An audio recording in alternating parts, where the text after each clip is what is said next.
and here we go. We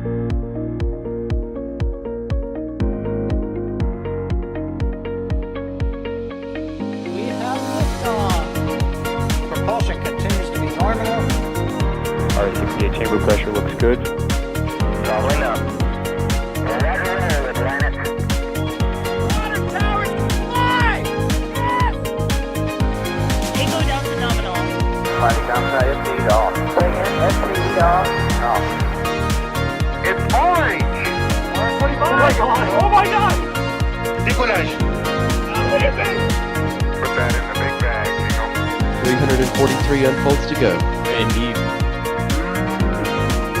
We rise together, back to the moon and beyond. This methane would be igniting the flare, correct? Yikes. You dead? Sure.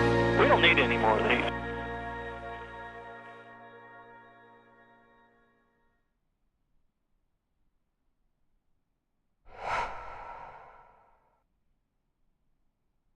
Welcome to another NSF live stream. We have a full stack Starship on the pad in Starbase, and we have a tank farm spooling up, and we have a road closed. So you know what that means. We are expecting a wet dress rehearsal today of some kind, some sort of propellant loading test, and all the pieces are in place, so we have gone live. I'm Jack Beyer for NSF, and I'll be your host for today's testing, and also I am joined by our ever-competent cohort of co-hosts, starting off with Mr. Ryan Caton.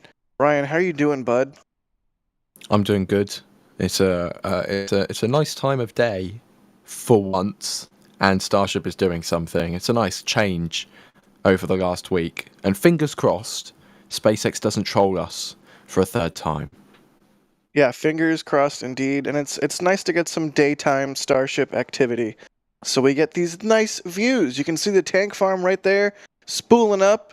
I believe those are the liquid oxygen subcoolers. But I'll leave that to Alex to determine or clarify. Alex is also on the stream. Alex, how are you doing? I'm doing well. It's just, it's ironic that the moment that we went live, a bunch of cars went down the road. So, yeah. Of course they did. Of course. Yeah, that's a SpaceX. We all know them very well. But yeah, I'm doing fantastic. And let's see if they actually go for a testing today. Everything is pointing to that, but we'll probably touch on that later on. And also in the background, we have Mr. Kevin Michael Reed, who I'm going to be very nice to for reasons. He is the best. He is so great. He is just great, and won't be showing anything on stream that he shouldn't be. And let's go off to the races. If you guys have any questions, feel free to tag us in chat. Type at NASASpaceflight and write out your question, and we will see it pop up in some software we have running in the background. So yeah, Alex, what are we hoping or expecting or thinking we might see today? Yeah, so the hope is that SpaceX may get a wet dress rehearsal done today. All of the signs that we've seen so far point to that they are shooting for a wet dress rehearsal. Whether they actually accomplish it or not, that's a whole different question, right? But so far we have seen, first, the roadblock is in place. Excuse me. And the thing about the roadblock is it's not only here, but it is also at the usual location for a launch. So we also see here another roadblock. This is where the roadblock is located when we have a launch. And for wet dress rehearsals, it is moved up here. So those cars that we saw down the road closer to the launch on the previous view, those eventually, once they start loading the rocket with propellants, they will go away and go up the road up to this point, because they need to clear out the area, the blast danger area, which is called. And so that other roadblock, the one that we showed in the previous view up the road, that doesn't happen for a static fire test or any sort of partial load of propellant. That doesn't happen.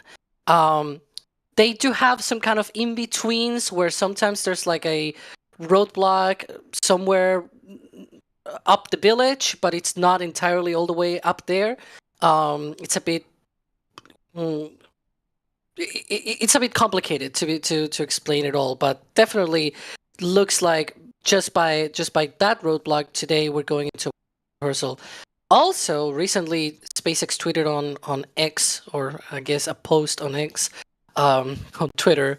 They said that they are shooting for a launch rehearsal for this Flight 3 test flight. So it's definitely looking like today is going to be the day that they're going for that launch rehearsal, as they call it. And also as well, I saw some buses for employees that are those are used usually to evacuate the employees, because now the village is a few residents and then everyone else is just SpaceX employees, and they need to evacuate as well. So they use buses to be able to shuttle them outside of the blasting area. And there's your bingo card, I guess. Shuttle. It's not literally the shuttle, but I use the word so you can cross the bingo card. Bingo. But yeah. So there's this growing list of things that have been happening this morning that just point towards a wet dress. There's another thing that we're seeing here right now, I guess, that I should point out, that the chopsticks are open in sort of a launch configuration. But for the Flight 2 wet dress rehearsal, we did not see that. So it's not a guarantee that whenever the chopsticks are in this position, they're going for a wet dress. But it definitely is kind of sort of like a subtle indication that maybe it is. And just, when you put it together with all of the other amounting number of evidence, then you can pretty much tell that, yeah, this is pretty much a wet dress rehearsal. But again, as I also mentioned at the beginning, we'll see if they actually are able to do that, because as we saw, if you were watching Starbase Live prior to this commentary stream, we saw a crane going out to the liquid oxygen side of the tank farm, then went to the methane side, I believe. There was also a lift going up and down doing work. So they're still doing some of this work. I believe it's probably preparatory work, like preparations of the tank farm. But you got to take into account that the reason why this wet dress rehearsal is being done is not just because they want to test things ahead of the flight, but also because a lot of the things that are being tested today are new. So they have installed 4 new subcoolers since Flight 2. They have installed on the liquid oxygen side, they have installed new pumps.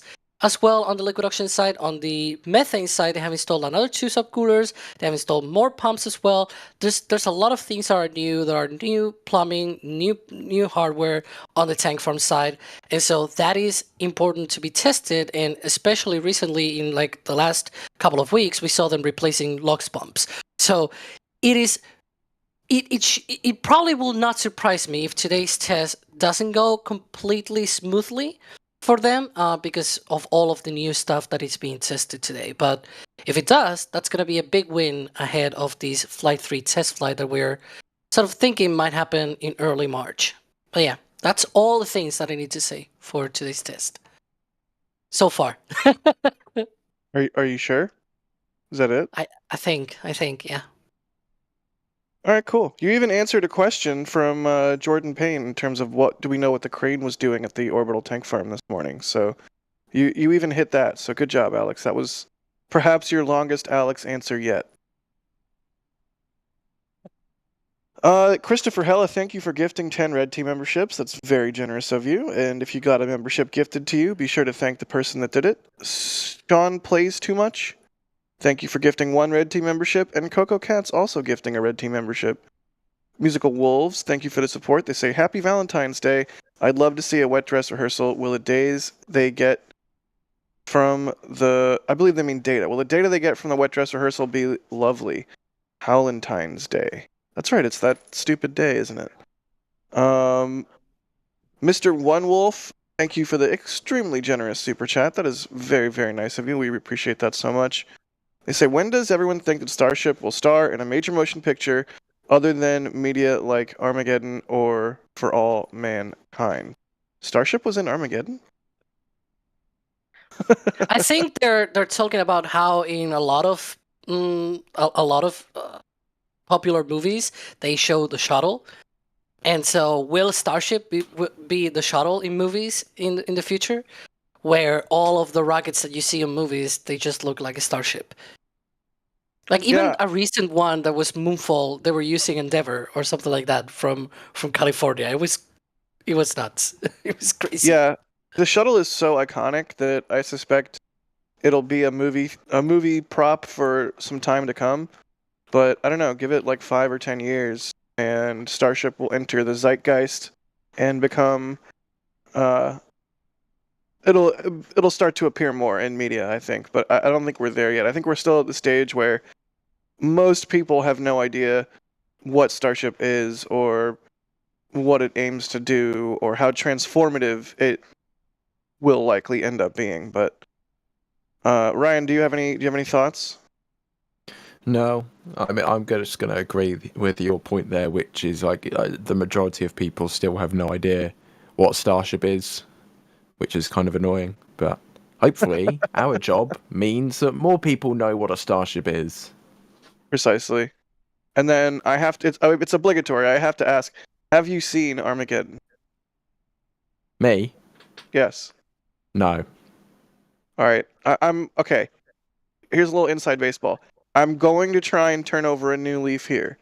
Instead of being angry when someone hasn't seen a thing, I am going to try to be excited that I get to share this thing or encourage you to watch the thing. So I'm not mad at you, Ryan. I'm excited for you because that means that you get to watch Armageddon and experience it in all of its horror and glory.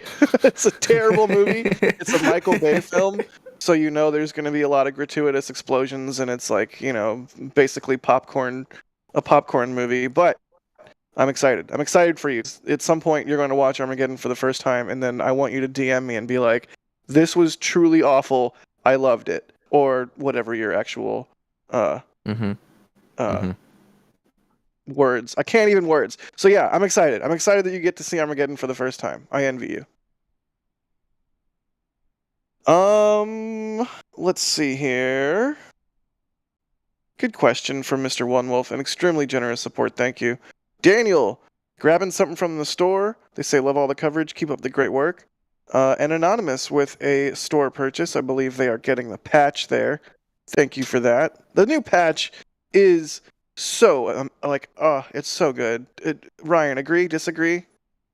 I agree that the patch is very good. I do like the patch. It is my favorite patch. I like the diamond shape. Yes. That was my next question is, of the 3 patches we've done so far, which is your favorite? And you would say it's this Flight 3 patch. I would go Flight 3 patch, Flight 2 patch, and then Flight 1 patch. Which is like, natural evolution. You get better at doing something over time, But I just this one just feels a bit more, I don't know. Maybe it's just because it's the newest one. It's my favorite one. Yeah, maybe. I don't know. I really particularly love the design. Alex, what are your thoughts on the Flight 3 patch that we recently released? Oh, it's cool. Yeah. The one thing that I like is that on the digital version that Ryan did, the clouds swirl on the stinger thing. I don't know if nice. Kevin will animate that. I don't know, but yeah, you can see that when. There you go. Oh, do it again. Wait, no, do it again. Do it again. See the clouds swirling. There you go. Nice work, Ryan.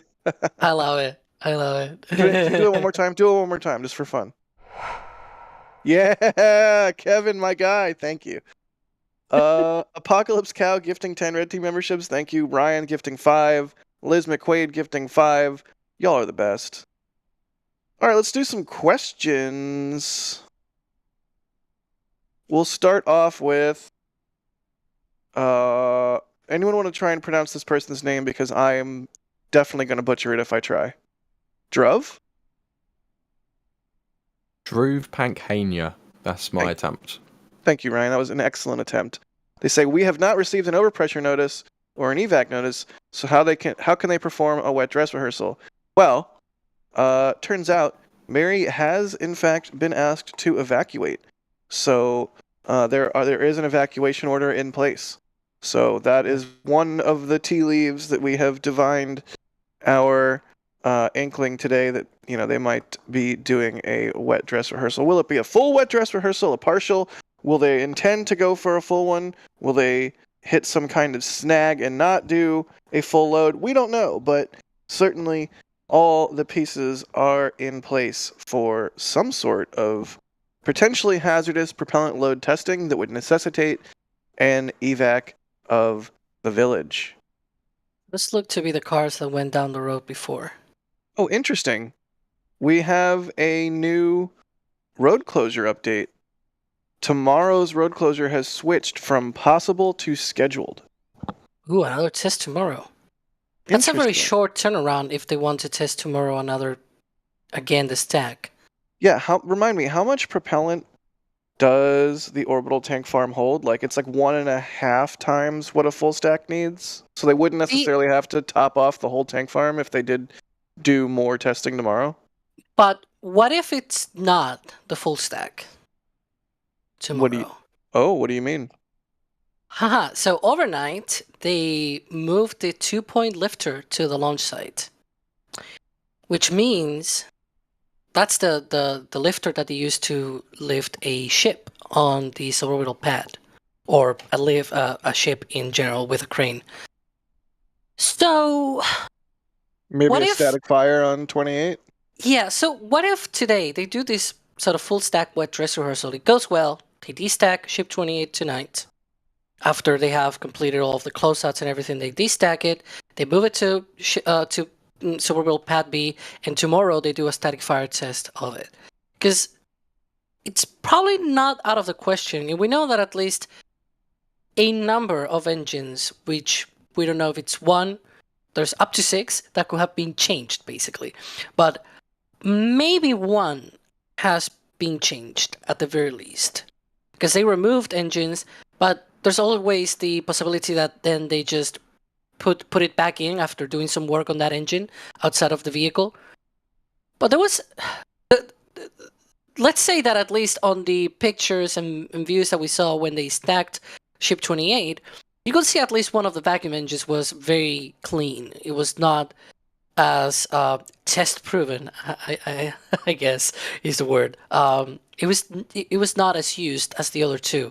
So it could be part of the whole thing where they just need to test that engine, and so they need to put it on the pad, on suborbital pad B, and so they need to do that testing this week, and they're going for that scheduled closure.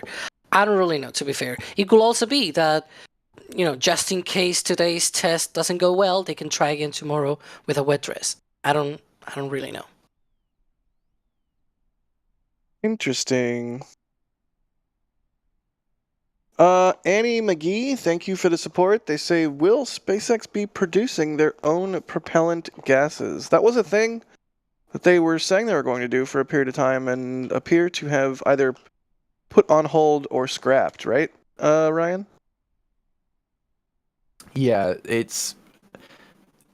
the actual production of their own prop is a lot more complicated than just keeping it in a tank. And for the time being, SpaceX just seems to have been more focusing on their vehicle kind of side of things, because as we saw with the big vertical tanks, SpaceX tried to build their own big vertical tanks, and very recently we've seen 2 of them getting removed, and they've been purchasing like a whole collection of what Elon called sausage tanks, like hot dog tanks. So SpaceX really seems to be putting their R&D into Starship more than into the tank farm as things currently stand.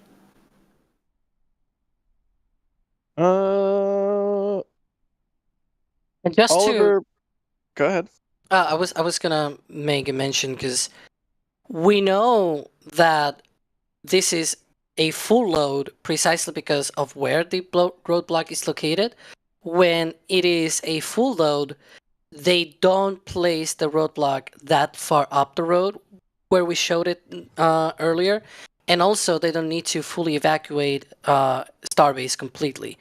There have been times, and this is true, and this is why I said that there have been some times where there has been a partial load of propellant being loaded on the whole rocket, and part of the village was evacuated, but not fully, and the roadblock was not at the launch location where it is right now, and it was not at the testing location. It was somewhere in between, basically at San Martin Boulevard. If you have Google Maps, you could probably find it. But I don't really know how to actually tell you. These are the coordinates. Just look it up. but yeah, in the future we may have actual ways to show it that. But shush, that's a leak. Did you just shush yourself? Yeah, I know. I'm that crazy. Woo. Anyways, yeah. So that is precisely what we're thinking. That it is that way, precisely because it is a location that they don't use for a partial load. They don't close that part of the road for a partial load. They only close that part of the road for a full closure. And again, we have seen also shuttles of buses moving SpaceX employees around to evacuate. I don't really know, to be fair, that if actual every one single person out there is cleared, but that's probably the case. Good deal. Hal 9000 is asking, well, it's probably not the safest thing to do. Could they do a spin prime test on 28 while stacked? Oof. You want to take that one first, Ryan, and then we'll let Alex say oof a couple more times? Just say no. Just say no. I'm just trying to think of like any kind of possible realistic way that would be possible, and I'm looking at this at like thousands of different ways in my mind all concurrently, and no. You heard it here first. Ryan is a supercomputer with arms and legs. Actually, that tracks. No wonder you can edit so fast. Alex, what do you think? I mean, it's a really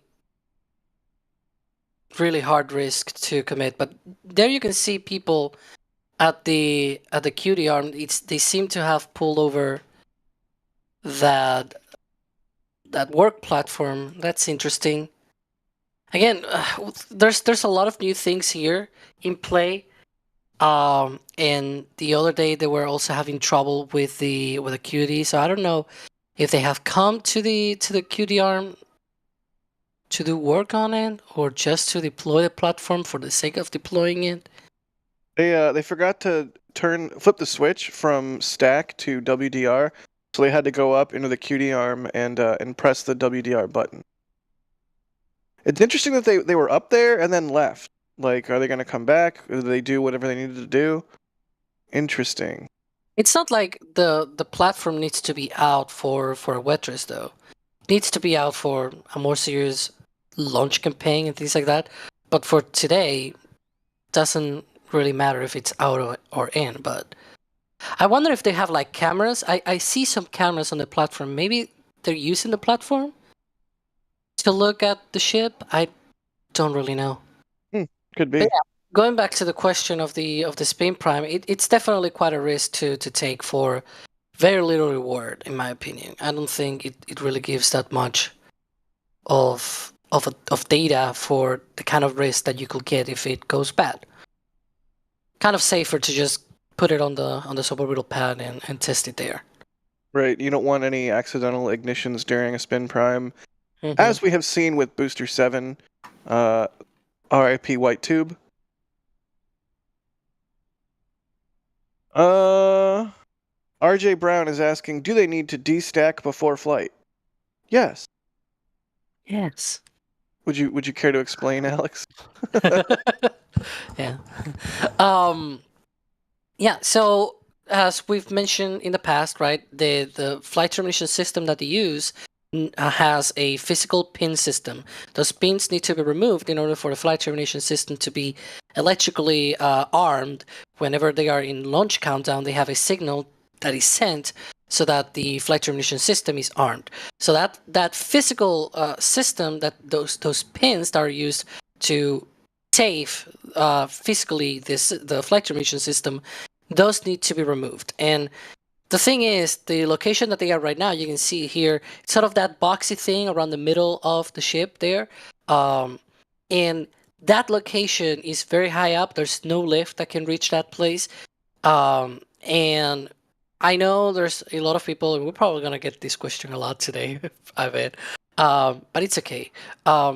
that why don't they put a platform on the tower, or cannot the chopsticks do it, and all that stuff. The problem is, in the future, when they're launching daily, when they're launching multiple times, those physical connections don't need to go in again after they land with the ship, right? So if you think about the long-term priority, you shouldn't need to do all of the destack and stacking, because at the end of the day, they're just out of the system. But for now, they're not there yet, right? So for now, they have to sort of stick with what they are right now with those physical pins. They need to destack the vehicle because they cannot reach it in full stack configuration. But it's a quick thing. We saw it for Flight 1, we saw it for Flight 2.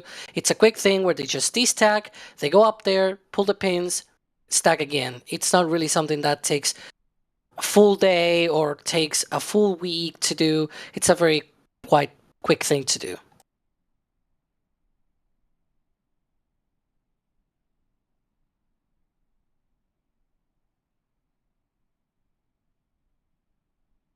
Did Jack die? Jack, you there? Talking while muted. I'm a big dumb dumbhead. I panicked for a second. Yeah, thanks for that. But yeah, what I was saying while muted, because I'm a big dumb dumbhead, is if you're familiar with watching Falcon 9 launches, then you've heard the call out as the first stage comes back that the FTS has been saved. I believe there's also a call out for the second stage as well. So they are able to electrically inhibit that system to save a booster while it's on, like, coming back and landing, so recovery crews can approach safely the vehicle. And, there will be a similar sort of thing for Starship. When it's coming back, they can electrically inhibit the FTS, and then they don't need to do, like you're saying, Alex, they don't need to reinstall those pins. It's just part of the rapid cadence they're looking to move towards. Yeah, in such a case, you just stack it again and fly it. Gosh, I sure hope that Wow. we get there. I really do. Look- I want to see a cadence that requires that. The thing that I love about this shot right now is that we see that heat shield is so much better. So much better than the previous is. two ships. It's like, oh my god. Yeah, it definitely looks dramatically improved. I mean, every Starship and every booster looks better than the previous one, and that statement holds for where we are at today with Ship 28 and Booster 10.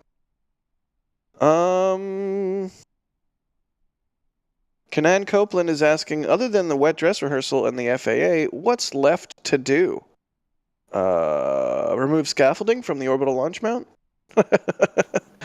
What else are we waiting to see on the pre-launch checklist, Alex? Well, we don't really know what else SpaceX may want to test. There might be some other things that they may want to test. Definitely a launch rehearsal like they're doing today is one of them that they have publicly talked about, at least. And so I'm not fully sure, to be fair. Apart from that there may be that Ship 28 static fire test, but that's still a sort of guess rather than a reality, a fact, something that has been publicly talked about. It is not that kind of thing. But other than those two things, I don't really know. Only SpaceX knows, obviously. Even SpaceX might just have like a list of required tests and then another pile of like a list of good to have but not required tests that they may do if they see that they have the time to do, or they may just opt not to do it at all. Like maybe themselves, they don't really know what at the end of the day they're going to do, because they have so many possibilities to do, right? So you can imagine it that way. Yeah, makes sense. Zachary grabbing some stuff from the store. They got the patch. They got something else. They got a calendar. Nice. They say, love everything you guys do. Thank you. Can't wait to rock and represent the largest rocket ever created by humanity. Go NSF, go SpaceX, go Starship. Thank you, Zachary. We hope you enjoy the patch and calendar. And John also grabbing something from the store. They say, as always, thanks for the coverage. Thank you, John. They got a patch. That is a mighty fine looking patch. I know I already said that, but I'm I'm so stoked on that patch. Let's see here. Oh, do we have a sweet graphic, or do we want to wait on the graphic?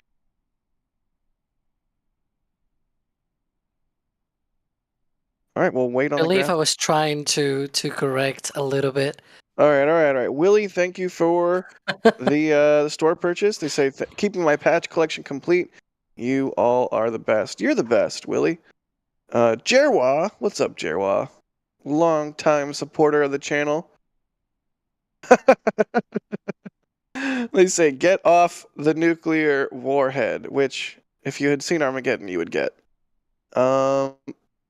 Benedict, thank you for your store purchases. 3 of them. What did they get? They say, oh, they got the patch. I bet they got all 3 patches. They say, keep up the great work, NSF, and go Starship. Heck yeah. Thank you. Benedict again. Oh yeah, here we go. I just gotta click it again because they bought multiple things. But it won't let me click it. Why can't I click it? All right, moving right along. ICG Harsh is asking, do wet dress rehearsals damage the rocket like nitrogen does to other materials? Nitrogen's fairly inert. I don't think is nitrogen damaging to materials? Does wet dress rehearsal damage to the rocket like nitrogen? No. The answer is no. Yeah. I mean, the only damaging on quotes, right? It's not really damaging, but when you load cryogenics onto a vehicle, the material shrinks, and then you turn it into when you detank the vehicle, then it goes to ambient temperature, and so it expands. So that cycling of, and also the valves and things like that also need to cycle whatever, like the thermal cycle of going from room temperature to super, super cold and then back to room temperature.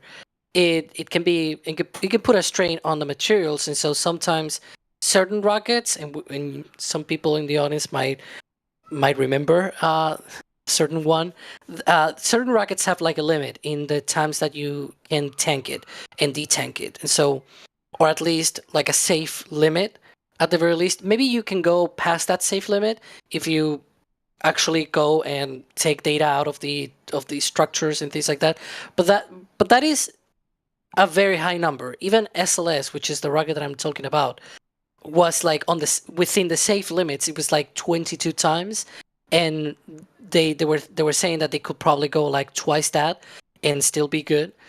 So it's a lot of times that they could load, and we've seen for Falcon 9, for example, they are flying almost 20 times by now, and that means they loaded at least 3 or 4 times at McGregor with cryogenics. They loaded at the pad for the first flight probably, and then like multiple times across the lifetime of that booster. So for Falcon 9, just to put an example of like a reusable rocket, that thing can be loaded multiple times without any sort of issues.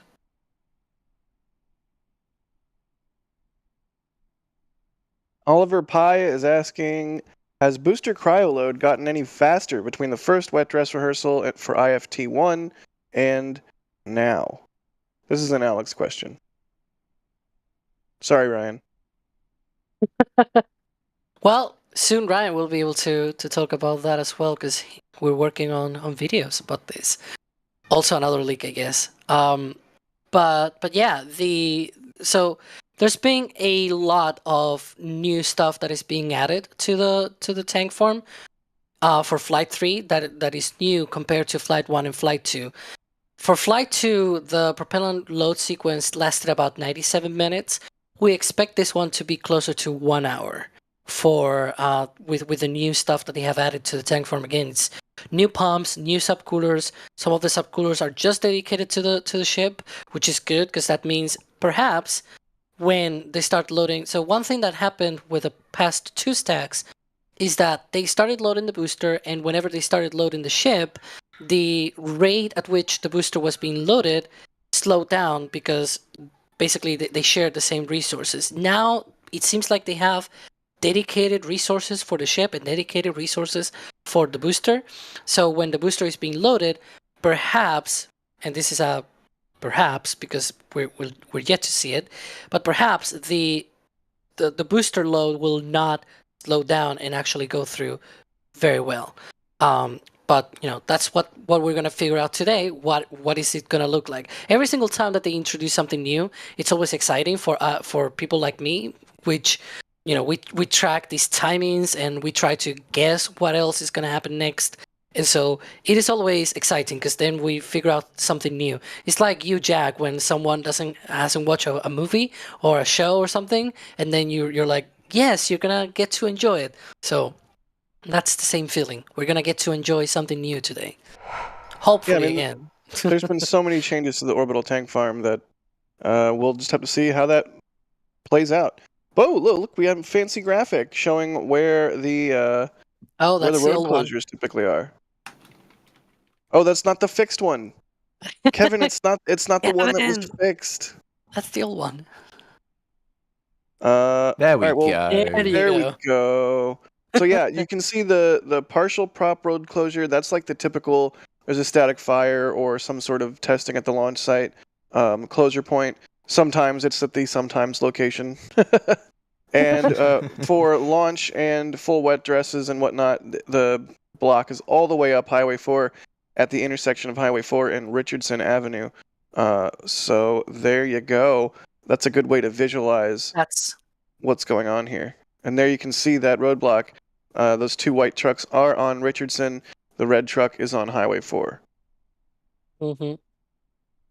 Good deal. That's the same place that they set up the roadblock for launches. That's the last place that anyone can go to, a bit on quotes, I guess, for a launch.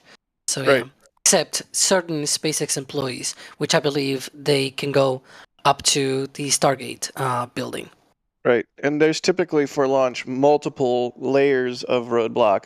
There's one around Massey's. There's the normal soft roadblock all the way up by Brownsville.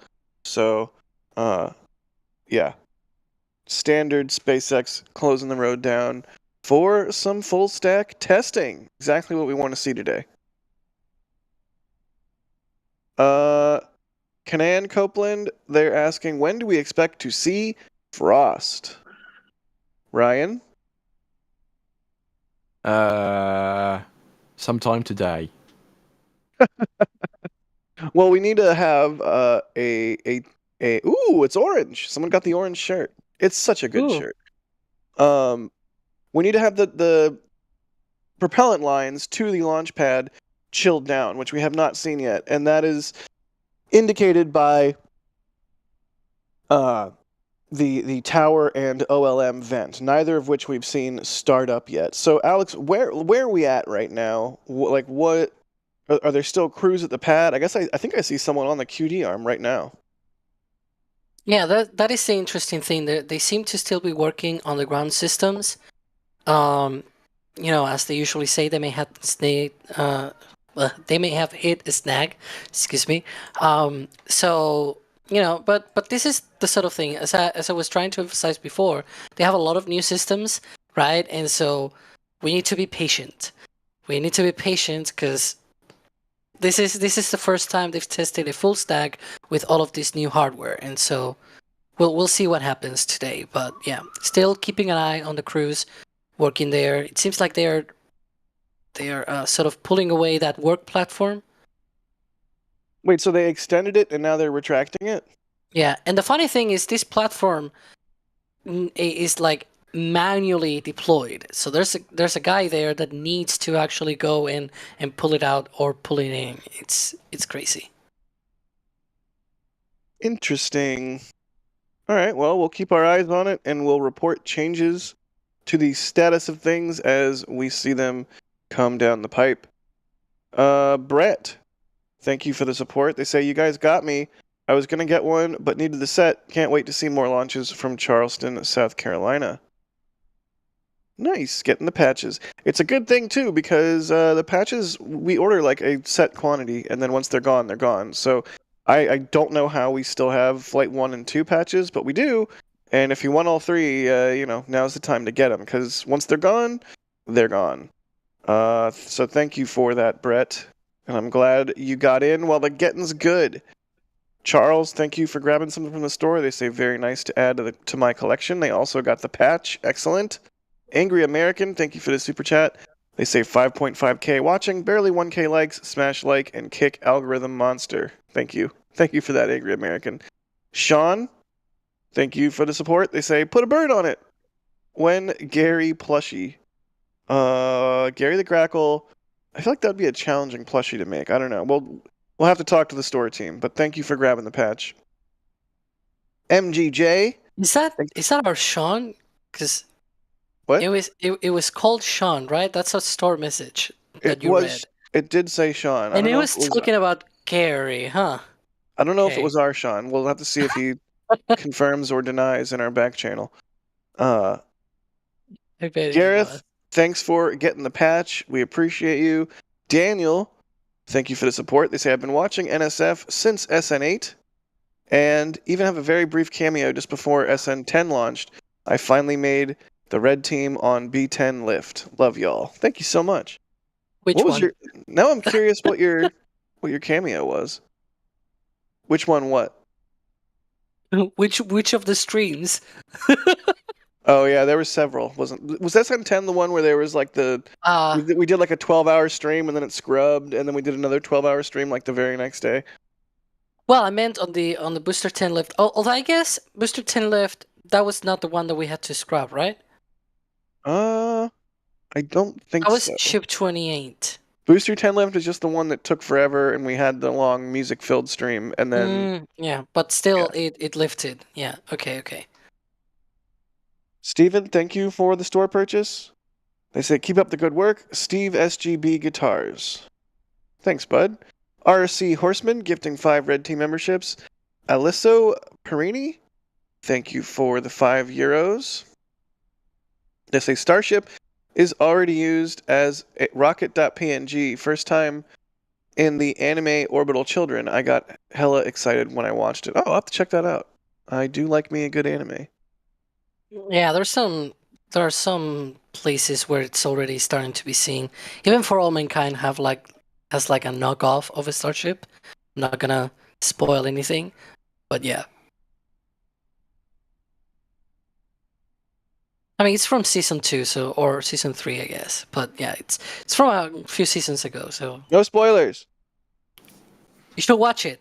Watch it. Yeah, no, I really do need to watch For All Mankind. I'm currently in the middle of a serious Breaking Bad binge, and then I think after that I'll do Better Call Saul again, and then maybe I'll do For All Mankind. Sephora Serpentis Russ, thanks for gifting 5 Red Team memberships. Jill, thanks for the store purchase. They say go flight. Bideford, thank you Bideford. They are gifting 10 Red Team memberships. That's amazing. George. Thank you for the support. Jorge, thank you. Spanish yeah, name, thank you. They say, love you guys, love NSF, greetings from greetings Spain. from Spain, yeah. Jorge, have you ever had a bologna pizza? Is that like a normal...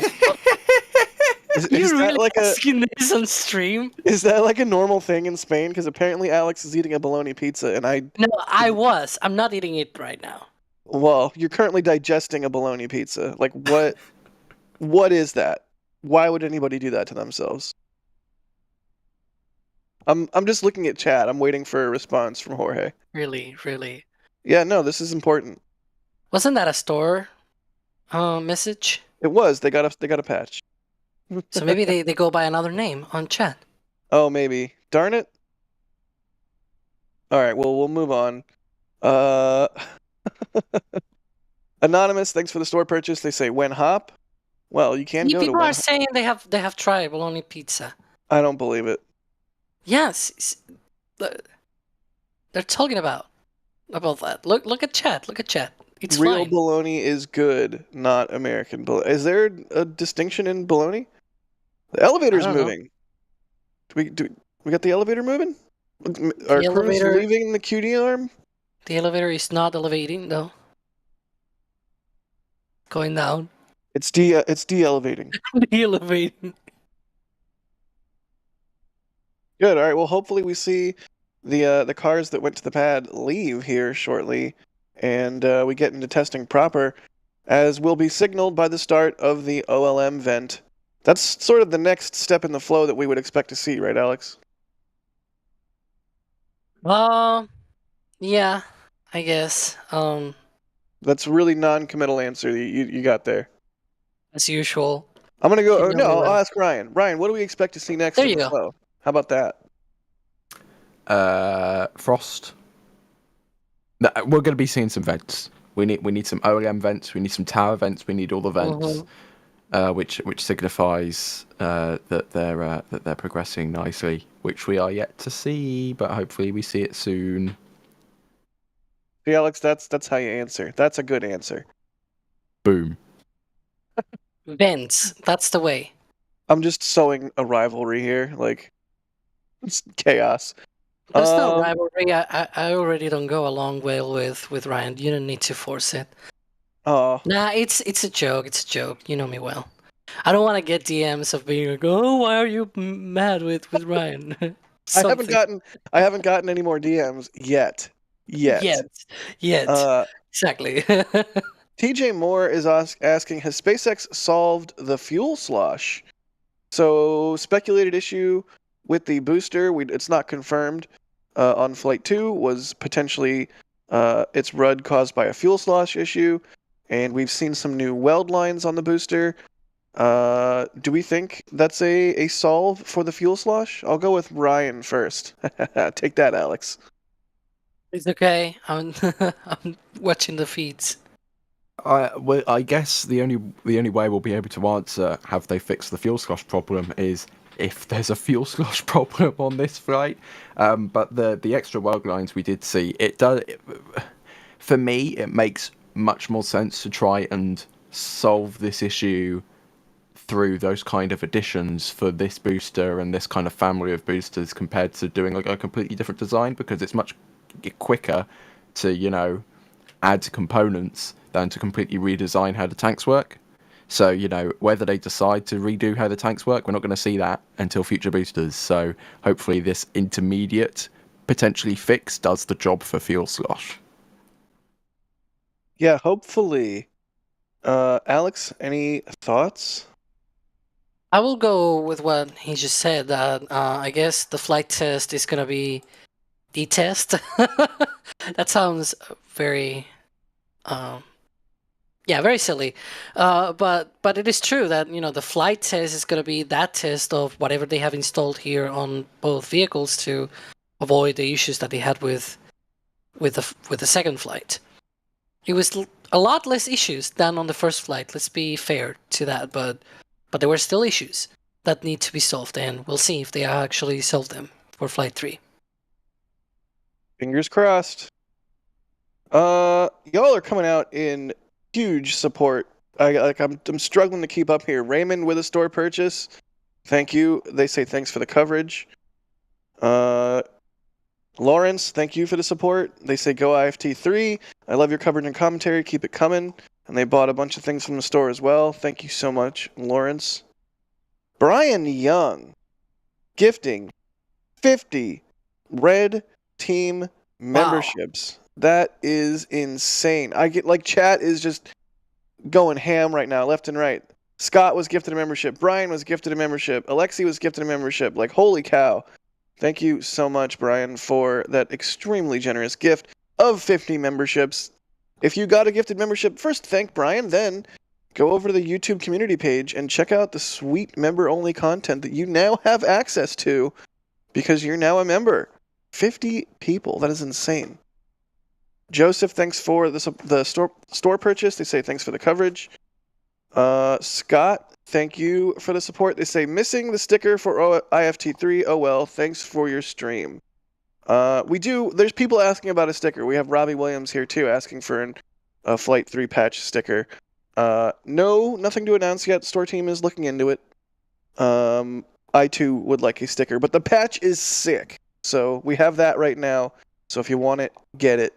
Anonymous, thank you for the support. They say love these patches. Different Anonymous, thank you for the store purchase. They say, y'all streams are always so fun, and the collections in the store are phenomenal. Thank you, Anonymous. Doug Ramsey with a $20 super chat. Thank you, Doug. Very nice of you there. They say, will they wait to light more than 3 engines on the booster after hot staging till after the reversal maneuver is complete to avoid more prop slosh on IFT3? IFT2 tried to light more before maneuver was complete. What do we think? Will we see a difference in engine relight configuration on Flight 3, perhaps? Alex, you can go first. We will probably see some kind of change on the sequencing. I'm guessing that part of the magic on trying to make that work, I guess, is the sequencing of events and the timing of them. So when they need to occur, in what order they need to be to happen. So all of that is very important. And another thing that is important right now is to see all of those cars going away. It seems like they're preparing to do so. Please? Right, it looks like people are leaving right now, like actively leaving the pad.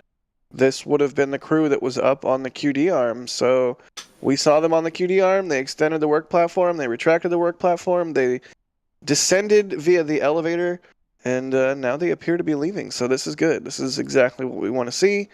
We want the pad to be clear once again, so that we can get into testing in earnest. Good deal. Do you think they know that there's in excess of 8,000 people watching them right now? They know. I bet they're hoping for this to go long so that we can spool up the music. I mean, I was a fan of the metal the other day. That was quality. That was quality. Keniko, thanks for becoming a Capcom member. That grants you Discord access. So pop into the Discord and say hey. Are you really using music now, Kevin? Kevin's putting music, but we said we liked the metal. I mean, I liked the lo-fi beats to relax and watch Starship too. That was also good. But well, for now, I think the only metal that I want to hear at least is the rugged. Let's put it that way. And there goes the truck.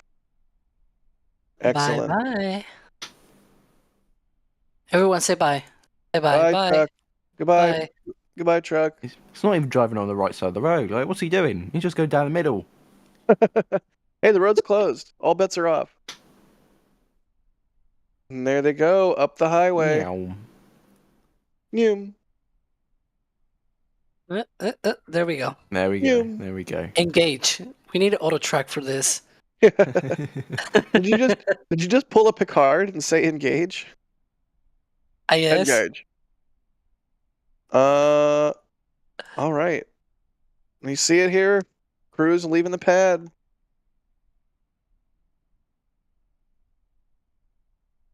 And now they will pass through the roadblock there. Excellent. Man, Star Factory's gotten big.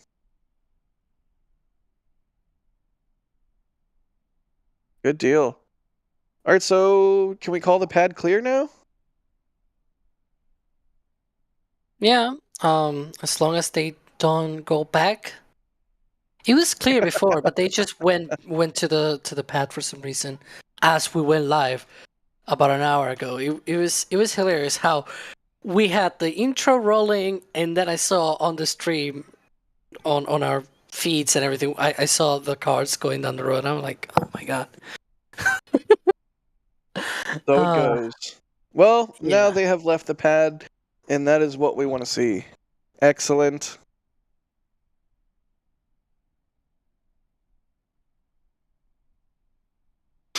Black Dragon like he's getting a nice slipstream here, getting ready for an overtake. Oh yeah, he's getting getting a little bit like slightly increased MPG. Yeah. When you slipstream behind a car and you get that little extra boost there, is it detrimental to the car that you're slipstreaming? Like, do they get increased drag somehow or something? No. Oh. That's not how physics works. Well, that's why I asked, Ryan, because I wasn't sure. It's not Where's the nitrous oxide though? They need that. Black Dragon is saying/asking, I always drop off the Starship news for a month or so after each launch and was wondering, could you guys give us a quick crash course of the past couple months? Alex, it's your time to shine. I thought it Quick, was Ryan. Alex, quick. Ryan, it's your time to shine. You don't get to tell me that, Ryan, because you have been editing all of these Starbase update videos for like 3 or 4 months. So it's your time to shine. Do you think I actually watched them though? You should. You're the editor. Come on. But yeah. Okay. So after the launch, pad looked all right. They immediately started putting scaffolding up on the OLM. They gave it a scrub. Looks all right. And then which order was it? Booster and ship rolled to the launch site. Ship did static fire. That looked okay. And then or was it the ship did the static fire and then went back, and then they both came out again, and they put snowmen on the rollout or something like that. And then they did big boost static fire, and then they did the ship static fire on the same day, and then that looked really cool. And then they went back to the launch production site, and then they did a final few tweaks on booster and ship, and then they rolled them back out again to the launch site like I don't know, a week ago, and then they put booster on launch mount, and they put ship on top booster, and then there was a big thunk, and then they were like, oh, that's not very good, so then they took ship back off the booster, and then they messed us about and were doing it, put the klaxon off at like 10 o'clock in the morning, and then didn't lift until midnight, and then they put the ship back on the booster, and that's where we are today. Can you do again the thunk? Thunk. I mean, that's pretty close. Yeah, I would say that's a fairly accurate representation. You're doing the next Starbase update, Ryan. The script, the editing, everything. It's amazing. Oh, anyway. Well, there you go, Black Dragon. Alex, do you have anything to add, or should we move on? No, he did it perfectly. A lot of pad work, I guess. It's the only other thing that I guess is... That's what I said. They gave it a good scrub. They've cleaned it up. Oh, yeah. Clean it up, install a bunch of new hardware and everything. Oh, yeah. They rolled some tanks out as well. Some big hot dog tanks. They did that as well. Some tanks, yeah. Those are not being used today, though. They have not been plugged in. A bunch of mods to the orbital tank farm, and a bunch that are not yet fully integrated into it, but clearly we're here. Working towards upgrading the OTF. You too. Oh, look at that! They have moved away from this roadblock. Are they still at Richardson? Kevin, can we get a view of the block at Richardson?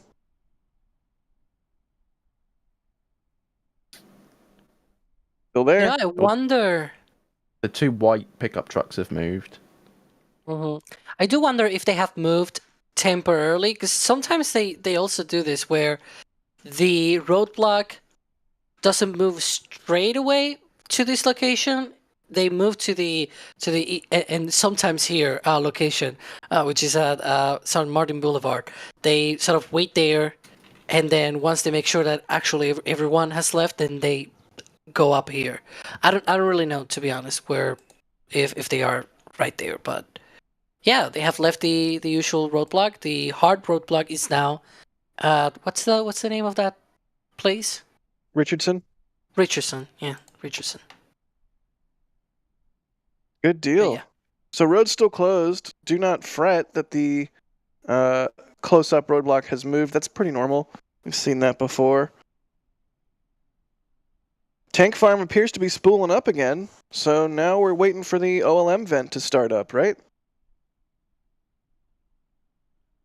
Yes, Jack, that's right. I don't talk like that. Come on. My name's Alex. I eat bologna pizza for some reason. Are you Mickey Mouse? We need to fill this rocket. Anyways, we don't need a copyright strike for this one. I've been thinking. This actually brings up a good point. Now, I don't know if anyone is actually saw it, like actually watched it live. Being not from the United States of America, I just saw some clips on Twitter. But I was wondering, so Nickelodeon did like a kids broadcast for the Super Bowl, right? I'm thinking we should do like a kids broadcast for Flight 3. That's what we should do. I think it'd be really funny. And we can have Dora the Explorer explaining like what all the vents mean and things like that. I think that'd be funny. Instead of backpack, it'll be full stack. That's all I got. We just need Nickelodeon on board, that's all. Can there be slime involved? Does Nickelodeon still do slime? That was like their big thing. Yeah, they like slime the field or something. Can we put slime all over the launch mount? The payload for IFT-3 is slime!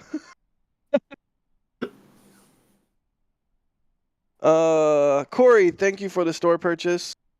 They say, love the coverage. Great to be part of this community. Keep up the great work. Darren, thank you for the store purchase. They say, building my patch collection. How big would the tank farm need to be to support a crewed moon mission? That's a good question. I mean, they need to have the ability to rapidly load and launch multiple ships for refueling in orbit operations. So perhaps that's what we're seeing them size the tank farm for now. Eric, thank you for the support. They say patch number 3 for launch number 3. And Chris, thank you for the store purchase. They say huge thanks and shout out to the NSF team. Thanks for all you do. Let's go Flight 3. Nice. Angry American, they say my mom at 72 wants to see Jack in a kilt. I can't believe I just read that on air. James, no, E4 Tango, thanks for gifting 5 red team memberships. James with a store purchase. They say keep the videos coming, guys. Watching from Cornwall, UK. That's where that's where Virgin Orbit tried to do their last launch from, right, Ryan? Yeah. They launched. They didn't get much further than that, but they launched. So sad. I wish they had succeeded. But at least Cosmic Girl gets to live on as part of Stratolaunch. Jorg, thank you for the support. They say, buying this as a birthday gift for my friend Janice, so wish him a happy birthday. You too, chat. All right, everyone wish Janice a happy birthday. Ready, go. Happy birthday. I'm waiting. I'm waiting to see if Happy chat... birthday. No, we're not singing. I'm not singing, I'm just... That I'm is just a doing copyright strike for sure right there. Even though I know, think... but I'm not singing. I just did a joyful It was like voice. sing-song, but you weren't singing the song. I said, happy birthday. You didn't even say that to me on my birthday. I didn't get a sing-song happy birthday. Well, your birthday is not for like another month, so... That's true. Okay. I'm so old. Elmad, thank you for the support. I just turned 71. Flight 2 was supposed to go on my birthday. Didn't make it. Looking forward to Flight 3. So are we seeing reports of rust on Cybertruck? See anything like that on Rocket Garden ships? Not so much the ships, but Booster 4 is looking mighty rusty. I'm still surprised they haven't scrapped that yet.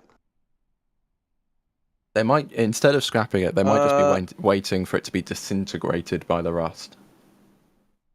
Yeah, not wrong. You can see Booster 4 on the left. You can tell it's Booster 4 because of the way that it is. Meaning it's got the HPU covers still. It's yellowy and not cool looking. And one of the grid fins is just permanently broken. It's like waving. Hi, I'm Booster 4. It's like, go away, Booster 4. You're going to get scrapped. I'm still mad they didn't scrap Booster 4, but they scrapped SN15. Like, if you really needed the space, just get rid of Booster 4. Matthias, store purchase. Thank you. They say hello to all of you. Hello, Matthias. Jerwa, gifting 10 red team memberships. Thank you, Jerwa. So many gifted memberships on this stream. You guys are awesome. Jean-Claude, thank you for the store purchase. They say, let's go IFT3. No matter what happens, it won't disappoint. Yeah, I mean, I think the old excitement guaranteed is applicable. Arnab Malik is asking us, do we think IFT3 will be 100% successful? Ryan, go first, so I can give Alex time to prepare his waffling. Define success. Doesn't explode the pad. Does get Yes. shipped to orbit. Re-entry, sort of, maybe. If what's this one called? Ship 28 gets to re-entry, I would say that is a success. Whether it like successfully like makes it through the atmosphere, that's a whole different ball game, right? But I think getting to the actual point of entering the atmosphere for a re-entry, I think that would be a monumental success. Agree. Alex? If you have a good answer, you get a waffle. I don't know. I think the booster is gonna work again. I think the ship might actually go into orbit. The difference here is whether it will actually make it through re-entry, or whether the booster will actually return to a controlled soft splashdown on the ocean. I don't think it's gonna be going that good. But you know what? We're seeing here this full stack. I want to tell a few words to this full stack. Prove me wrong. That's my few words to this full stack. Prove me wrong. Actually do it. Come on. I dare you. Yeah, I'm talking to the rocket. Like, I mean, it's okay. we have been live for, let's see, how long now? Just over an hour, and Alex is talking to the rocket, so strap in. It's gonna be an interesting one. G Hammer is asking, do we know if the FAA has all the info they need for or all the info they need on IFT2 yet? Like, what's the deal with the anomaly investigation, Alex, and FAA status? Right now, we at least have some confirmation from SpaceX, not SpaceX, excuse me, from the FAA, that not all of the information has been sent just yet. So the FAA has the report from SpaceX, but the mishap investigation report, but we don't know if it has been closed out. And after it's closed out, they still need to implement the corrective actions. And after that, the FAA needs to actually give the approval that those actions are good to go for Flight 3. So obviously, we're just in that sort of in-between where things are happening, they're not completed, but we don't know exactly what is the full status of the paperwork. That is the point that we are right now. Deal. Come on, Tank Farm, do your thing. Pope vent going Ooh. strong. That is cool.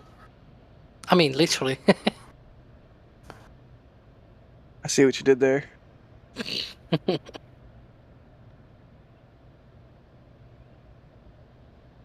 Aiden Charming is asking, will it have FTS when it's crewed? Ryan?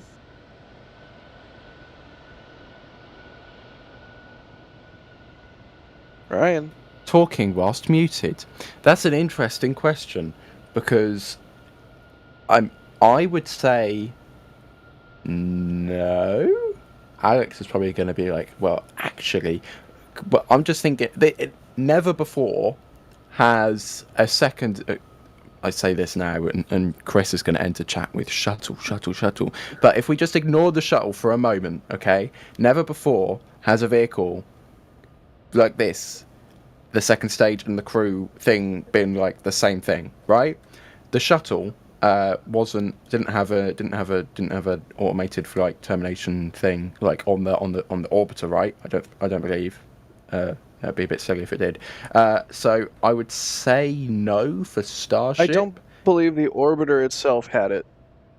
Yeah, like I know the SRBs had like some kind of thing where if something was going really wrong, they could kind of it would go like, SRBs had FTS, yeah. I don't know about the so external so the tank whole or the thing would orbital. like spread apart. Well, the external tank doesn't need FTS because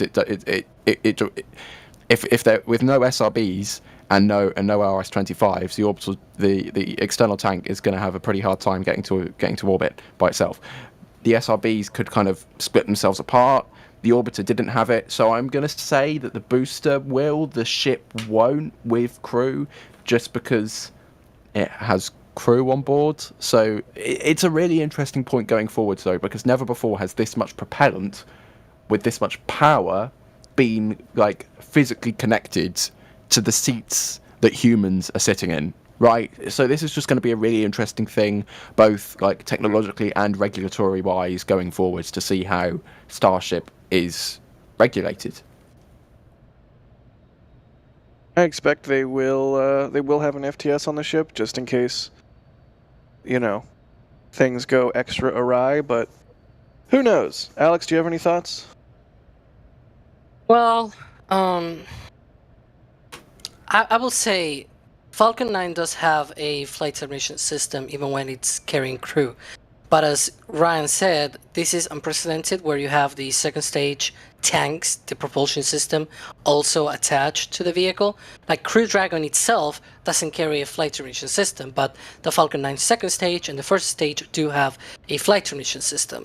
So it's going to be interesting how they do it in the future for Starship, and whether that's actually going to happen or not. It's probably something that we'll just have to wait and see what happens. But yeah, very interesting. Interesting question there from Aiden. All right, so the pad is clear once again. They've moved the final roadblock, as we have seen in the past. Tank farm looks like it's doing its thing, chilling down the lines. We do not have an OLM or a tower vent yet, but all things nominal, what exactly are we expecting to see coming up and in general today, Alex? Yeah, so right now we're seeing a lot of venting, especially from the bunker and from the subcoolers.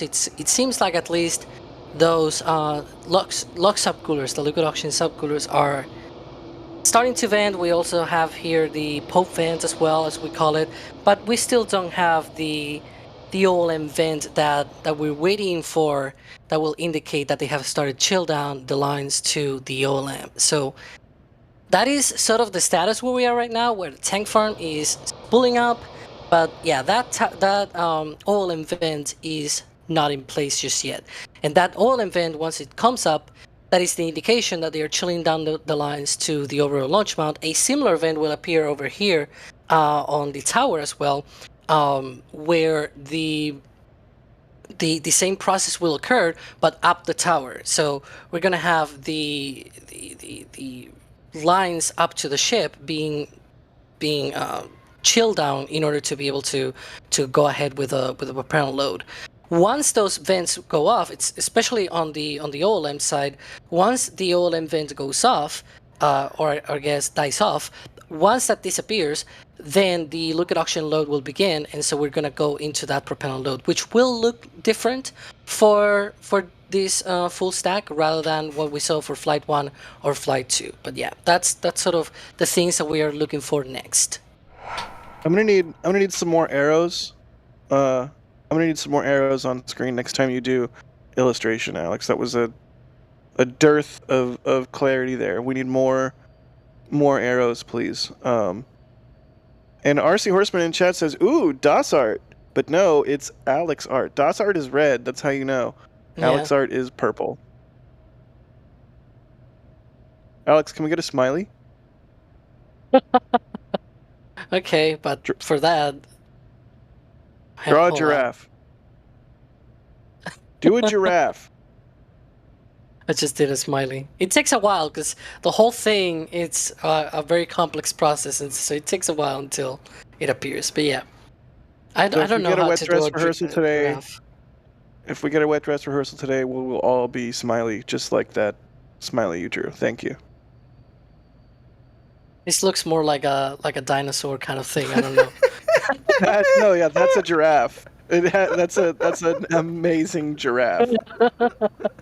Fantastic work. Hang on, the tail. There we go. Do they have tails? I guess yes, right? Yeah, they do. They do. Yeah. There you go. That's the tail. It takes a while, but yeah. Oh my days. God. Oh, okay, moving right along.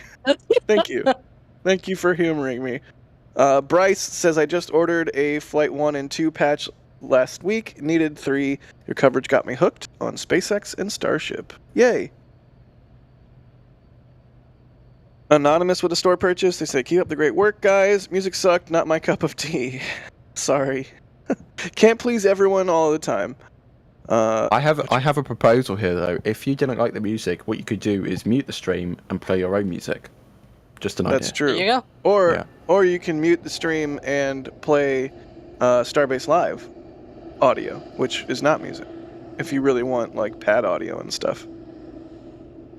Steven says, great job, guys, with the store purchase. Thank you, Steven. Jonas says, greetings from Germany. Keep up the good work. Thank you, Jonas. Stefano with a store purchase says, go Starship. Thank you for that. Anonymous says, thank you for providing the best coverage out there. Keep up the great work. Thank you, Anonymous. Israel, thank you for the support. They say, hey, y'all, this will get mounted besides the other two. I was shopping for a Gary plushie, but sadly could not find it. Shout out to the field team. Indeed, shout out to Mary and Sean out there in the field, making sure everything is humming along. Paul, thank you for the support. They say, keep up the great work, guys. I'd love to come and see one of these launches one day. You should. You absolutely should. It's the wildest.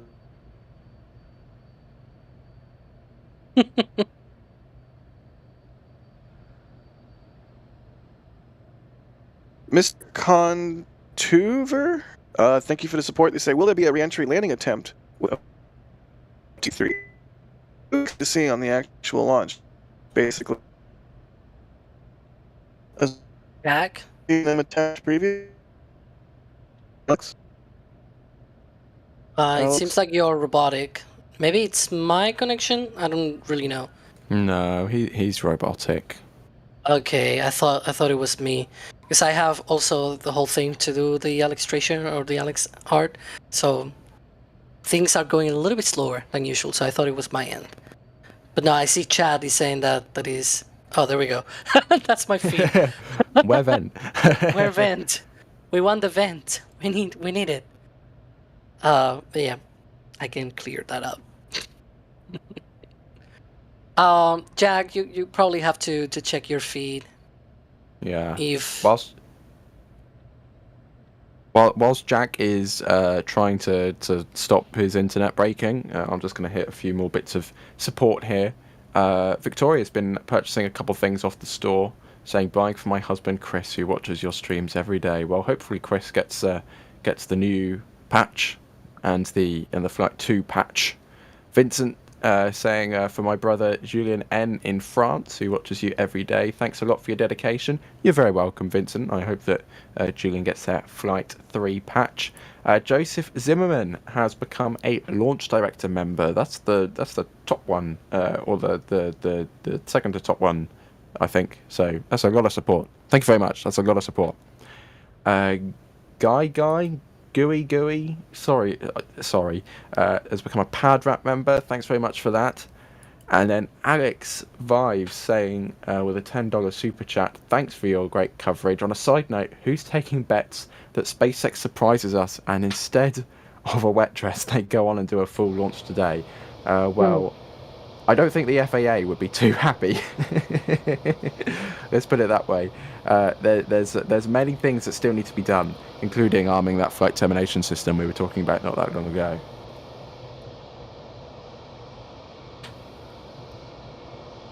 yeah. Can you hear me? Am I a robot? Oh, hi, Jack. There we go. Am I coming through okay? We got you, You're Jack. better. Hooray. Digger in chat says Jack went out for some bologna. I did not, and I certainly didn't put it on a pizza. It's Bologna, not Bologna. Who amongst us would do that? Bologna. Bologna. Yeah, Bologna. Anyways, Bologna. It's a hard.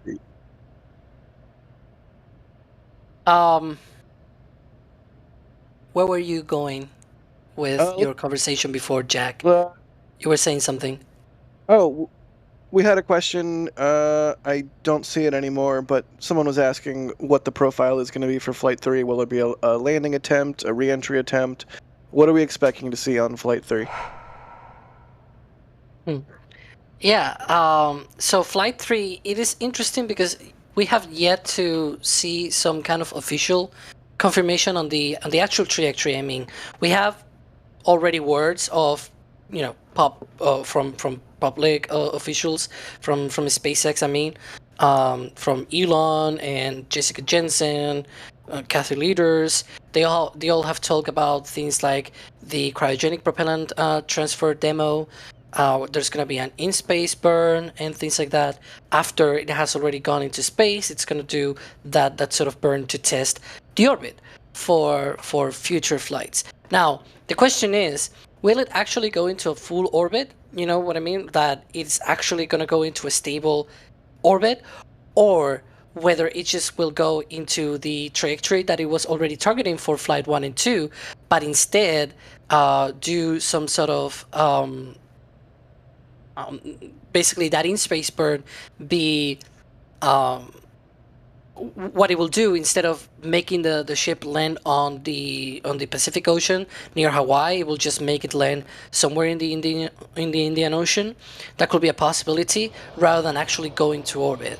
And the reason why we think this is a possibility is because there's been recent documentation that suggests that SpaceX may be looking at that kind of profile. It doesn't confirm, and it doesn't say that it is exactly going to be exactly this flight, because it's a general. It's part of the communications permit to be able to introduce Starlink antennas on Starship vehicles. That permit has been going for a long while, since 2021 pretty much, and that document has been renewed every 6 months or so. And so for this case in particular, they filed the usual documentation, but then there was an extra documentation where they said it was going to be the Indian Ocean rather than the Pacific Ocean, where they will dump the ship. And so it is not clear, and so because it's a general document, it doesn't talk about a specific launch in particular. It is not clear whether that will be with this full stack or the next full stack or whatever other future flight, but it is definitely somewhere around this time, because that documentation is set to start, like the start of the period for that license is around this time of the year, around February 2024. So they were definitely looking for some of these to be into effect for a flight around this time, and it could be Flight 3. So it is a possibility. It is totally within the realm of the possibilities. And so we have that in-space burn that could maybe go after they have done the transfer, or maybe before. We don't really know as well the timing of when things are going to happen in the flight, rather the sequencing, but it's gonna happen. It's something that at least we know it's gonna happen. It's gonna go out into the Gulf of Mexico. This is just a summary now of all of the things that I said. We think it's gonna go out to the Gulf of Mexico, just like the last two flights, but instead, once the engines shut down on the ship and it goes in between Florida and Cuba and everything, when it goes through that, it's just gonna be performing a sort of like a simulated deorbit burn with an in-space burn, and instead re-entering over the Pacific over the Pacific Ocean, it'll re-enter over the Indian Ocean. And in between, somewhere there in that coast phase, or whenever they actually want to do it, they're gonna do the transfer of cryogenics from the I think it's from the main tanks to the header tanks, or the other way around. We don't really know in which way, but it is a transfer of cryogenics, about 10 tons of cryogenics. That's more or less what we're expecting. We have a whole video being prepared for that, by the way, just so you know. It'll become more clear by then, hopefully. Hopefully, indeed. All right, let's hit some more support. The Mad Scientist, thank you for the support. They say, why don't they use a compressible air bladder to solve the fuel sloshing problem? Ryan, I think this can be chalked up. Best part is no part. Would you agree? That's the what's it called? Method. That's the method that Elon likes to bang on about. Best part is no part. They want to delete as much as possible while still having, a functional vehicle. So by removing unnecessary parts and simplifying, it just reduces the number of ways that things can go wrong. Because if the part doesn't exist in the first place, there's no way it can break. So, yeah, but it's much simpler to just, weld some metal together than try and develop a compressible air bladder. But, it's an interesting concept. It's just not really the way that they like to iteratively develop these things. Right. Kevin, thanks for the store purchases. They say patches. We need those stinking patches. Excellent reference. Guy, thank you for the 10 euros. They say, I'm watching from France. I spend a lot of time with you guys. Great work. Thank you for spending your time with us. You're voting with your time, which is arguably even more special than voting with your dollars. Because time is money, but time is finite. I don't know. You get it. Dante, thank you for the store purchase. They say thanks for the coverage. Davin, thank you for the store purchase. They say, do we know yet where the second tower might go? We do not. Anonymous, thank you for the store purchase. They say, love the commentary, folks. Would love to see some new Glenn, or is that Northrop Grumman? Antares / yeah, it's Northrop Grumman. Love to see some Northrop Grumman Antares / Minotaur swag. I do have my very first successful remote camera setup was of a Minotaur out of Vandenberg on Halloween. Wow, I don't even know how many years ago. But we could in theory put a Minotaur print in the store. I don't think anyone but you would buy it, but that maybe we'll. I'm a big fan of the rare rockets. I forgot when it was now, but I think there's a Minotaur scheduled for Vandenberg next month. I like the rare rockets. It's coming up. I really love Minotaur. It's I don't know. It just looks silly and good to me. I don't know why. It's like the chunky, stubby first stage solid, and then the super thin and spindly second stage and third stage solids, and then you have the wacky, oversized diameter change into the fairing. It's a quality rocket. I'm excited for that Minotaur that's coming up. Elmad, thank you for the support. They say, when ship is in orbit, doesn't the fuel float around in the tank? Yes, that's the point of the slosh baffles and ullage thrusters. You to settle the propellant, you fire the ullage thrusters, and that way you apply a force to the ship that can cause the propellant to settle in the appropriate places. Mm-hmm. Oh, you're back. Cool.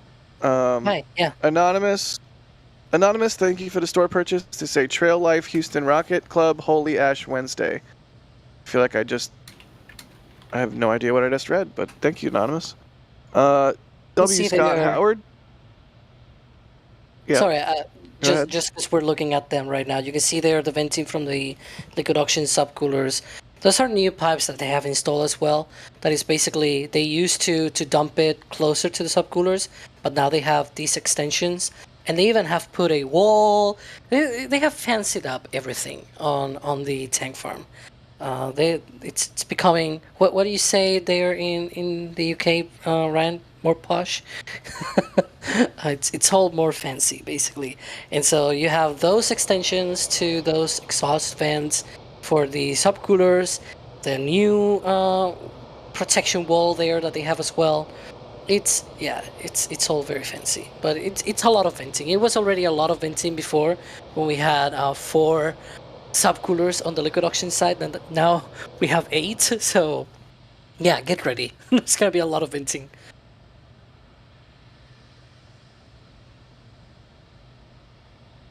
W. Scott Howard, thank you for the super chat. They say, did you hear the latest Dawn dish soap commercial? Yes, they stole our music. Christopher, thank you for the support. They say, picking up all 3 Starship patches. Thank you for that. Massive Deal Closer, thank you for the support. They say, given IFT2 torched the pad, what upgrades are they making to Stage 0 to move closer to rapid reusability and not months of repairs? Alex. I'm sure this view, although we're keeping it wide, I guess, but this view, if you can see between among all of that venting that is occurring there, on the bottom of the tower, the concrete base, they have installed these sort of metal protections to the bottom, because that's another thing that gets a lot of blast from the exhaust from the launch, and it's not really that protected, and so. That is important to get protection because it's literally the base of the tower. You kind of that's something that you kind of have to protect if you don't want to, the tower to actually go down, I guess. But yeah, it's not those black things, by the way. That's part of the protection, but those were already there for Flight 2. I'm talking about the concrete base of the tower that has received like metal sheets on it, and so those sheets are going to be protecting the tower as well. And now, as for the launch mount, we haven't really seen anything else being added. Rather, I believe they have actually removed some of the internal protections. Not sure if those will go back in, because Booster 10 is in the way. That's the problem, that Booster 10 is in the way. So in order to put those, I believe they will have to remove Booster 10 if they want to go ahead and put those back. But maybe they just found out that they don't need them, right? That's another thing. Some things need to be improved, some things need to be protected, but other things, they might have found out that they don't need as much protection to be good enough. Or, I don't know, but I cannot think any other reason why they will not launch with some of the internal protections to that launch ring. But those were removed. And so it is very interesting to see what happens with it. Those are some of the protections. There are others that we probably are not privy of because they are like really deep internally onto the systems, and we cannot see it. Good deal. Mikey Harold is saying, Jack, if you're hosting the stream, who's setting up at Vandenberg? There's no media access for today's Vandenberg launch. And so I am still in LA, although we will see how today's events go. Maybe I jump in my car and drive up to Vandenberg and shoot it from a publicly accessible location. But Starship is sort of the priority right now, although SpaceX is, like, absolutely firing on all cylinders. Alex, correct me if I'm wrong, but they have a Falcon 9 on all 3 of their Falcon 9 pads, right? Yes, Like, so they have Falcon 9 on Slick 40. Yeah, go ahead. Yeah, Slick 40. They have another one at 39A, and they have another one at Slick 4 East that we know of. It should be already on the pad if they want to launch tonight. So yeah, that's very interesting that they have all of these. There you go. That's Space Coast Live. That is Falcon 9 B1060-18 on 39A, preparing for the IM-1 mission. It scrapped yesterday, and they're trying again today. We'll see if it actually happens. But, it's one of those things that, just like today with the Wet Dress Rehearsal, I emphasize that there's new things going on, because there's new stuff that has been added. At 39A, they also added new stuff as well, and so it seems like it didn't fully work yesterday when they were trying for that launch. So it's good to test your new hardware, but I guess you were going another way, I guess. Yeah. Hang on, let me cook. So, 3 Falcon 9s. That's 10 engines each. 9 for the first stage, 1 for the second stage. So that's 30 engines. Mm-hmm. Plus the 33 engines on the booster. Plus the 6 engines on the ship. There's 69 engines that SpaceX has on their various pads right now. Nice.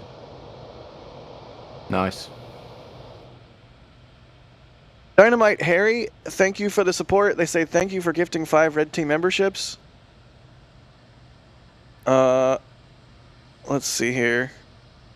Angry American, thank you for the support. They say 8.3K watching, only 2.4K likes. Show heart, I guess. Show love, smash like. Thank you, Angry American. Angry American is like the hype person for our stream. They're like always doing the super chats, telling people to hit the like button. Thank you.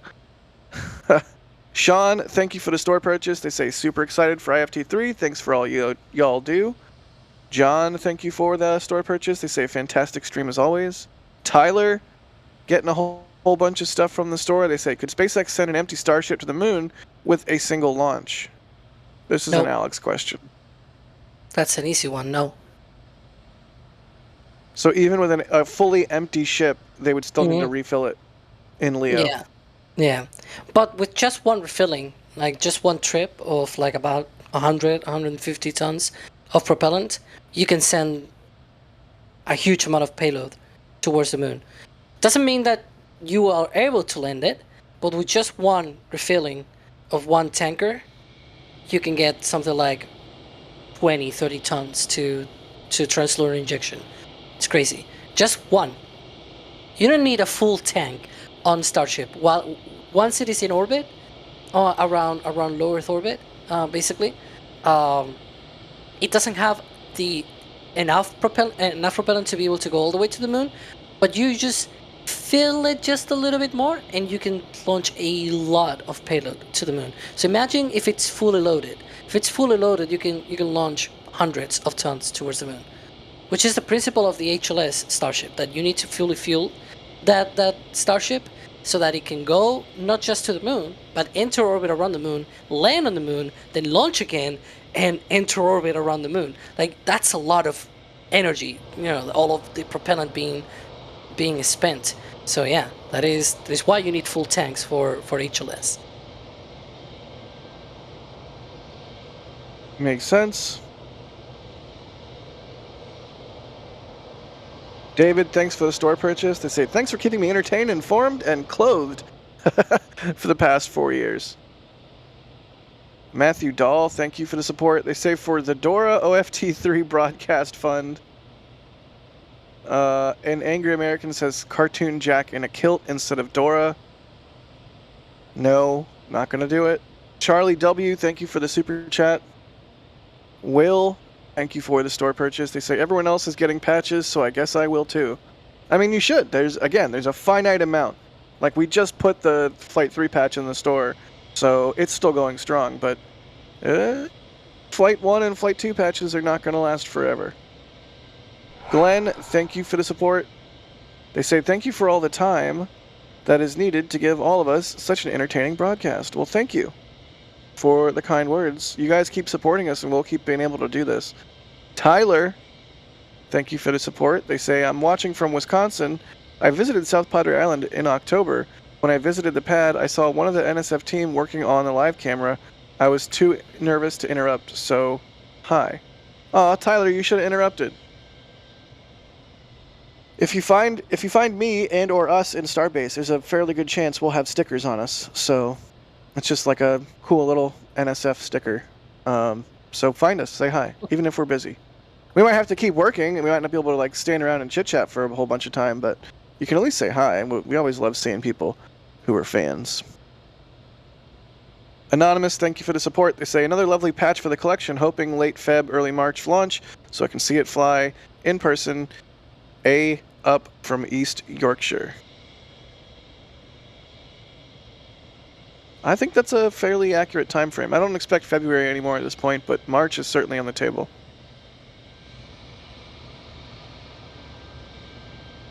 Oh, I made it go away. Dang it. I blew it. I blew it, you guys. I clicked on a super chat too fast. It was Nick Salve. When vertical booster 4 and ship 15, yeah, I can't. I'm sorry, Nick. Hang on. Somebody talk about something while I try and get this back. Well, I was gonna say that I hope you don't blow up Starship, because that will be bad. That would be bad. Yeah. It's an attempt at a pun, an attempt.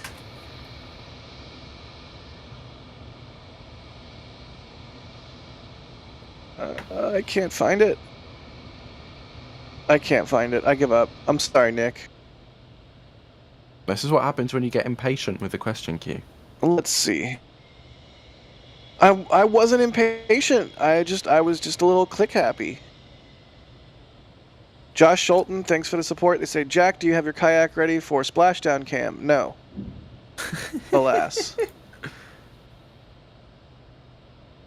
Mr. Space Repair, thank you for the support. They say, if there was some sort of hurricane coming to Starbase, could they possibly move Booster 4 and Ship 20 to the Mega Bays, High Bays, or let them out? That's interesting. I wonder what they would do. I guess if they have room in the bays, they could. I'm not sure if they would just leave them out, though. No. Yeah, I don't know.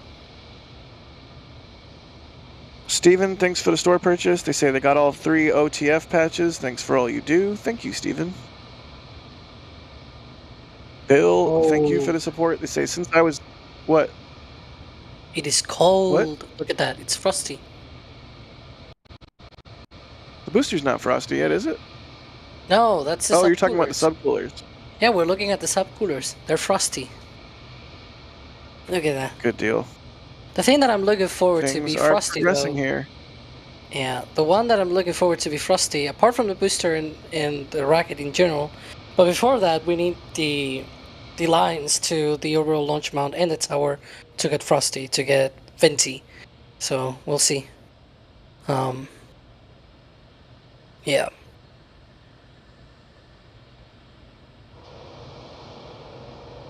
Let's see here. Mitsu Level is asking, do we think there's a hardware failsafe that the FTS can't go off while the booster is on the pad? Yeah, that's like the whole point of the pins, right, Alex?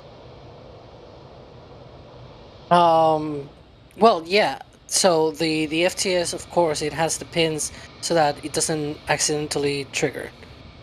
Yeah. And even when they're out, they can electrically inhibit the FTS as well, up until they're getting actually ready to fully launch. What's So there's this? multiple fail-safes here. What's this view? What are we looking at? We're looking at the OLM, bud. Yeah. Work is I thought continuing. you were meant to be the one that answers the questions, Alex. Is that a little bit to the pipe left. gonna start getting frosty here? It's because I was saying, can we zoom in on this location? I think they're still trying to find out which location it is. I should have Okay. drawn like a big circle. You should have. I told you, more arrows.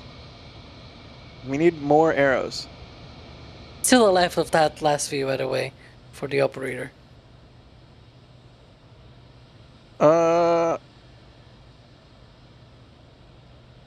Schrodinger's chat is asking, can we get a starship with a Super Mario bullet bill painted on the nose? Oh my god. Please. Please, can we somehow make this happen? This is the best idea I think we've ever gotten on a stream.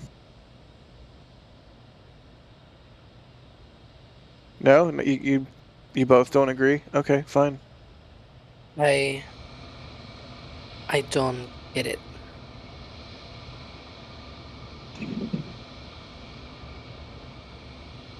Well, Alex, I'm excited you don't get it, because that means you get to play Mario and be an experience that... Well, how do you not get it? I can't. I'm trying to turn over a new leaf, but I can't. There's so many games of Mario. There's even a movie, right? Or something like that. I don't know. There's multiple, yeah. Yeah, so like, yeah, I don't get it. Fine. I played it, Roeder- but there's so many of them. Just You know the bullets? You know the bullets have the face on them, like the mouth and the eyes? That's... Come on now. I vaguely remember that. I was probably like 5 years old when that happened, and that's too many years ago, unfortunately. That's All so right. many years ago. Moving right along. Jake Roeder is asking, will SpaceX have to increase the height of the tower for Starship version 3? What do we think? Ryan, I'll let you go first. I'm sorry. I apologize. Based on your sigh, I sincerely apologize. Assuming that the ship grows from above the chopstick lift points, I would imagine that this size tower would still work. But if they like put stuff underneath the chopstick lift points, meaning the chopsticks would need to be lifted higher, then obviously they need somewhere for the chopsticks to go. But I would imagine that they would keep the chopstick lift points in the same place relative to the bottom of the ship and grow it from the top, if that makes sense. I hope it makes sense. Yeah, no, that makes sense. I agree. Alex, any thoughts? Can you repeat again, please? Will SpaceX have to increase the height of the tower for Starship version 3? My 2 cents on that is no. That's my 2 cents. And the reason for that is actually very simple. If you allow me, I'll explain it. So the reasoning behind that is that if you think long term, or maybe mid-term even, because it's not really that going to be that long term. What about in between term? In between terms, okay, right. Do we have in between seasons as well? I guess. Boy, I'm thinking of The Simpsons now, of course.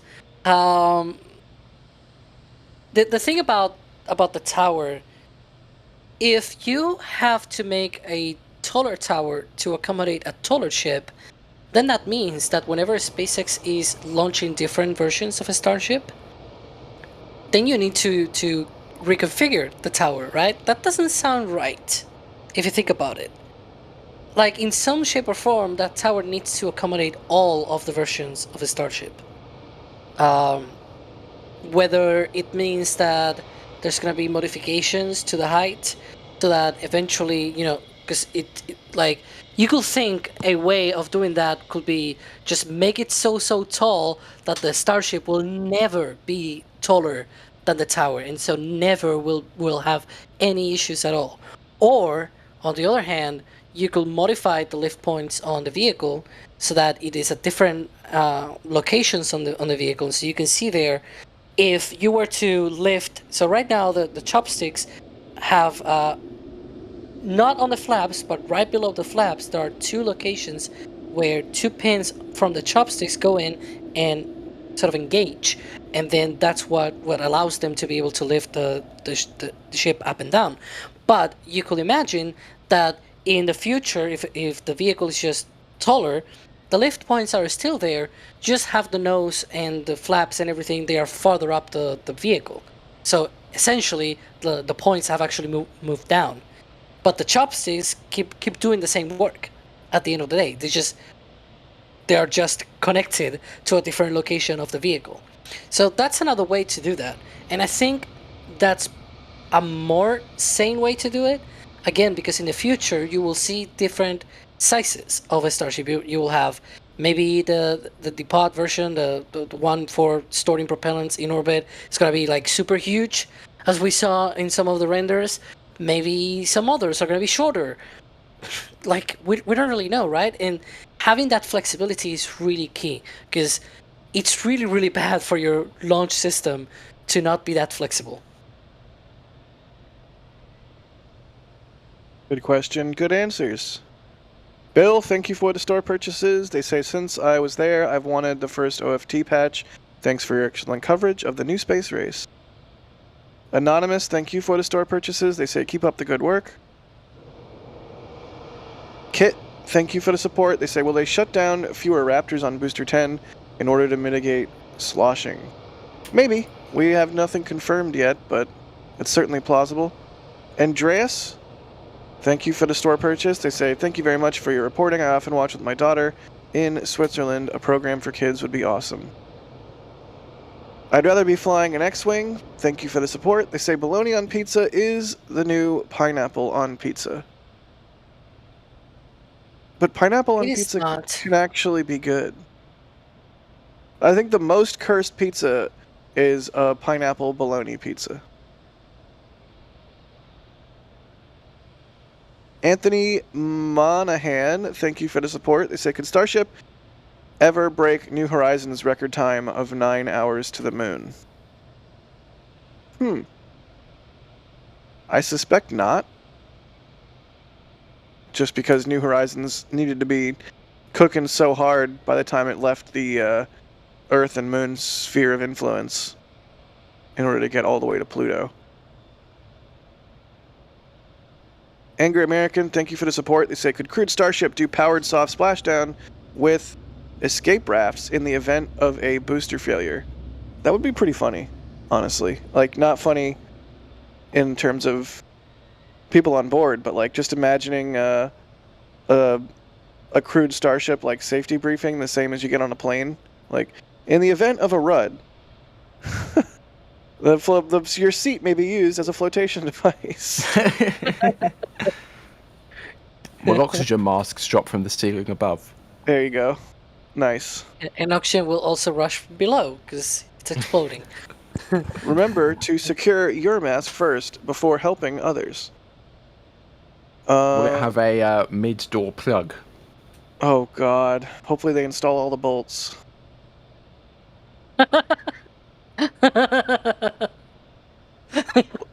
Luckily this is SpaceX, not Boeing, so... Landon Malvich, thank you for the support. They say, hey, what brand of cameras are you using for IFT3 and how many of them do you have at this point? Thanks for the coverage. I shoot Canon, and I have many Canon cameras. I have two R5s, an 80D, two 60Ds, a 5D Mark III, a 6D Mark II, an RP. I think that's all of them. Plus a GoPro. That's just what I have, like, as part of my remote camera kit. Sean also has, I think, an R5 and an R7. Mary has a whole bunch of Nikon cameras. We have all the robot cameras.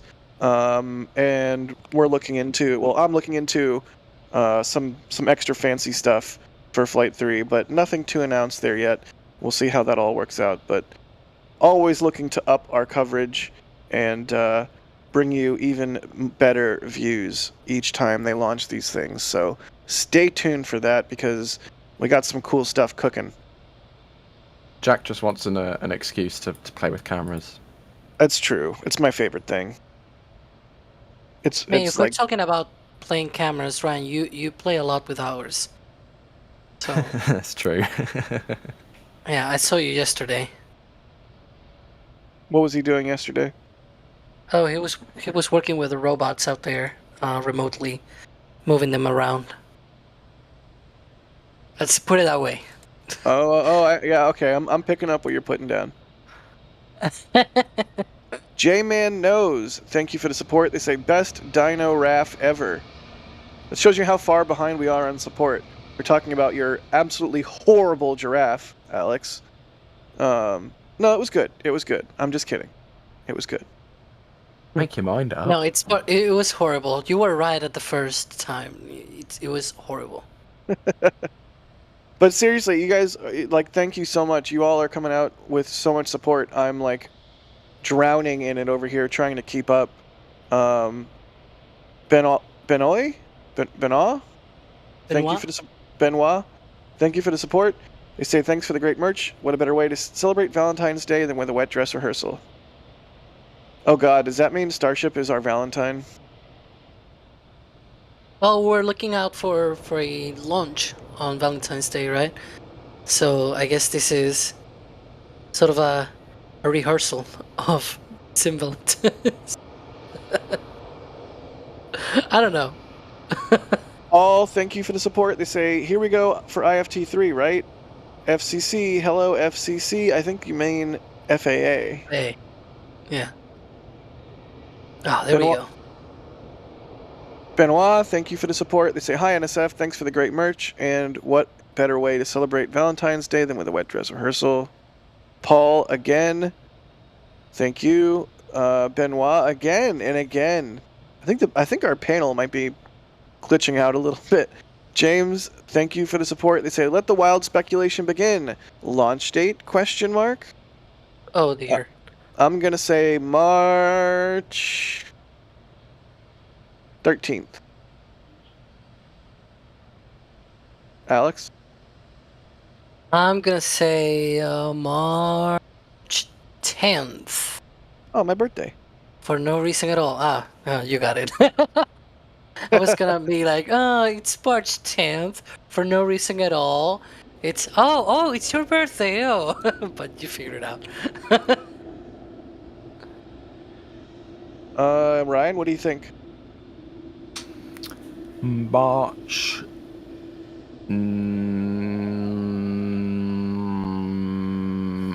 What's a night? Hang on, let me check what a nice day is in March. How do you define? Because it's spring break, so it's the not. The 10th is a Sunday, so that's a bad day, obviously. Let's go with March the. What's a nice day? The 19th, Father's Day, at least here. No, I'm gonna go with the 7th, 14th, 21st, or 28th, which means that after I've stayed up all night, I can then go to bed early to edit Twist in the morning. Yeah, and I can put it as a news piece on Twist, right? Yeah. That's why I One want of them the to Thursdays. be able to test today, so I can put it this Friday on Twist. That's exactly why. Nah, it's a joke. Richard, thank you for the support. They're thanking us for the amazing coverage, and they say, don't know how you keep it up. I'll tell you how we keep it up. It's like all thanks to everyone coming out and supporting what we do. So your store purchase is part of the answer there. Arturo, thank you for the support. They say, greetings from Mexico City. Nice. Nicholas, thank you for the store purchase. They say, patch 3 for my first patch. Thank you, NASASpaceflight. Love your streams.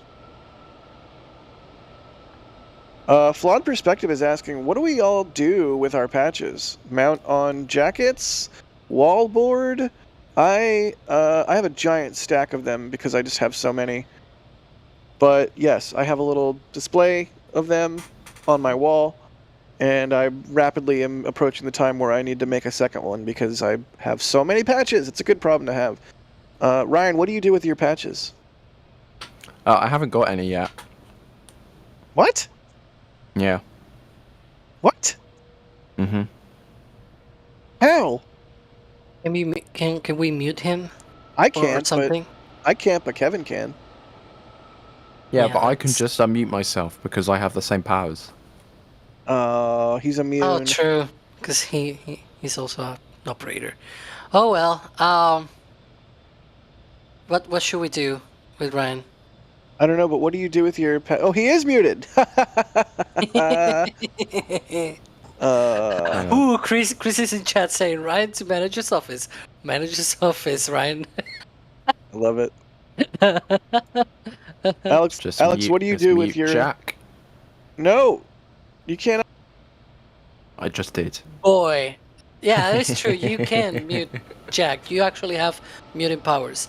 But, well, in my case, if I actually had all of the money in the world, I will probably buy all of them and just go on a parade and throw all of the patches around so people can see all of these cool spaceflight stuff.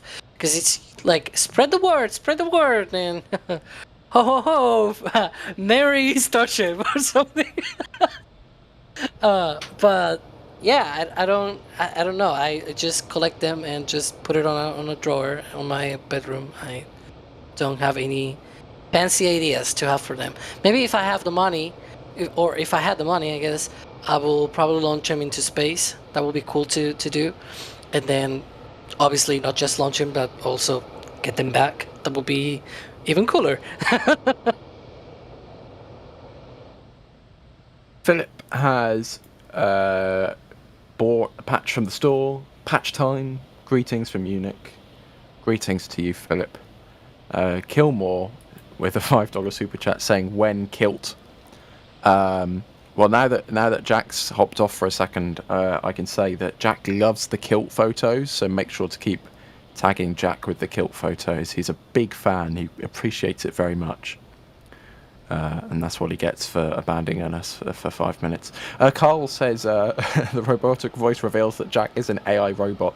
That's true. We've just put him on charge for a few minutes. Valentin Sorry if I pronounced that incorrectly, saying, hello from France, thanks to you, I became passionate about Starship and you're learning English, thanks for... I'm apparently not learning English, and I am learning English, thanks for You're your great English. work. You're very welcome. I'm English and I can't speak the bleeding language. I think you bought all 3 patches here, let's find out. That was Go Flight English. 1, that's Flight 2, and this is Flight 3, whee! There you go. I'd rather be flying an X-Wing with a $10 super chat saying, wild, in all caps, orbital refilling idea. 2 ships, tail to tail, in a flat spin, move center of rotation from midpoint out towards the nose of one ship, so centrifugal force moves fuel. Jack, I tweeted you a pic. Well, Jack's not here at the moment. Alex, physics man, does that physics? Sure. The problem is, 2 ships, tail to tail, in a flat spin, move the center of rotation from midpoint out. But that's a lot of work. Right? Like,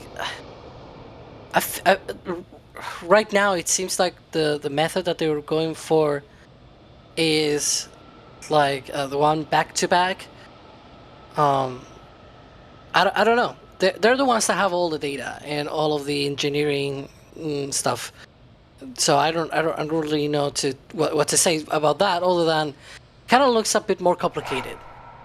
Because the other way, you just have to apply. Oh, there we go. That's the Yes, the thumbs thing. down and the thumbs up. Yeah. So the other way, where it's like back to back, you can still apply like a force with settling thrusters or things like that, and you create the same kind of artificial gravity. So I don't know. Das in the back channel is saying that violates physics. The center of mass moves as the fuel moves. Yeah. And it is also true that once you spin that, it'll move out rather than moving in. Yeah. So Yeah. Christopher, say. Oh, carry on, Alex. Sorry. I was gonna say that in any case, what you will need is something in the middle, and then the ships being, I don't really know if it's really something that you could do with centrifugal force though, because it's really, like, I'm trying to imagine right now very hard in my brain a setup where you have 2 ships stuck together, and centrifugal force somehow makes it all go to where it needs to go. I have a hard time to imagine that. Mm-hmm. Christopher says happy early birthday. I'm not sure who that is to. Is that to Jack? Maybe? I don't know. Whoever that's wishing a happy birthday to, happy early birthday. John, thanks for all you guys do. Love the coverage. I need to get this patch on my SpaceX hoodie, creating something really special. I agree. Oh, you got a hoodie. Got the hot staging hoodie from the store, and the patch, Flight Test 3 patch. So for everybody who's just joined us here over the last few moments, as the Pope event now starts going again, Kai is asking, do we have an estimate for when propellant loading will start? So Alex, do we know at the moment, have a rough idea when they're going to start loading prop into this thing, or are they just going to, just keep venting from the Pope vent and not the OLM vent like we want them to? Well, it takes often a few hours for the tank farm to spool up. It's been undergoing work for some time, and so it's going to be a while until we actually see propellant load. Because after this spool up, then we have the OLM vent and the tower vent, and those are to chill down the propellant lines to both the OLM and the tower, and those often last for about 45 minutes or so. And so it's right now, even if the OLM vent started right now, you will still need to count about 45 minutes until propellant load starts, minimum. Okay. Ken has bought 4 things off the store. Can't wait for the actual launch, but a WDR will do whilst waiting. I agree with that statement there. The launch, fingers crossed, isn't that far away now. Oh, you got Big Mug. Everyone likes the Big Mug. Ryan saying, will the whole of NSF be my Valentine? Sure, why not? Anonymous saying, a big thanks for your countless hours of content and for making my German sleep schedule some kind of freestyle. I think everybody who works at NSF is now on a freestyle sleep schedule. Thanks for buying the patches. Anonymous says tanks. I think I'm going to assume that's an attempt at some pun. I'm sure Sawyer would appreciate that. Toby with a store message asking, how do they rotate the vehicles when held by the chopsticks to get the alignment right? Well, I don't know, Mr. Kevin Michael Reed, if we could go back to review where we could see the little stabilizers poking out of the chopsticks for Alex to explain. Maybe. There we go. Yeah, so you can see there, those are the little triangles there at the bottom of the arms. But then also the not the arms, the pins on the arms. You can sort of see it. It's a little knob there on the middle of each arm. Those little things go into little sockets on the ship underneath of the flaps, and those can pivot a little bit. They are not fixed. Obviously, those pivots, it's very subtle. It's not really a huge amount of angle of rotation that you can do. And then the sort of the stabilizers, I usually, it's a bit hilarious because the first time that I tried to sort of put this in my brain is, imagine instead of two arms, it's actually two hands, and then you extend your hands with your four fingers, right, and your thumbs. So your thumbs are up, and then you have your index, your middle, and your annular finger, and then you have the pinky below. The pinky is sort of those stabilizers. So you have to imagine that pinky a little bit separated from the other three. And so those pinkies, those stabilizers, are the ones that adjust, very fine-tune the location and the sort of angle of the ship. So you can see there that pin at the top of the arm, and then the stabilizers there, those triangle things below. The ship also has like another set of sockets, like a little set of sockets right below on the vehicle that are specially designed for these stabilizers. And again, these stabilizers can move a bit, can adjust slightly here and there the position of the ship. So they have very subtle, it's not a huge amount of movement, but they also don't need a lot of it. Because again, it's a big vehicle. We sort of talk about this when they stack the vehicles, that it is subtle movements, but because they are so big, when you do a small movement, you still move a lot at the end of the day. It's a small angle, but the eventual movement is big. And so it is, because it is a big vehicle, it just a small 1 degree deviation makes it be a very big deviation in terms of distance. So yeah, it's not a lot, but again, it does its job at least. I'm just going to kind of hammer through as many of these store messages as possible, because these are like 30 minutes old at this point, because just a stupendous quantity of people have been purchasing things off the store. So I do apologize that we can't read everything out, but we also want to talk about the testing that's going on before our eyes as well today. So just to everybody who has been purchasing stuff off the store, a big thank you for all of that, because it is greatly appreciated. It's one of the many avenues in which you can support what we do.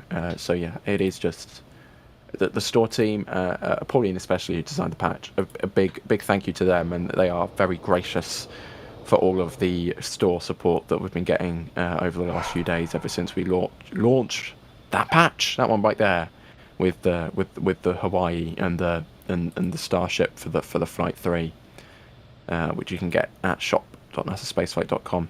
There's also other patches. Last chance on the Flight 2 merchandise. The patches They're not marked as last chance on the store though, because the way we do the patches is we just like bulk order loads of them.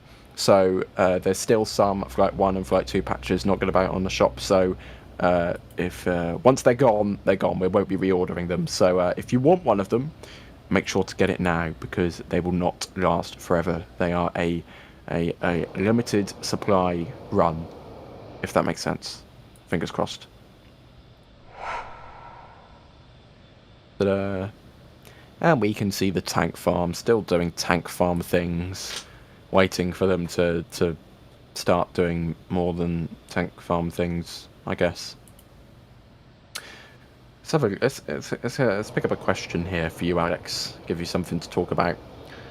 Well, I guess the producer wants me to talk about this because I was Okay. tagged. Yeah, listen to Kevin. Yeah, Kevin's smart. Listen to Kevin. Yeah, so we see there those exhaust vents for the subcoolers. They have defrosted a bit. They're still kind of frosty, but they have defrosted. It is very often to see this, where they frost, then they defrost, they frost, they defrost. They're not continuously frosty until we actually go through propellant load. So once they start propellant load, those things go ham. It's like really, really active, and then that's where you can see a lot of these hardware being frosty all the time. But before that, you will see these sort of frosty, then defrosty, frosty, defrosty. The important thing is that it never goes completely defrosted. That's a bad thing. But again, in particular, these pipes, sometimes they actually get fully defrosted because they are part of the subcooler system. What I mean by completely defrosted is the subcoolers themselves. So we don't want the subcoolers themselves to be completely defrosted, because that means they have been unloaded from their liquid nitrogen. And they need to be filled with liquid nitrogen to be able to subcool, because that's sort of their thing. They're called subcoolers for a reason. And there you can see the other ones for the methane side of the tank farm. They are a bit frosty. Again, it is not the complete thing, because that is very often where you see a little bit of frost and then it goes down, it goes up, it goes down, but it is not until they actually go into propellant load where it's completely frosted over, it is completely active. This is just part of the pre-chill down procedure ahead of actually chilling down the lines that go to the OLM and the tower. Was that you, Ryan, with a thud, or was this stream? I don't think I made a thud. Okay. What was Did that? I make a thud? I don't know. I heard a thud. Oh. Well, I didn't intentionally make a thud, I'll put it that way. I'm back. Oh, hi, Jack. I did not hear the thud, but I also was getting my headset put on. What kind of thud are we talking about here? It was like boom. Boom. Ryan, you want to give us a rendition? He didn't hear it, so. Oh, Thud. there you go. Okay. Well, I guess be careful what you wish for when you mute me, because you might just be stuck on your own for a little while.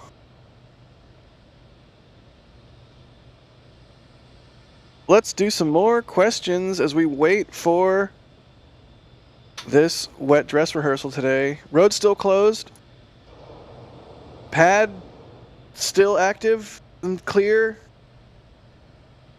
What were you guys just saying about the orbital tank farm? The frost has gone away on the subcoolers?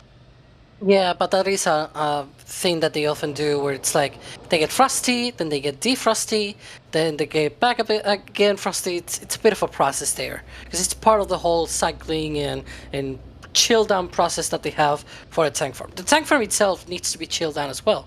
That's the important thing. So that is part of the process.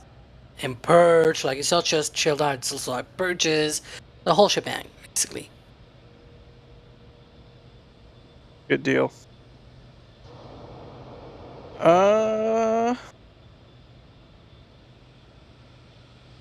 Tom A. Saunders is saying, with all the new orbital tank farm work, are we expecting different vents and time frames? Could this be a new record for fuel up? Alex? Yeah, so we're different vents. I'll go to that later. I'm gonna deal with the other one. So yes, we're expecting different time frames because of how they have changed the tank farm. They have changed the pumps and subcoolers, and what I said before is as well that even the subcoolers now they have dedicated ones for the ship. So whenever we see the start of propellant load on the booster, and then because on previous two stacks, the way that the tank farm was set up is that when we saw the start of propellant load on the booster, it was going fast-ish, and then when they started the propellant load on the ship, then it slowed down because they share the same commodities, the same sort of sources with the pumps, the subcoolers and everything. But now they have dedicated a subset of the subcoolers to the ship, and so now when they start the propellant load on the ship, that shouldn't happen where the propellant load on the booster slows down. It should all go at the same rate, and so that is something that I'm looking forward to as a person that has been tracking this for a long time, because it'll be new data that we'll have to feed into our viewing of the flight. So yeah, and as for the different vents, one interesting thing that is different on this stack from the previous one, at least on the ship, they have removed some of the vents and they have added others. So for example, if you remember from the liquid oxygen tank, they had cowbell vents. Those have been removed. They were actually removed already for ship 26, but ship 25 and ship 24, they did have the cowbell vents, as we call it. There are basically vents that look like cowbells. And instead, now there are cowbell vents, but they are located on the ship nose cone, which is weird, but okay, I guess. And I'm mostly sure those are related with the header tanks. So if we actually get to that point, it's usually around the latter part, like towards the last 10-15 minutes of the count when those things, those header tanks vent. So we're gonna see if they actually get to that point, but if they get to that point, we'll probably see some kind of venting from those as well. But it is not on that side, producer. It is on the other side. If they vent from that side, we're having a problem.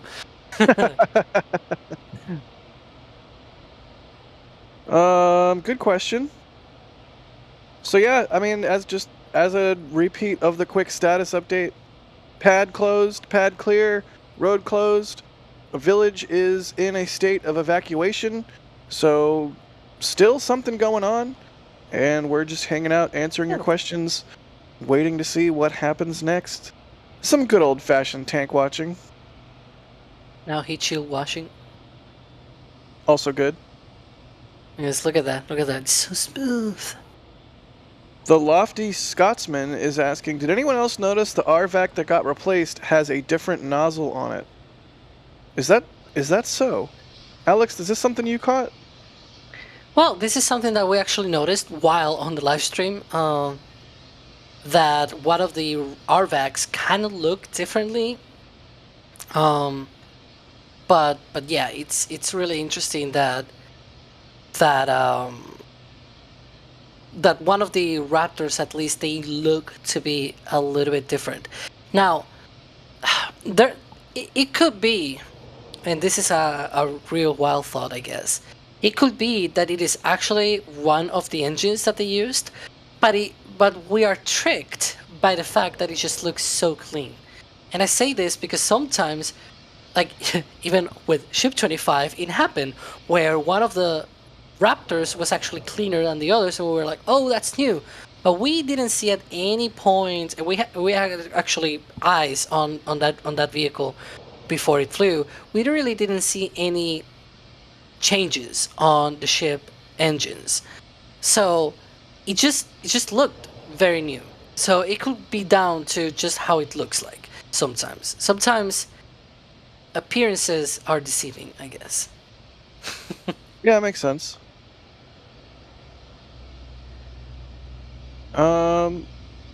Question. Can you guys hear my dog absolutely destroying a bone right now, like 2 feet from my face? Because she feels the need to chew her bone, like 2 feet from my Very quietly. face.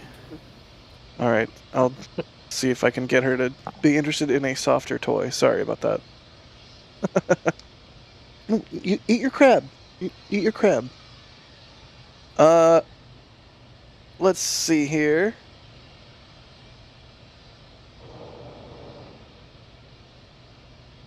What Pez is asking, will a test end with a static fire? I think most WDRs, yes, but I don't think we have an overpressure, right? No, wet dress rehearsal, typically they do not end with static fires. I don't think SpaceX has ever done a static fire with a full stack. Is that correct, Alex?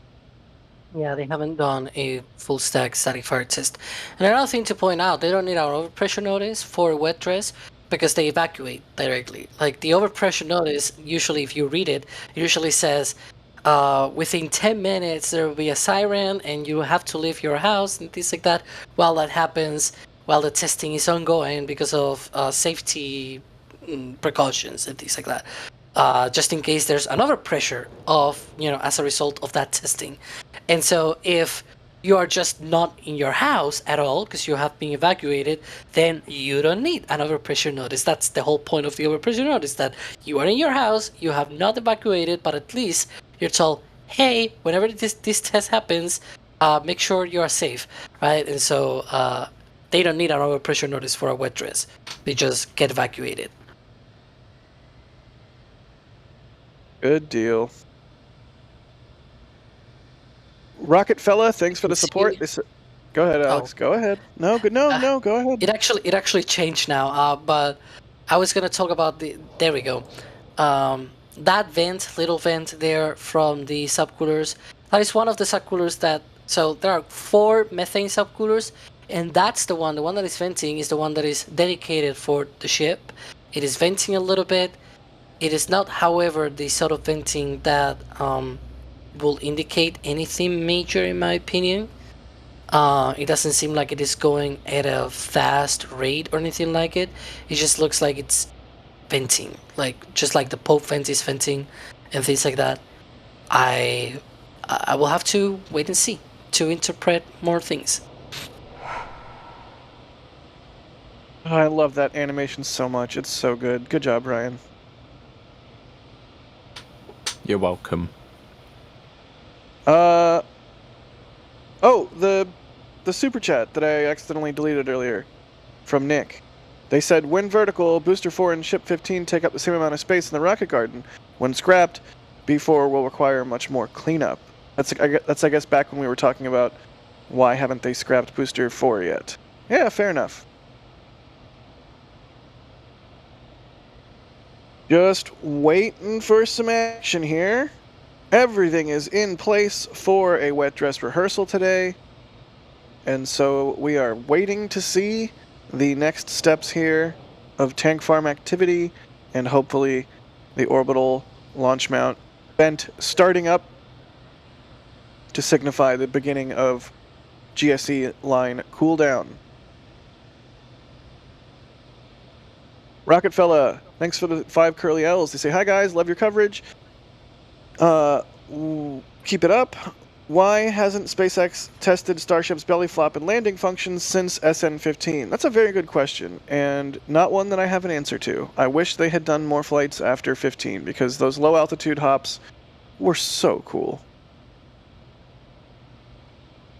Keith, thank you for the support. They say for Jack's kayak and his splash cam program. How is the kayak coming back now?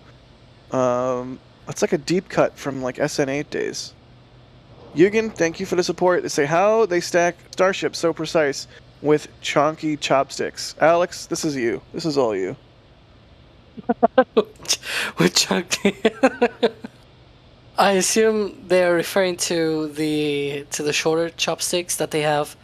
They have sort of redesigned for 39A, and the one that is going to be installed here, the second launch tower at Starbase. Yeah. Well, we don't really know.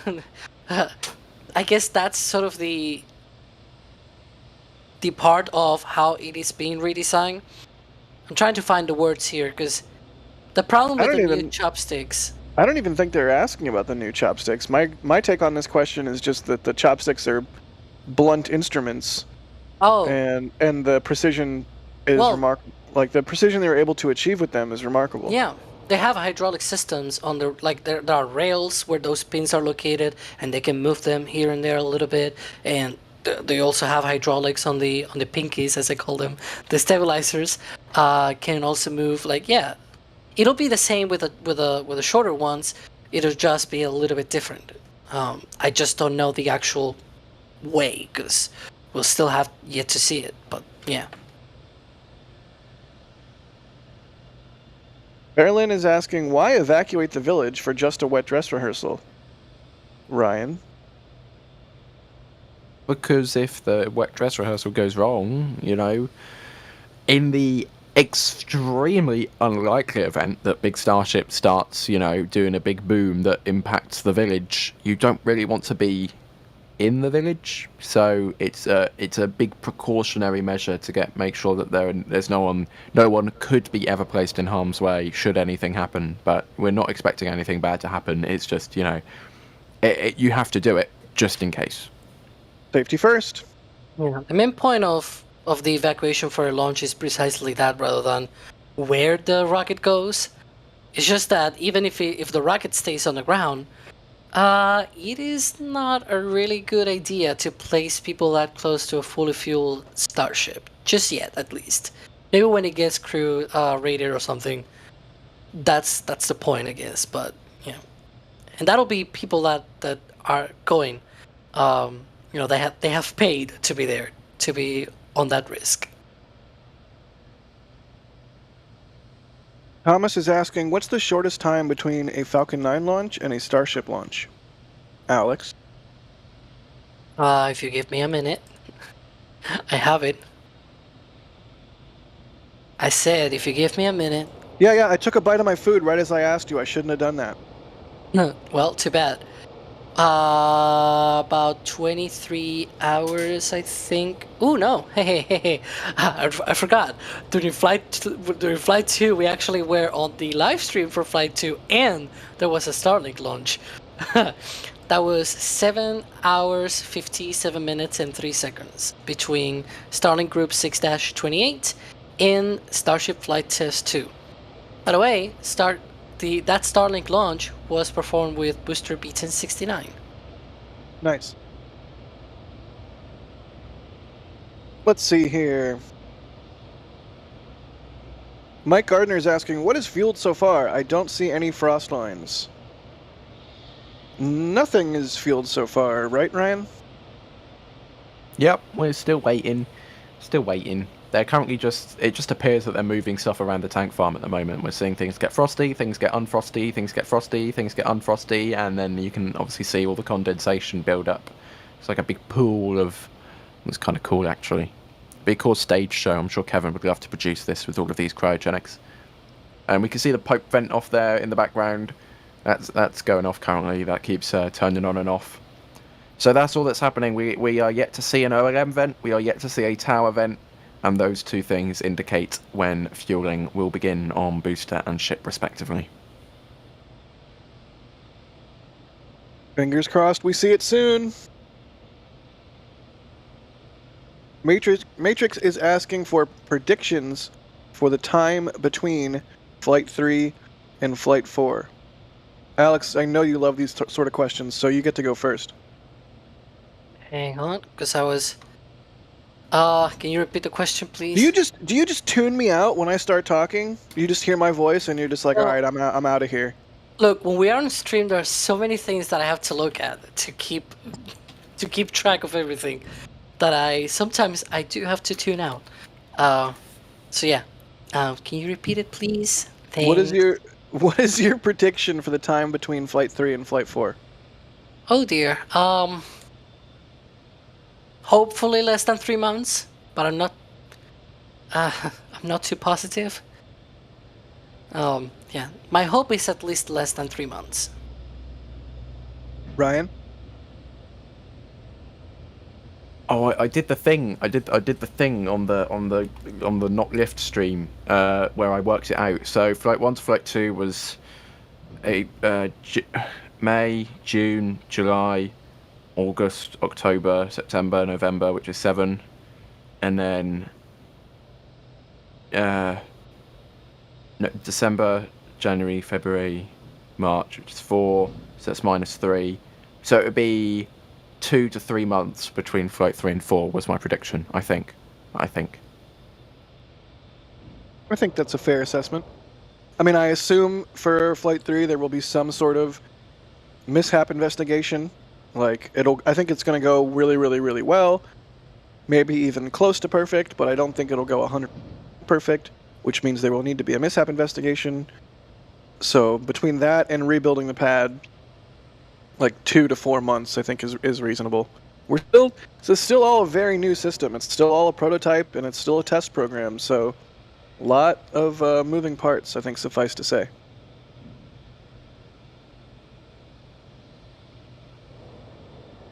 MKJ8888 is asking, how will crew survive Starship's flip?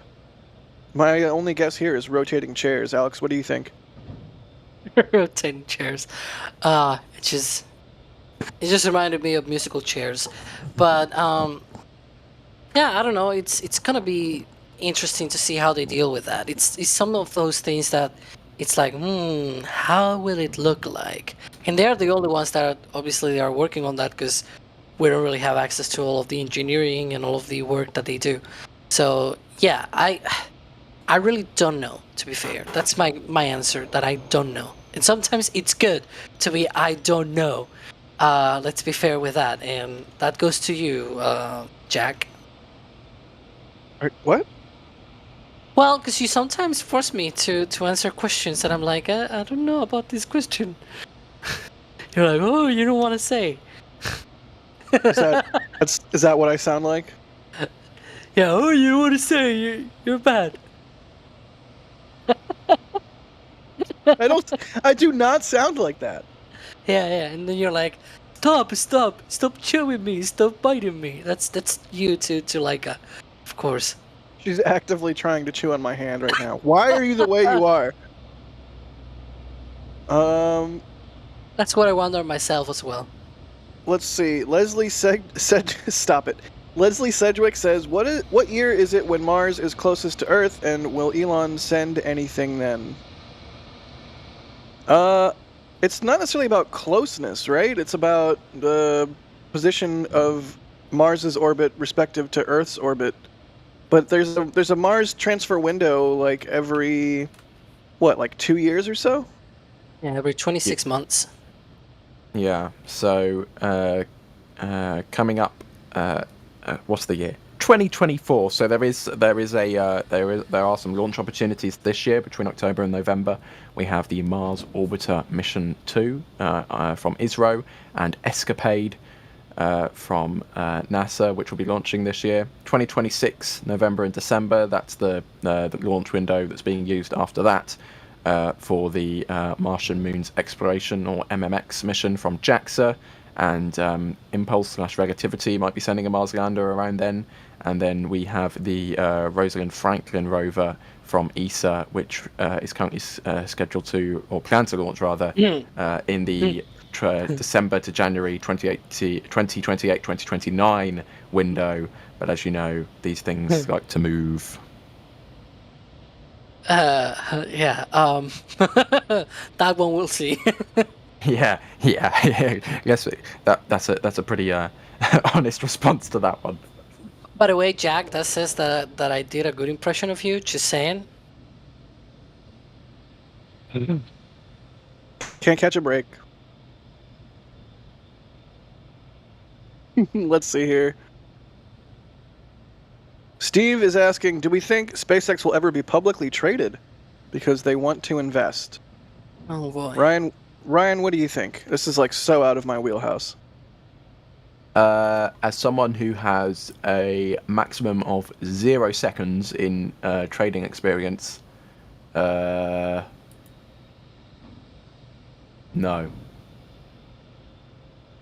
Alex?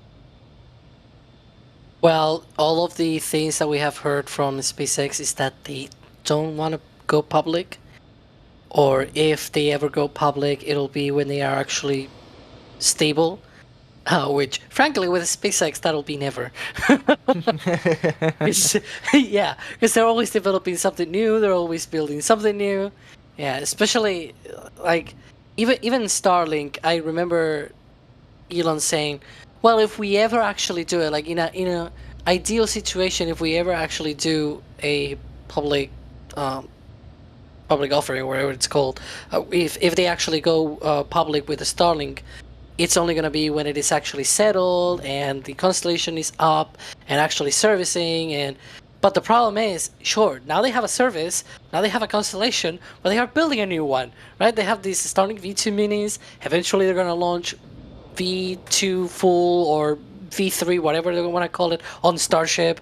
Like, they're still doing new stuff either way, and it's not going to be stable at any point. They're going to be having a lot of moving parts. So yeah.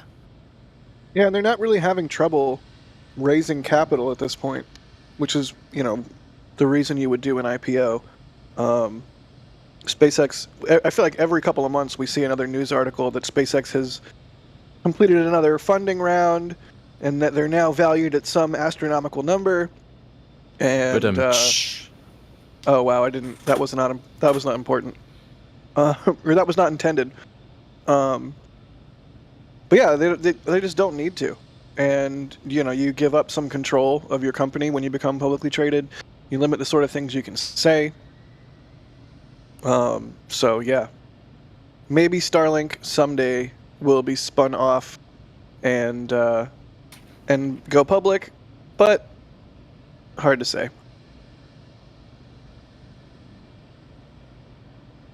Holy cow, Jonas grabbing so much stuff from the store. Thank you so much. They say saw 10. IFT2 That's 10 last different year. items. Yeah, that's insane. Thank you, Jonas. They say saw IFT2 last year on my 32nd birthday from South Padre. Luckiest short trip ever. Greetings from Germany. Nice. But seriously, thank you. That's a lot of store purchases. You're getting some metal prints. Roll it. Another one. Nice. And another one. And another one. And another one.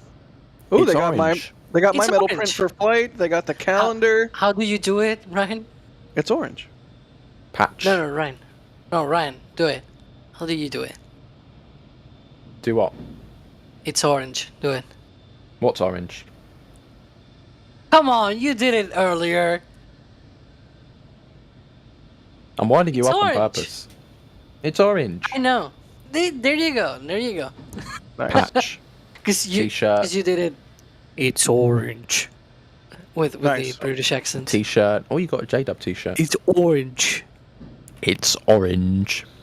See what I say?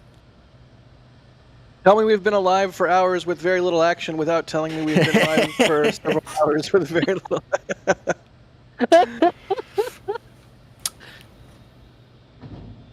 Yeah, Good deal. that's how huge amount of support. Because again, it is a store purchase, right? So they have gotten all of these amazing merch that we produce, but then also at the same time that supports a lot of people. Like the metal prints, part of that it just goes to the photographer that shot the picture. So like things like that, and obviously the rest goes to be able to feed all of these robot cameras and things like that. Like it is very important that we get these contributions, and as a perk, I guess you get merch. So that's good. Merch. The robots Patch. get very upset when they're not fed with some wonderful electricity. Yeah, they Oh, yeah, do you require bet. photons. They demand photons. You bet. I still have some nightmares when we have a lot of clouds like today, of days where they've been very whiny about electricity. Yeah. Let's put it that way. They literally storm off to their rooms by themselves and put themselves to sleep when they don't have enough electricity. I'm still We have just houses for all the robots, by the way. That's how that works. I'm still just blown away by this, like what an insane store purchase. And Alex, as Alex was saying, we saw some metal prints in there, and it's huge. It's a huge amount of merch. But the metal prints, especially, like a portion of that sale, like Alex said, goes to the photographer who took the image. So not just supporting NSF, but supporting individual photographers as well. It's truly outstanding. Thank you so much.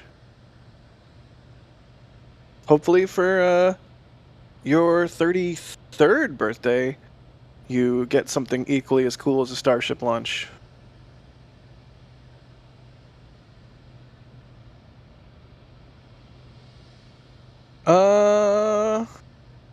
Kaiichi is asking, are we expecting more Stage 0 upgrades and patches after IFT3? Yeah, I would say so. At the very least, they're going to have to refurb the pad again, right, Alex? I don't know if they mean patches about our patch. When you said patches, yeah, there you go, that patch.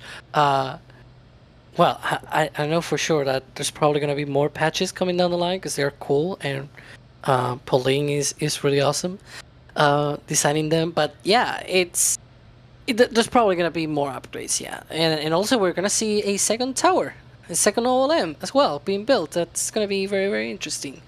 Because we saw, I mean, it's going to be the third overall because there's also 39A. But all of that happened, you know, to get to 39A, you kind of have to work at 39A, or, you know, if you're a photographer putting remotes there, it's not like here, where you can just drive down Highway 4. You are next to all of the hardware, all of the construction. You can see it happening from very close up. So it's gonna be interesting.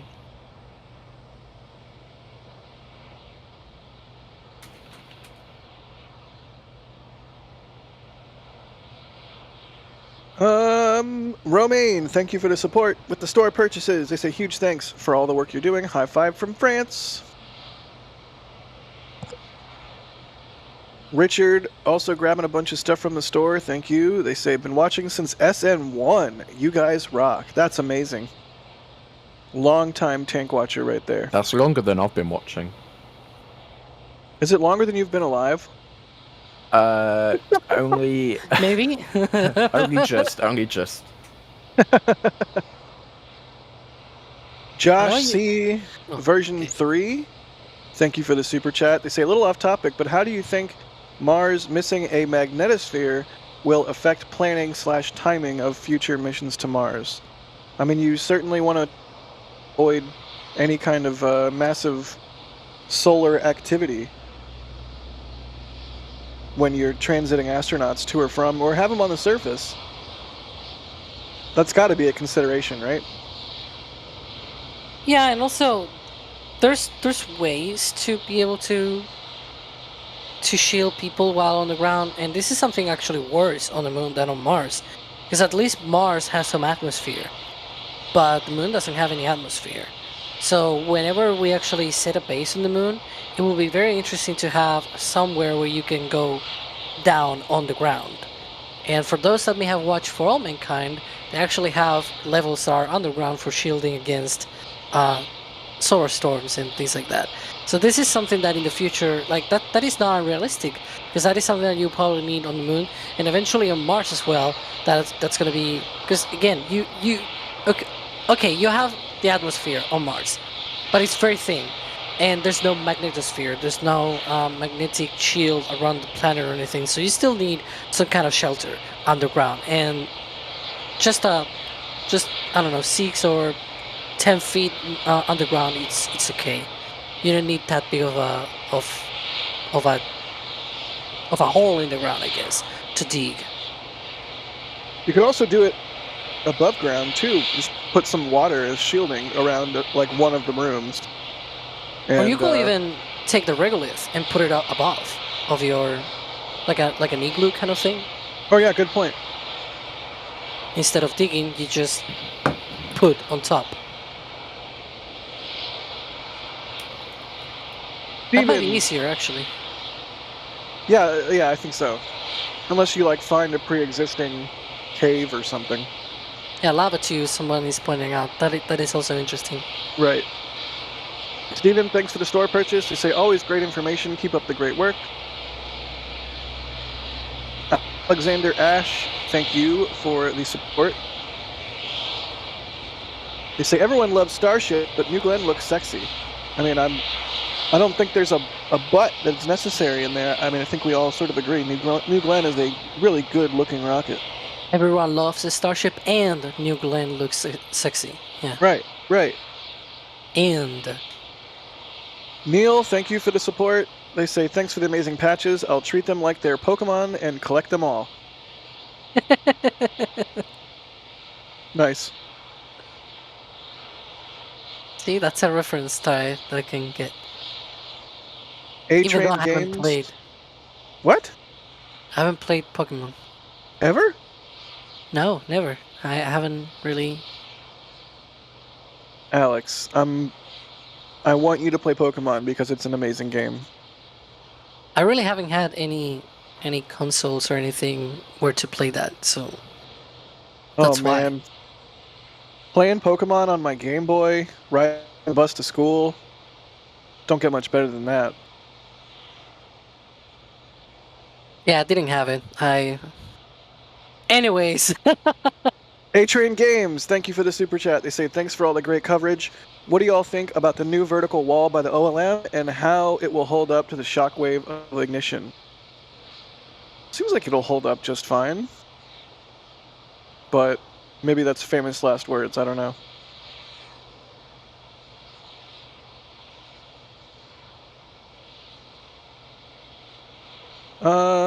Let's see. A-Train Games, thanks for the support. Oh, that's the same one I just read. Jeremiah, thank you for the store message and purchase. They say thank you for the amazing coverage and great merch. Keep up the excellent work.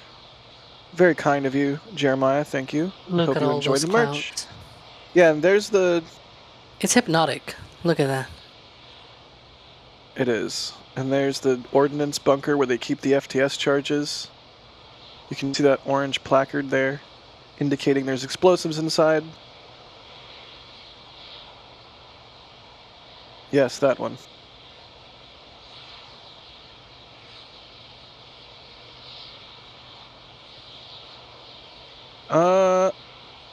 Kevin, thank you for the support. They say patches purchased. Better late than never.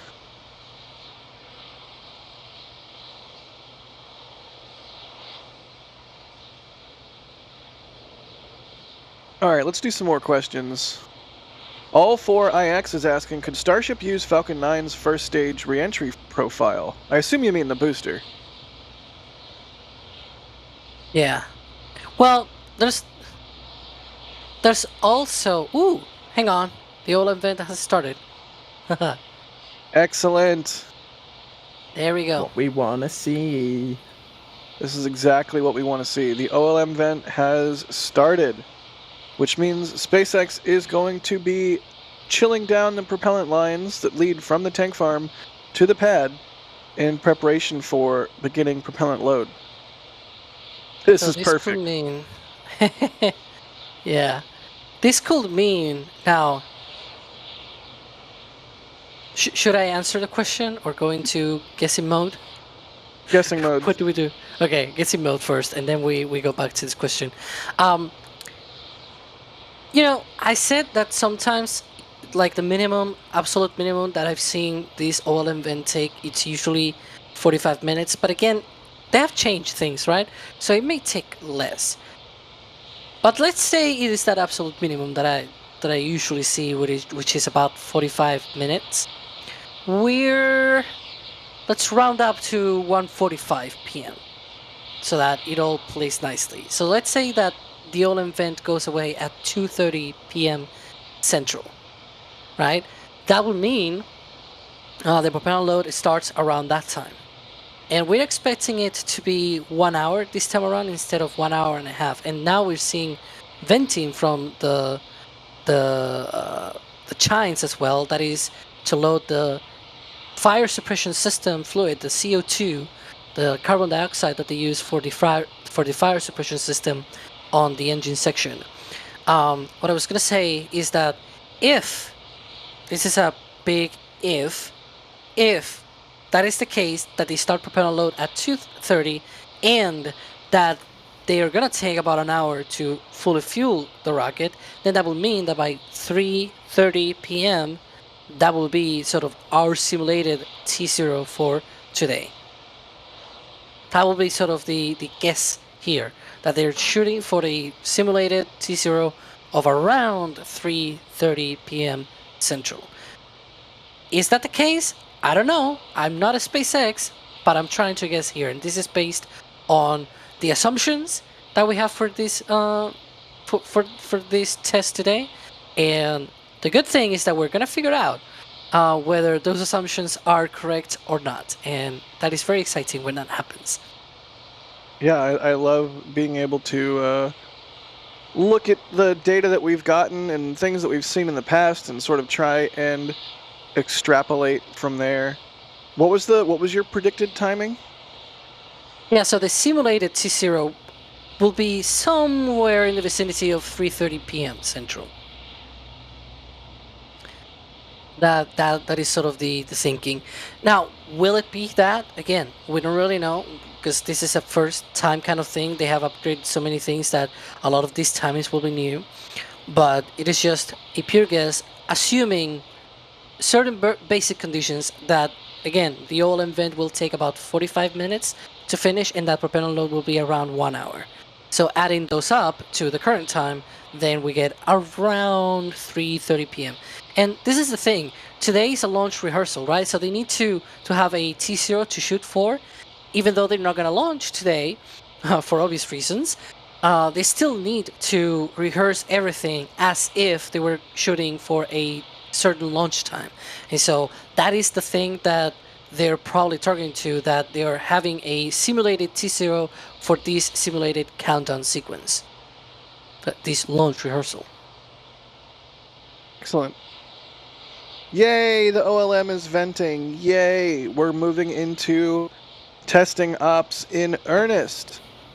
Hopefully today we get to see a fully frosty, full stack Starship.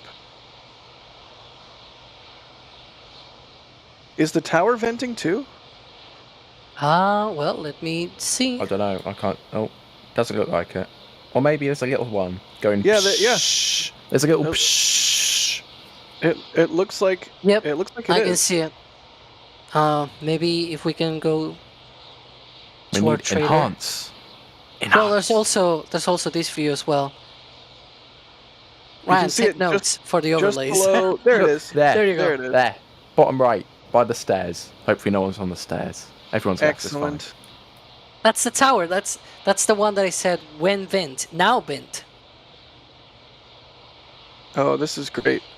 This is great not just because we're seeing activity pick up and we see things that tell us that we'll soon get into prop load. It's also great because, of course, I'm going to say it, more data is more better. So we can take all of these events and their timings, and Alex, you and Adrian can throw them in a spreadsheet and divine what's going on and what we can expect to see for Flight 3 based on what's happening right now. Yeah. So I guess I can talk a bit about what to expect from these vents, right? Because we usually have the waterfall mode and what it means and everything. So for the OLM vent, right now it is sort of in a very small form right now. It's very small in size and not really very powerful. But as we progress through the countdown, that OLM vent will grow and grow and grow, and towards the last 5 minutes or so of that vent, it becomes very powerful and very active. You can see, and we call it waterfall mode because it just becomes, it looks like a waterfall coming from the OLM. It's crazy. It is also very beautiful most of the times. But for the tower vent, right now we've seen that sort of little of activity. It doesn't grow that much at this point in the countdown. But once closer to the propellant load, this tower vent comes back sometimes once, sometimes twice, It kind of depends. For Flight 2, it came back twice. And towards the end, again, on that last time that it comes back, it grows in intensity just like the oil vent, and then it has its own waterfall mode. And the waterfall mode of the tower vent is amazing. Because you have the full stack, the tower with the chopsticks, and the vent is just like a big cape going down all the way across the launch site. It is amazing. And I hope we get to see that in just maybe in half an hour or so. May be happening. Excellent. All right, well, we're getting into the meat of it here. I am going to jump off briefly, but I will leave y'all in the capable hands of Mr. Chris Bergen, the Bergenator, NASA Spaceflight Actual, the Bergster, Chris Bergen. Chris, how are you doing? Yeah, I can't deal with that kind of introduction. It's just not very Yorkshire of me to be the Bergenator. It sounds like a wrestling introduction. I need a rock tune to go with it. Maybe. Yeah, right? Yeah, need some metal like music, Kevin. Yes. Some laser sound effects. I'll take that. Actually, now is Chris the Bergenator. And I just storm in. It's all like... No. Anyway, moving quickly on. Starship. Hey, they can start filming it now because I'm here. So that's good. I actually... The legend, the Chris Bergen, the one and only, one night only, Sunday. All right, I'll stop. Okay, this is far too lively. Let's bring this down to my Yorkshire level now. This is way too lively for me. Yes, so where we are, status. Maybe you can update me, Alex, on where we are. Yeah, we're right now in chilling mode. We're seeing that oil vent, the tower vent. They are chilling down the pipes that go to both, to the oil vent and the tower vent. We're hoping to see a propellant load maybe in the next 30 to 40 minutes to start around that time. So, keeping an eye on things as well. Excellent. I see there's a good 9,000 people who've been waiting just for this event. I know more will turn up when it gets frosty, but that's impressive. It just goes a sign of how this vehicle has resonated with people, and rightly so. This is the world's largest, tallest vehicle. I keep stressing that because when you watch it so often, it's a case of people get used to it and they lose the context of how important this vehicle is, not only in its world record size, but also in what it'd be capable of doing and taking people back to the surface of the lunar surface and then to Mars, which is something we've been always waiting for. People of my age, the shuttle era age, and even before then, will know that after Apollo, we basically gave up on low Earth orbit, past low Earth orbit. It's called BEO, Beyond Earth Orbit, and that is something we're finally getting back after many, many years. It was always a case of 20 years to Mars, 20 years to Mars. It was like that for a good few decades. Oh, about 20 years before we can start thinking about Mars missions. We're finally under that limit now, I think. I think it's fair to say there'll be lots of challenges. It won't be on Elon's timeline, but it will be a lot sooner than had it just been the sole NASA plan. Artemis brings in the commercial vehicles now, and that's where Starship can really shine. I can see a HLS-style contract for Starship for Mars. I really can. So I'm hoping that this rocket is the hub. This is the future. This is where we finally get humanity to be multiplanetary. Yeah, I agree. And as you've probably seen on your screen, there's been some store messages popping up. I'm not exaggerating when I say this. So far today, we have literally received hundreds upon hundreds upon hundreds of messages. So apologies that we can't read every single one out, but we do want to cover the wet dress rehearsal in between all of the support that we're getting, which has been incredible. So thank you, everybody. But we just physically, we need more time. That's what we need in order to read all of these out.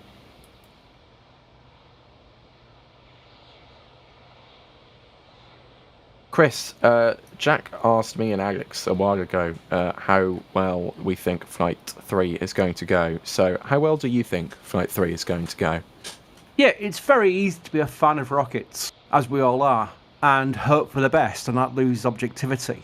But even with objectivity, we can use the long poles of what IFT-1 and IFT-2, the difference between the two, showed. So when SpaceX said, okay, between Booster 7 and Booster 9, we're going to upgrade the booster. Look how well the Booster 9 did compared to IFT-1. It was a world of difference. And with this flight, Ship 28 is upgraded compared to Ship 25. So you've got that same kind of parameter of hope, where you think, okay, they've learned the lessons, which is very SpaceX-like. They tend to be a company that's not afraid to break things to find the best sweet spot for their vehicles. So I've got every hope that we may see a progression from IFT2 where Ship 28 actually completes its own mission as well, and then we get potentially a re-entry. And I always caveat this. If they lose the vehicle during re-entry, that is not terrible. Now, some people in chat will rightly say, well, Chris, that's just very SpaceX fanboy of you. No, because you need the data of the TPS, and a failure on Ship 28, where I say failure very carefully, where it's lost on re-entry, will provide them a wealth of data on the TPS, and that will play in so well to the future missions.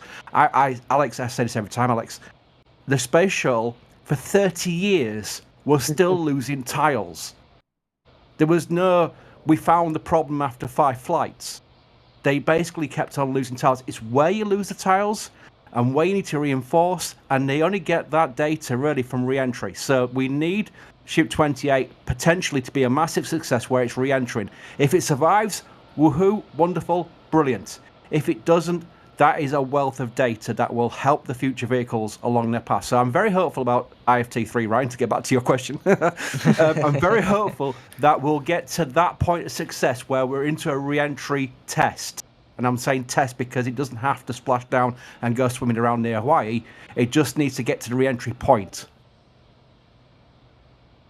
Yeah, and as you've probably just been seeing, I've gone through a bunch of different patch orders that we've been getting from from the store. For everybody who's just joined us, I think it's worth reiterating, just again, very briefly, that the patches are ordered. We do like a bulk order for the patches, so there's only a certain number of them. So especially for the Flight 1 and Flight 2 patches, if you want one, you should probably think about getting one as soon as possible, because they are not going to last forever. Once they're gone, they're gone. They're gone. So just a note on that. And then all of the other Flight 2 merchandise that's going around has been marked as last chance on the store as well. So they'll be going away soon as well, just so everyone is aware.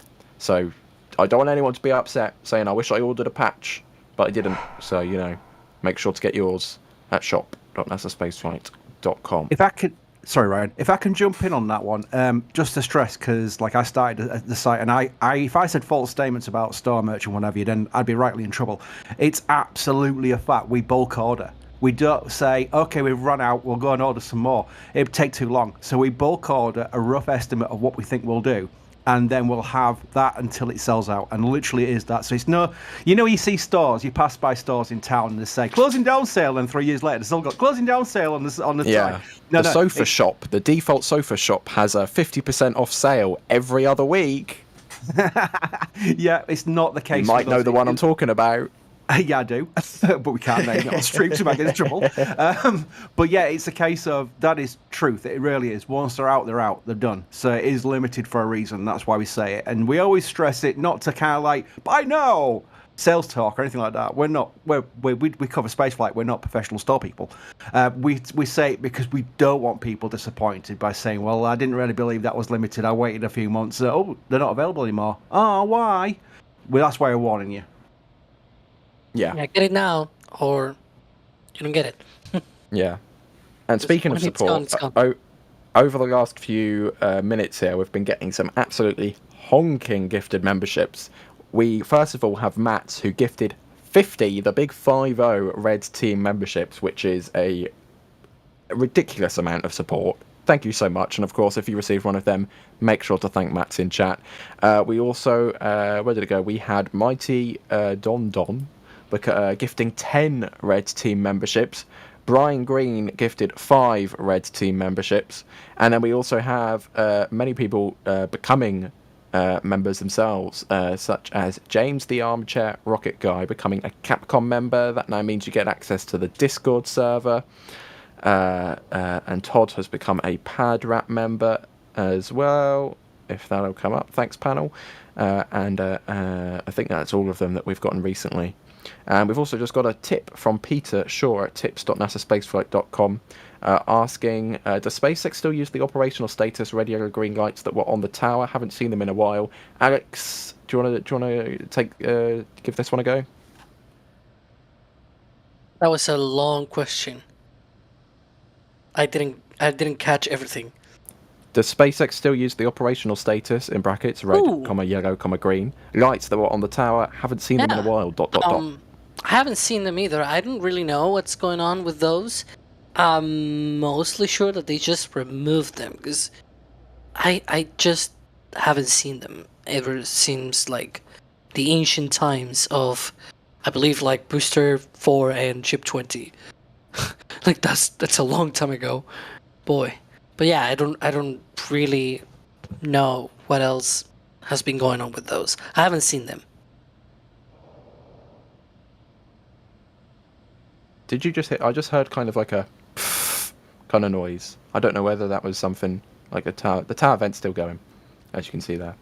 Yeah, it's a tower vent. It's Tell you honking. what, I tell you what, Alex, just because we have a lot of people who tend to only really follow the coverage when something interesting is happening, such as this right now. Can you just quickly describe the tower event? Because we have the Falcon 9 launches coming up as well, where they have the T-minus 20-minute event, and that's from the tower. So maybe just a quick roundup on what the tower event is doing right now? Yeah, it is pretty much the same as the Falcon 9 T-minus 20-minute event, where we see the ground systems being chilled down ahead of propellant load, and this is precisely what we're seeing here. It's also the same for the OLM vent, that they chill down those lines that go up to the vehicle. In the case of the Falcon 9, it is to the second stage of the Falcon 9. In this case of the tower vent, it is also for the second stage of a Starship, which is the ship there, Ship 28.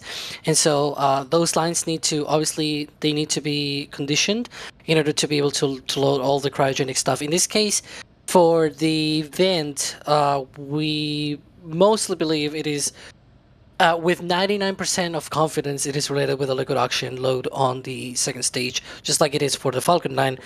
Because when they do that chill down, they do it with the same liquid that they use for loading onto the vehicle. And you don't want to vent methane. It is not good environmentally, but also it is a fire hazard. And so those things are normally, they're flowed through, but they also then recover. There's pipes that they can recover through all of the systems, basically. We've gotten a lot of different super chats as well. Very quickly, I'll try and rattle through them. Pez is asking, will the Deluge plate go off today? Chris, we're not so saying that's the first super chat on YouTube. Thank you very much for that. Chris, when are we expecting the plate to go off today? We're not expecting a static fire, but I can't remember if they did the plate last time. I think they did. Alex, did they do it last time? I believe it was at the end, like Yes. way after they detanked. The rocket was already. We're actually preparing to go off live. Like we were just wrapping up the live stream, and then suddenly, boom! They fired up the Deluge system. That was interesting. Yeah, it was a case of where they didn't really need to do it, obviously, because a wet dress rehearsal is everything minus the engine ignition. So obviously, any test of the water deluge system, which is actually fantastic, by the way, praise to the people who designed it because it worked a treat on IFT2.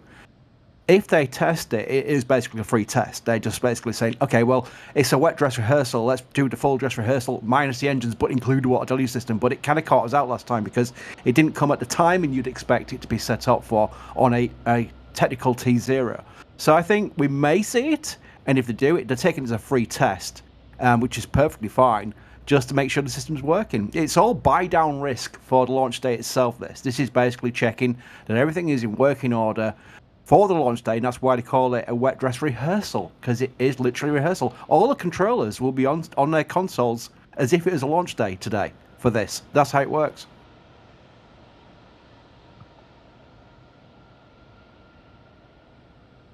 Mr. Rich Texas doesn't say anything, but still supports with a 1999 super chat. Thank you very much. Xorg effects guy, sorry if I said, saying, is there any news on land purchase, a swap to expand the area of the launch site, or is that just gossip? Alex, was that just gossip? What's going on with the land? Well, there's an area sort of to the west of the launch pad that they are trying to get as a sort of exchange with the, I believe it is either the county or the federal government.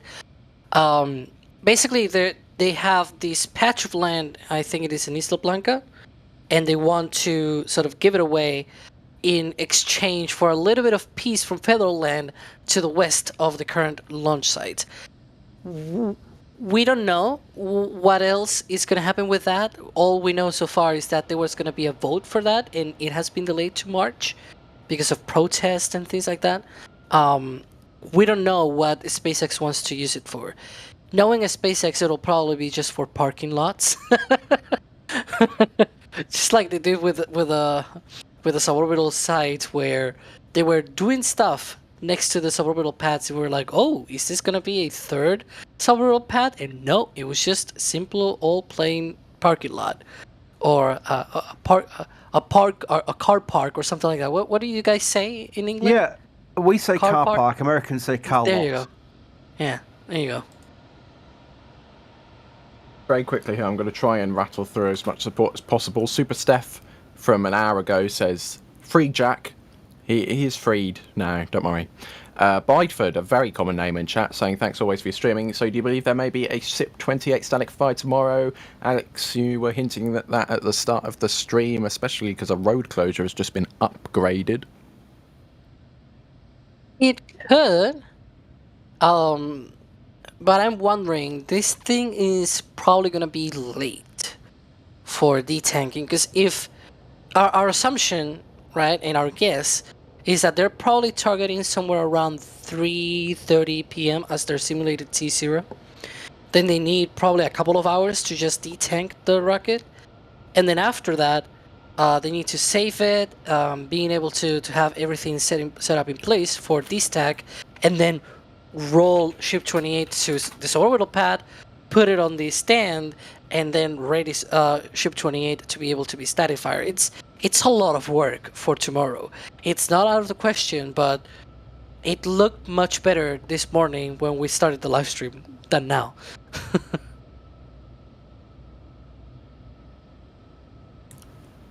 Man with two N's with the $5 super chat saying, why will it take so many flights for Starship to get to the moon when it's the most powerful rocket ever and Apollo only took one?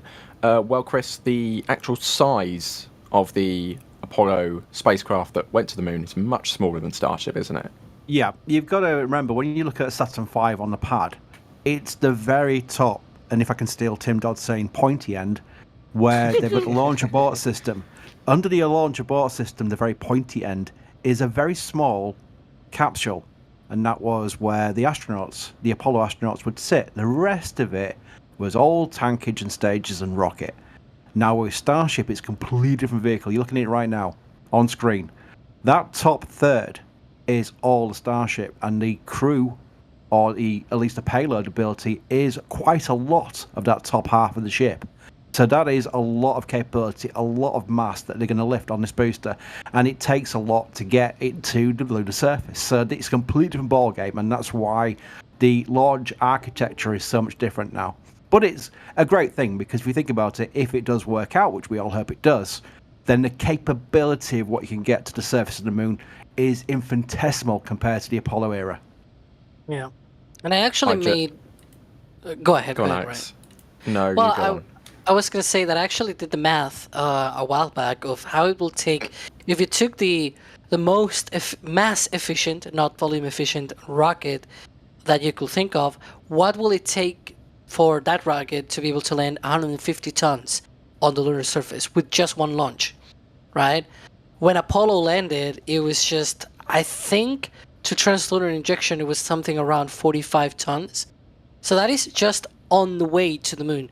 But on the surface of the moon, it was somewhere around 10 tons landed on the moon. And of those 10 tons, the actual useful payload, it was like 1 or 2 tons that it could bring up. So yeah, if you think about Starship, it could, in theory, land about 150 tons on the lunar surface. If you try to do that with just one single launch and one single rocket, the rocket will need to be way, way bigger. Let's put it that way. The math just gave me 6 units, not six units. I meant 6 figures on the size in terms of tons on the size of the rocket. So it's a big rocket that you will need for that kind of thing. But yeah, I made the math a while ago, or the maths. Don't invoke Trevor Sesnick. I do have to very quickly, excuse me, I do have to very quickly apologise because I did a jack. I was going through the store messages to put them on screen, and I accidentally lost David Graper's message, which was a $50 super chat. Thank you very much for the support, David, and I do apologise that I lost that and I can't put it on screen. But yes, even more gracious as an apology from me, because thank you very much for your very kind message there. Love all the coverage you provide. Keep up the great work. We will do our utmost to try and improve our coverage for every little bit of support and contribution that we get. Yeah, I'm very sorry. I see the face palms in chat. I'm very sorry. I'm very sorry. I didn't mean to. But very quickly, thank you to Randall for becoming a Red Team member. Come on, panel. Come on. Thank you, panel. Eugen, sorry if I pronounced that incorrectly, asking, do we suspect Starship will ever wear a kilt? Unlike Jack, I doubt it. It has a skirt. It has the engine skirt. It's not a kilt. They're different, Alex. They're different. I know. Jake Egan is in here somewhere. I don't know where he is, but he's probably shaking his head right now. Sanity Bites with the £10, the only correct currency, asking, what about Pokemon Go? You do have a mobile phone, right, Alex? I have no idea what this is in reference to. Alex, do you know? Because I said that I didn't play Pokemon. I don't play those games. No. Okay. Me neither. Andy P. Saying, well, this question was addressed to Jack, but he's not here right now, so I'll stand in for Jack. Or Alex, do you want to do your Jack impression? I'm planning to visit Starbase from Colombia in 2 months for the first time. If I see you, can we take a photo? Any advice for me whilst I'm there? Go, Jack from Spain. Yes, and of course you can ask me about kilts. Make sure to ask Jack as many kilt questions as you have. Exactly. But yes, and I'll give you a patch. I'll give you a patch. Patch. It's orange. every time you say kilt, you get a free patch. Jassy has become a Pad Rap member. Anyways. Adam has become a Pad Rap member. Peter has become a Pad Rap member. Black Hawk has gifted 5 Red Team memberships.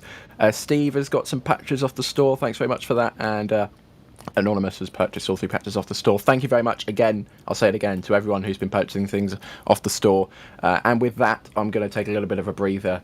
I'm going to hopefully talk to you all later for a certain United States Space Force mission, 124, coming up later this evening, afternoon, morning, wherever you are in the world. But in my place, I'm going to seamlessly swap out with another Ryan.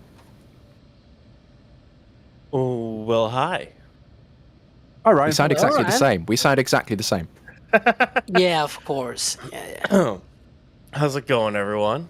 You know, Ryan, sorry. Before you start, I have just been told that the member multi-screen. I can't even say it. The member multi-screen is live. I'm going to put it into the community page. It's all member levels. Doesn't matter what member level you are. You'll get a 9-box, like a control panel of our cameras, and it's also got all the coverage for the Wet Dress Rehearsal, which will also work for launch days and things like that. So if you are any member level, you will find it in the YouTube channel area of our channel, and that is now live. Just making sure everyone knows that. Sorry, Ryan. Oh, no worries, Chris. How you guys doing? I only woke up a little while ago because I got home from work, was decided to sleep, and was hoping to wake up to a frosty rocket, but didn't. But it looks like we're getting close to that right now. So, yeah, how's it? Yeah. All right. You can see that all event is going crazy right now. I'm not sure if it's fully waterfall mode. Sometimes the humidity and the wind may be a bit deceiving, but you can see a lot of venting. There's a lot of it. So yeah, we're sort of waiting here for that oil and vent to stop and go right into propellant load. We've got some good questions, by the way, which I can read out because I know we'll get the answers from our 2 very capable experts here. Demari asks, where is Starship Launch Control located? Well, right now they have the Ad Astra school and also the They do stuff as well from Stargate. We don't really know what else they do, but on the sort of Flight 2 recap video, they had shots of people inside of a Stargate. So we assume that they are there for the launch. What we don't know is what they do. It seems like it's some sort of control room. And they also have, obviously, Ad Astra, which is where we saw Elon and everything, cheering and all of that. But yeah, those are the locations. And then mission control is at Hawthorne as usual as well. Very good. And very much related to an interesting subject I'm going to see from Starbase in the very near future is, can you explain, this is from Ruby Foxton, by the way, can you explain how far through the Tower 2 construction we are? How many parts have been shipped? Where do you think they will support the first, when do you think they'll support the first launch? You want to go ahead, Ryan?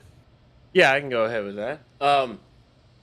So far, they have started the construction of Section 8 over at Sanchez. I don't think they finished putting all the bolts in, because a lot of times what they do is they'll put all the columns up, then they'll put all the cross beams in and put like only a couple bolts in them all. We'll have to look at pictures up close, see if they've actually put all the bolts in or whatnot yet. And then there are parts for Section 9. Section 9 is basically the roof of that tower. I don't remember if all the columns are there. I know at least 2 of them that are there. So they'll have to start building that one as well.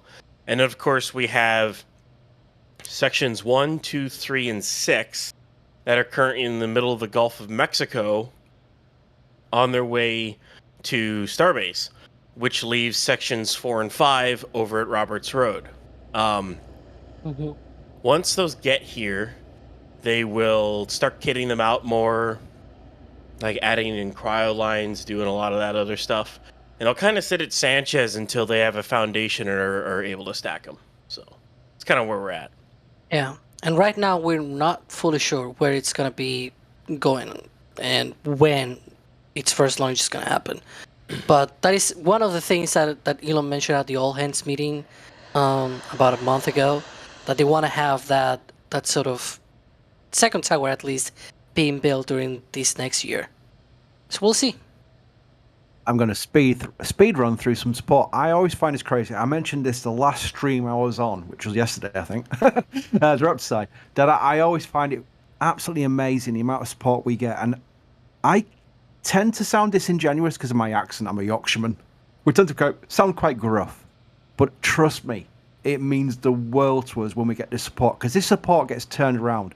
We don't bank it and go ho ho ho like the Disney character, the McDuck, with his little vault of gold coins. We don't do that. We reinvest it back into what you're seeing right now, and I mean this because I see it happening. I see it being paid out.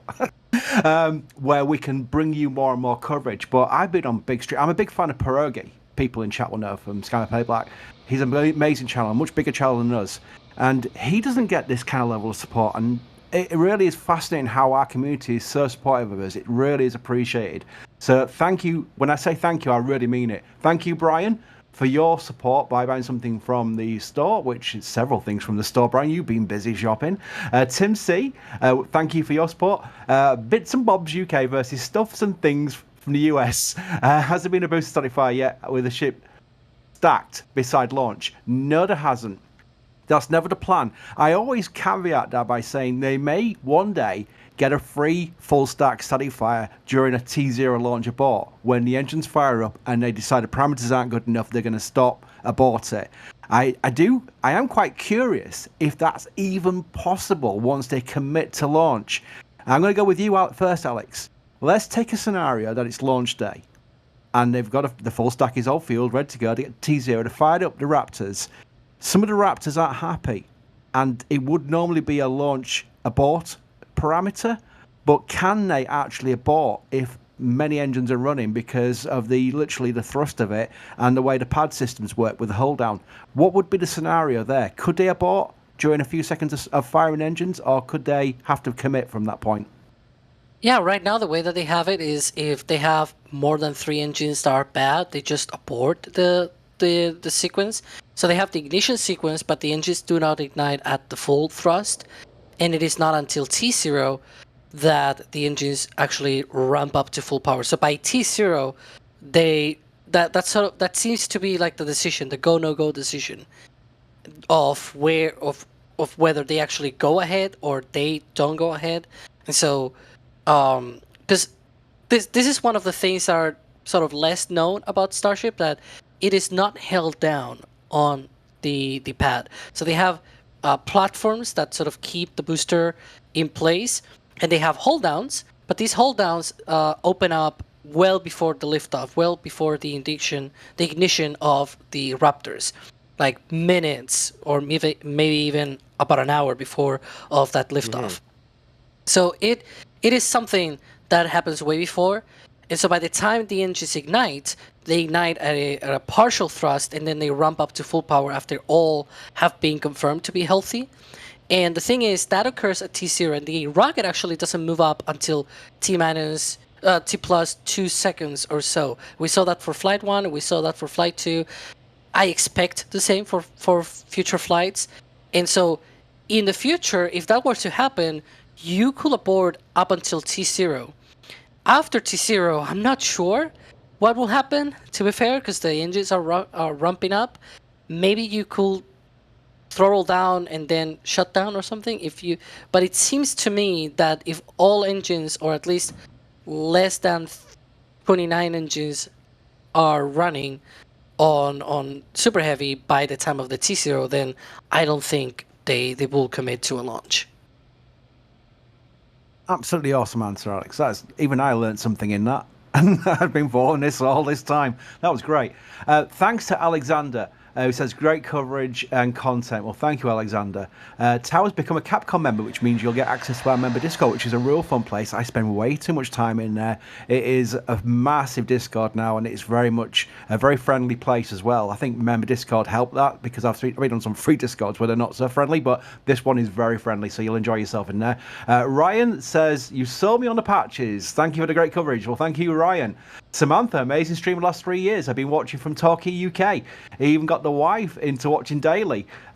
Bring out the bacon butty with oat cake and cheese. Wow. Torquay, I've been there a few times with York City away days, and they've got palm trees in Torquay. It's that south. Amazing. Amazing place, Torquay. We always loved that, a big weekend away day with York City there. Wessel, love the streams, been following since SM4. Greetings from the Netherlands. Aprov says, thanks for all you do all the way from India. This is great, because I made sure I was putting this in order, because it's an international audience that's following this vehicle. I love the aspect of that. And it's just really an inspiring sight. I find people have noticed when they look at these streams and see this rocket. But the fun thing is, it doesn't really do it justice, because I've talked to many, many people in our team who have been there. The rocket in real life is even more massive. It really is, for a context. I think when we see humans for scale, it really helps bring some context to the size of the vehicle. Tony says, thank you for all your coverage. Well, thank you, Tony, for your support. Joe says, keep up the great coverage. These are amazing, the support messages, and they're using their ability to put a message in the support by thanking us for the coverage, which is a double thank you. I really appreciate it. Thank you. And we're asking, see any questions from chat, we'll ask them. Does not have to be a support message or anything like that. We'll read them out. Such as Adrian Driles, who says, what are they venting that's floating away from the orbital launch mount? Right, so that's very much a good question for people who maybe just get into this. What's all the clouds coming out the side, Alex? Yeah, the cloud report. So yeah, that is gaseous oxygen that is currently being vented overboard from the OLM. That is part of the liquid oxygen chill down that is ongoing right now. We sort of mentioned this with the T-20-minute vent on Falcon 9, where they need to chill down the lines that go to the second stage on Falcon 9, and in this case, it is to the OLM. But also, we saw before the tower vent, which hasn't stopped, but that is expected. That is something that I talked about earlier. That it goes on, then it drops off, and much closer to the propellant load, then it comes back again. Here, the OLM, it just goes through all the time. And so what we're seeing right now, that is gaseous oxygen. Very good. Wilford says, will Starship heat towels need to be waterproof like the space shuttle? If so, will this impact rapid reuse? Very good point. There's so many ways I can answer that. I'll hand over the actual question about Starship, but let me just digress, as I do, into the space shuttle program. the whole idea, as you may have noticed in our test of Shuttle Sunday coverage the other day on a stream where the stacking was taking too long, we saw how they envisioned the space shuttle to be turned around. It was going to be a rapidly reusable vehicle, like Starship is envisioned to be. The good news is Starship is likely to be that, whereas the space shuttle was soon found out to be one that needed 3 months turnaround inside the OPF, the Orbiter Processing Facility, and that included a lot of work on the TPS. I think that Ship will have that in mind already. They need to know that the TPS on Ship is something they can't spend days and days and days reworking for its next flight, because that then takes away the potential of rapid reusability. So I will put my trust in the SpaceXs. As far as the TPS on Ship, we saw on the WB-57 footage a lot of tiles coming off Ship 25. Have we seen, I'm going to bring Ryan Webber on this, have we seen any changes to the application of TPS in the limited views we've got at the production site? Not, I mean, a little bit here and there. Sometimes they do basically sometimes they're adhesive on, sometimes they're pinned on. One thing we did see, I believe it was yesterday, they did roll out a barrel section which had a combination of the smaller pin setup that we've seen and the larger pin setup, which could look like a Pathfinder, possibly for version 2. So that'll be something to keep an eye on for possible upgrades and updates to the ship heat shield going forward. Very good. Alex, you've got any input on the TPS situation? Because it is important, isn't it? Let's face it, it is a big tiled vehicle that belly flops. I will also, sorry, Alex, I'll interrupt you by interrupting myself by saying the thing with the space shuttle was there was a re-entry profile that was literally S-turns. It was so dynamic, the re-entry and special, because it had to bleed off all the energy via curves, literally by going left, big left turn, big right turn. You would see on the landing track, on the re-entry track, it was doing massive curves to bleed off the energy because of the lifting body design, whereas Ship will come down belly flopped style, won't it, Alex? It'll be a completely a less stressful re-entry profile, I'd assume. Yeah, it is a bit different. It'll be more like a capsule in that sense, where you just use the flaps rather than, because a capsule will use its sort of off-center center of mass to be able to create a bit of lift and use thrusters in order to be able to go into the correct attitude to be able to do that. In the case of a Starship, it uses its flaps to be able to control its attitude, and that attitude then dictates whether the trajectory is going to one side or the other and things like that. I will not be surprised if there's like small little wiggles, not S-turns like the shuttle, but maybe to bleed off a little bit of energy here and there, because it still has some kind of lift drag ratio towards the beginning of the re-entry. That is important because it has a big surface area and things like that. It has the flaps and everything.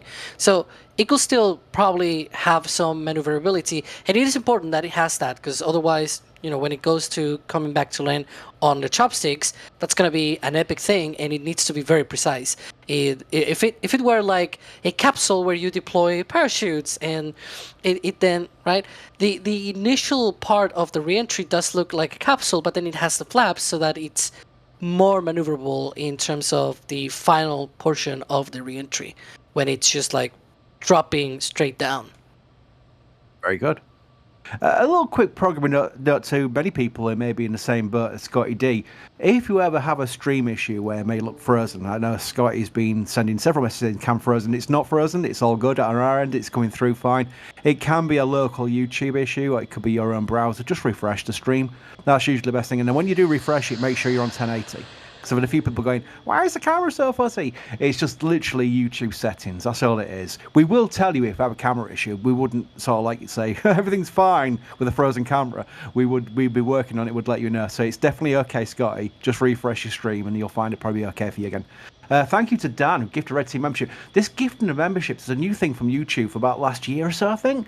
And the way our community has been using it to play it forward by passing on a free membership to somebody in YouTube chat in our chat room who may, I think the way it works is the amount of time you're in, commenting and liking videos or what have you. I'm not entirely sure of the algorithm use of the allocation of gifted memberships, but I've seen a lot of long-time people in chat who've probably been massive fans of our channel for a long time, but can't, and most people can't, afford to buy a membership themselves. They've been gifted one by one of our generous members of the community. I think that's a wonderful thing. Just say thank you in chat if you get one, because I think it's a really cool thing that has allowed people to get for no obligation at all 1 month of free membership.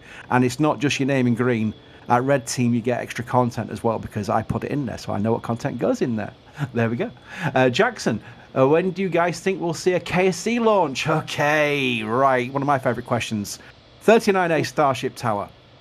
It's built, they've got the legs, no but the launch mount yet, they've got the little stubby chopsticks, but they haven't got really a tank farm of such yet. When do we think we'll see them ramp up towards what would be the maiden launch of Starship from 39A? Alex, you go first. I really hope it is this year that we see them coming back to 39A to be able to do all of that work. But yeah, I'm not fully sure, to be fair. It's one of those things that I hope that to be the case, but we don't really know.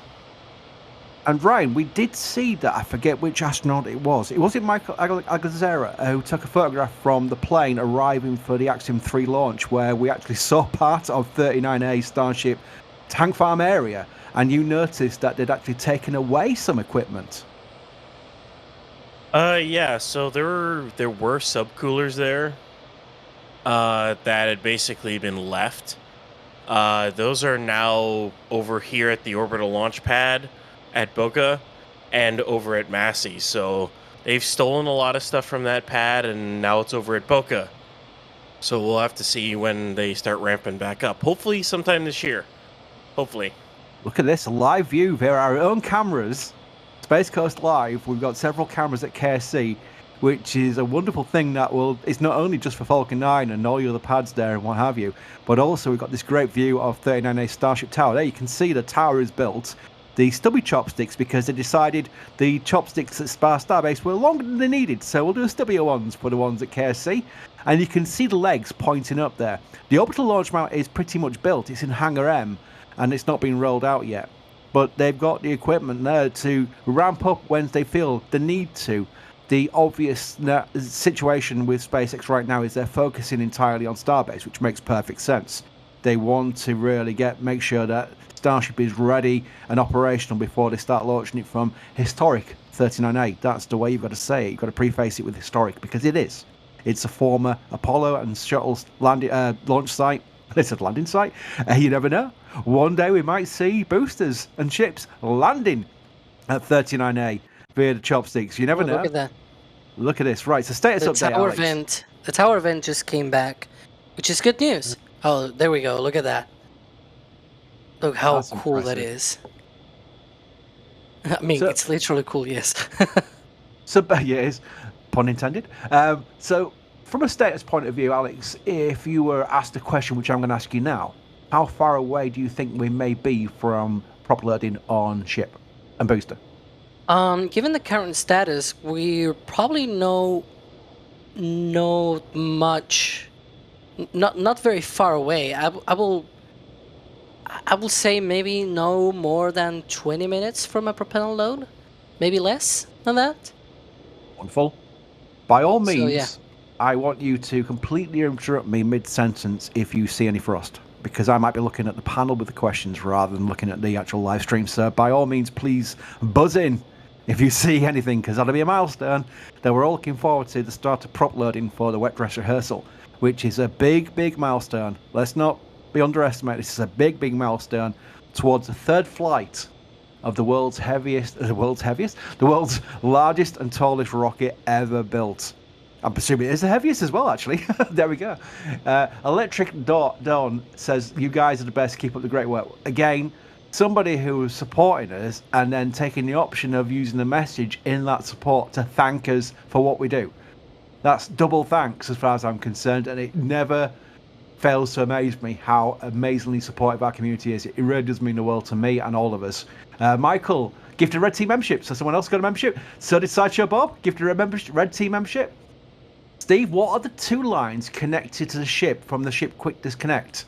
Are we talking about what we're talking at the Raptor side yesterday, where there's 2 almost like pull lines, it looks like, very small lines on the ship quick disconnect arm that are attached to ship itself? I wonder if the venting will allow us to see it as we pan left. Let's see. Yeah, I guess the ones that were asked about on the Raptor side, yeah. Yes, it was. There we go. They're coming into view now. Yeah.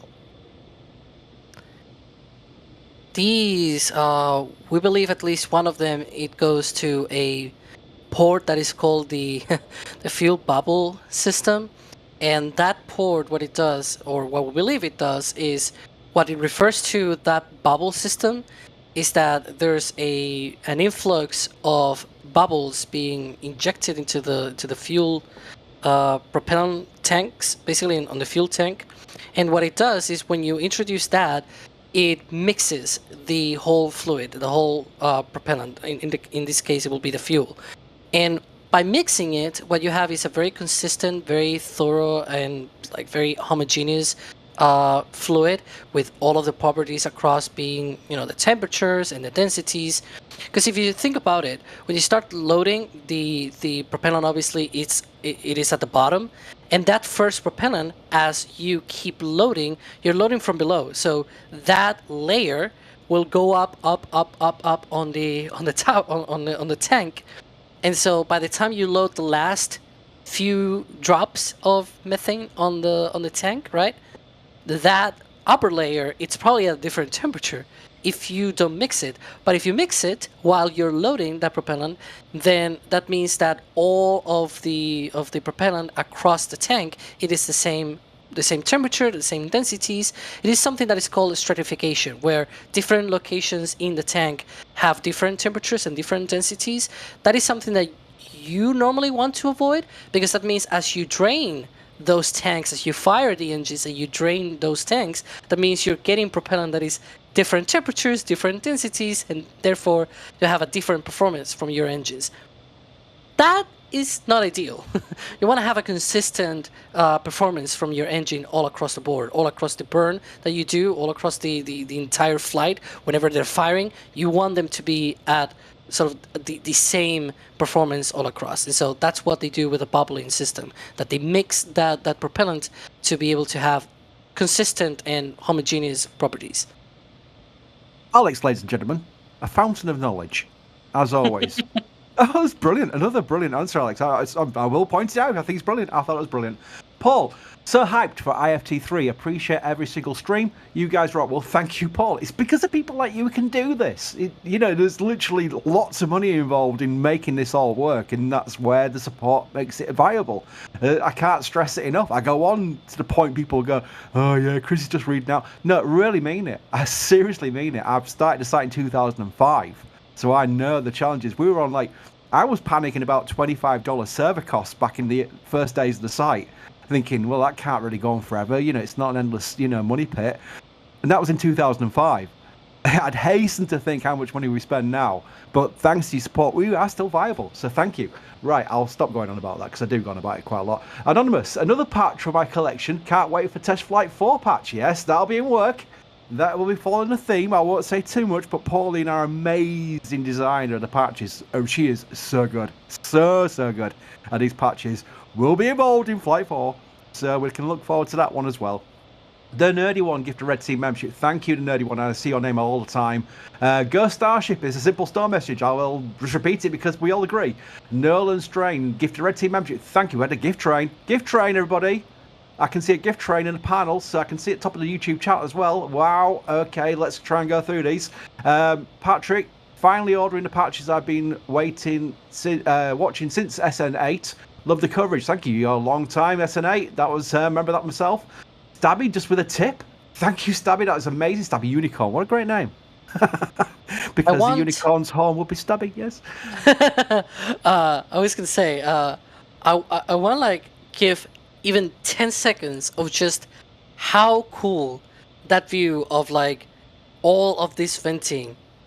Because It's amazing, the shots of the full stack, the tower, the venting coming off from both the OLEM, the tower, the tank farm. Like, I don't know, it just looks epic. I don't It know, does. it's amazing. No, that's very valid. It is very valid because Look at that. the size of it as well. Though that's what we lose the context. The size. That's a massive crane. The LR 11,000, I think it is. Yeah. Massive crane, and it doesn't look that massive compared to the tower. It is massive. It is such a big, because we see the same with Falcon 9, right? Where we have that 10 minutes, 20-minute vent, and we think, oh yeah, it's a vent, whatever. But it's also massive, and now you have a rocket that is like 50 meters taller, and with a tower that is much taller than anything that has been built for Falcon 9. And now it's like, well, that is much bigger. You can see it there. Boy.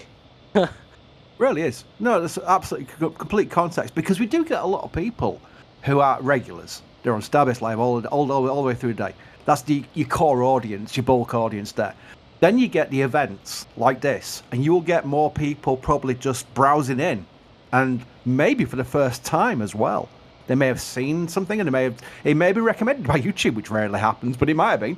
And that's where people pop in and go, okay, that's big. And maybe they need the context of just how big this rocket is. It is, I've said this for 3 times in my little spell on commentary now, but I'm going to say it again. The world's tallest and most powerful rocket ever built by humanity. That's interesting. The tower vent is going away. Okay. Usually it's first the OLEM vent, but it's okay. Yeah. Okay. Maybe the OLEM vent will follow shortly. Keep a close eye and interrupt me, Alex, because I'll quickly do the supers while we're doing that. Yeah, brilliant. Because the importance of that, maybe to get into context there, if that vent stops on the OLEM vent, or on the OLEM, excuse me, that means they are going into propellant load. It is interesting. It is interesting. We'll see. You know what to do, Alex. You know what to do. If you see something, just go, Chris, stop talking. We've got a milestone. Chris Ray, speaking of Chris's, has gifted Close up. 5. Look at that. It's cold, as it should be, because it's being chilled down. That's the point of chilling down. Now there to hide it. That's SpaceX's own little way of saying, we'll keep that one secret. We'll put a vent on it. No. Oh, is that vent? That vent is coming from the QD itself. Look at that. Can we change to Sean? Yeah, can we go back to that one? Yeah. The trailer. No, not that one. It's the other one to Sean, or trailer. Yeah. There you go. See, it's venting from the own QD. That's interesting. I saw that what appeared to be a vent. I didn't know if that was gonna be venting, but I guess it is. Interesting. Because Mary took, and maybe I'm plugging here the membership program. If you're a member, you probably have seen some pictures recently from Mary looking at the QD arm. They're really cool shots of the close-up of, there's a lot of people out there that really like the engineering of all of this, and it's really cool to see all of that. And I saw what appeared to be some kind of vent, kind of open in the pipe of sorts. And I was wondering if the QD arm itself will vent at some point with those changes, but I guess we're seeing it here in action, that vent. Mary takes amazing photographs and videos. I know I say it all the time, probably not enough. In fact, I know not enough. I'm sure everybody knows Mary's content is amazing. I want chat to annoy the moderators by spamming Mary's command into chat right now. Go for it. Here we go. I don't know if Mary's watching. I hope she is. If not, I'm going to screenshot it. Or bandicam it even. There we go. Let's go proper video. Yes, there we go. Exactly. It is going crazy because Mary's the reason why we even started this YouTube channel. I said it on the last Raptor side. And that's because of her content was so amazing. It was getting literally wrecking our forum with people downloading it and what have you. So the YouTube channel started to relieve the forum for that very purpose. And that's where we are now. We're at 917,000 subscribers for a reason. And literally because we started the channel because of Mary and Mary's continued content. So there we go. The chat has gone crazy, and rightly so. I will record that and pass it on to her because it's important people She knows how much love there is out there for her because she does amazing work.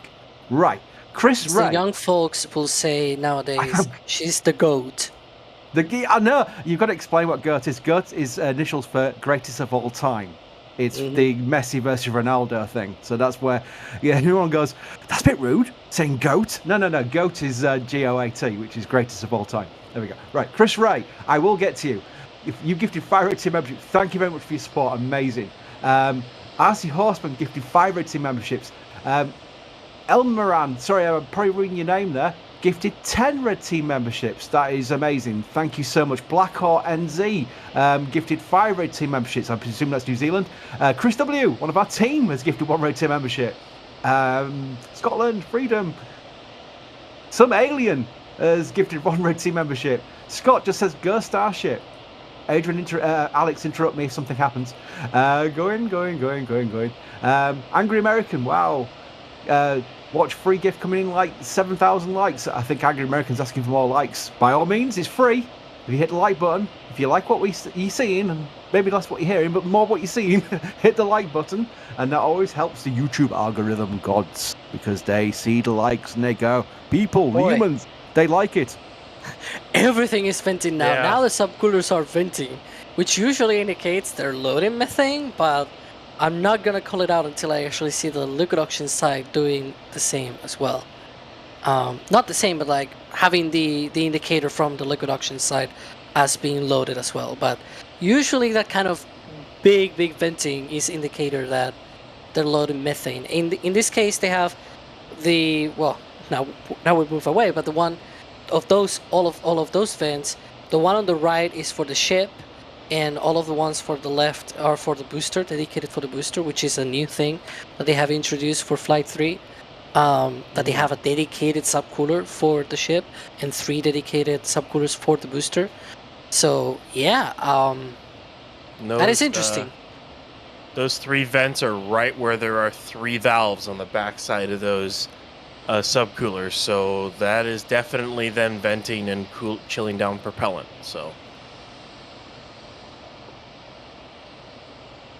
Right, let me dare speed run this again before Alex sees something else venting. Okay. Well, right. we change views, so I try to point out what we're seeing sometimes. That's all right. No, that's fine.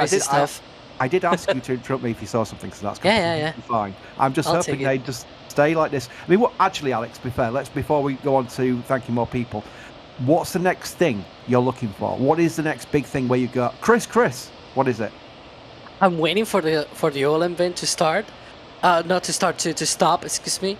But yeah, it's actually going faster, which I mean, this is probably the proper waterfall mode for the OLM vent. But now, everything is venting. Because if we can have like one wide shot or anything, you can see like everything is venting. I saw SPL, and there you go. Like just this view, you have all of the condensation in the ground. You see the OLM vent, the QD venting. On the background, on the back of the OLM, you can see all of the subcoolers from the methane side venting. Meanwhile, the liquid oxygen tanks, the subcoolers for the liquid oxygen, they're also venting on their own. There's venting everywhere. It's bonkers. Yeah. And this is not even on propellant load. Oh! Well, now we are in propellant load. That OLM vent has stopped. Right. Okay, so then probably those vents that we saw before with the methane subcoolers, then they are definitely loading methane onto the booster and the ship as well. So given that, we expect to see frost on the booster first, but we don't know how it'll look like for Flight 3. That is the exciting thing today. That we're gonna see new things. For Flight 2 and Flight 1, we used to see first the booster liquid oxygen tank, then the ship liquid oxygen tank, then the booster methane tank, and then the ship methane tank. I believe it was in that order. We'll see how it'll be. But definitely keep an eye on the bottom of the booster, because that's probably gonna be the first location that we're gonna see frost. Right then. Dare I speed run? Will I get more than 5 seconds into this? You probably have like 2 minutes until frost appears. Oh, go! Go, right. Thank you to Michael. Very much appreciate your support. Stephen also gifted Red Team memberships. Thank you. Angry American was back and gifted Red Team membership after his message. Thank you, Angry American. Nathan, thank you for all the great coverage. Thank you for your support.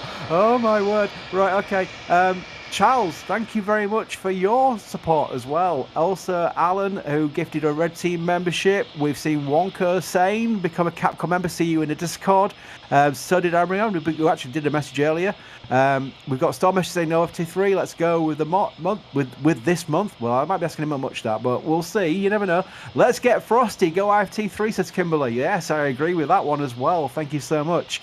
Steve says, love the content as always. Do you guys have plans for our days for floating around or wherever to capture Starship entry? We're hoping Jack will be in a kayak for it. No, you won't be. That's cruel, especially when he's coming back on soon. He'll shout at me for that. We've always got plans to look at what we can do.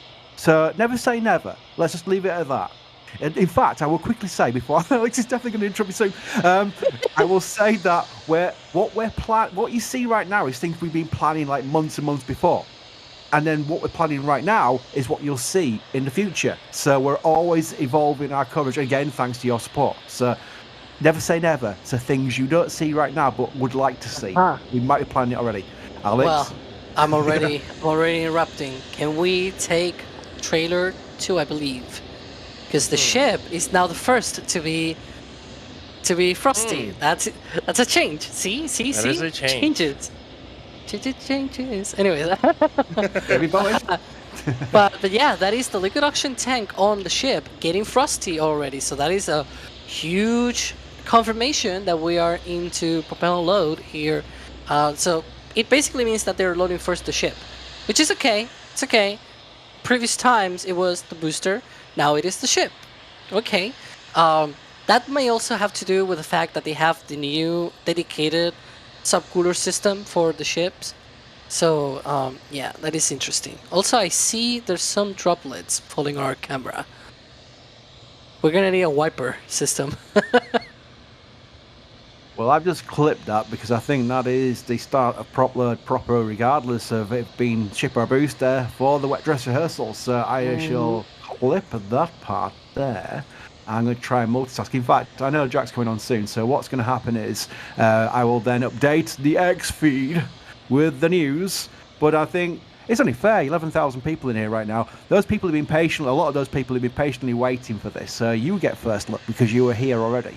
Rather than those people just going, I'll wait for a Chris tweet or X post or whatever you call it these days. Whatever the kids call it these days, X, isn't it? That's right. And I will quickly thank more people because it's a crazy level today. It really is, and very much appreciated. But there's some good questions as well. Nathan just says great coverage. Got great with the patches too. Thank you very much for that. Charles has used a support message to beckon people to like the stream. It's amazing. 10,000 viewers and only 136 likes. Well, I'll tell you one thing, Charles. If you refresh the screen, you'll find YouTube's browser in your situation was not updating the like count. We have more than 136 likes, thank you. But thank you for passing on that message to make sure you do like the stream, because it does help. It's free. It's no harm asking people to like the stream. It takes you 1 second. It's free. There we go. Anonymous says OFT3, let's go within the month again. So thank you for coming back to mention the same thing. Again, I think the launch date itself, I think we're looking at early March, to be fair, but don't rule anything out. There is a question actually from Chris W. Our own Chris W. It says, do you think the 3-week estimation from Elon is viable, or is that Elon time? Well, that was interesting because we do tend to think, look at the frost there. The frost line is going up on the ship.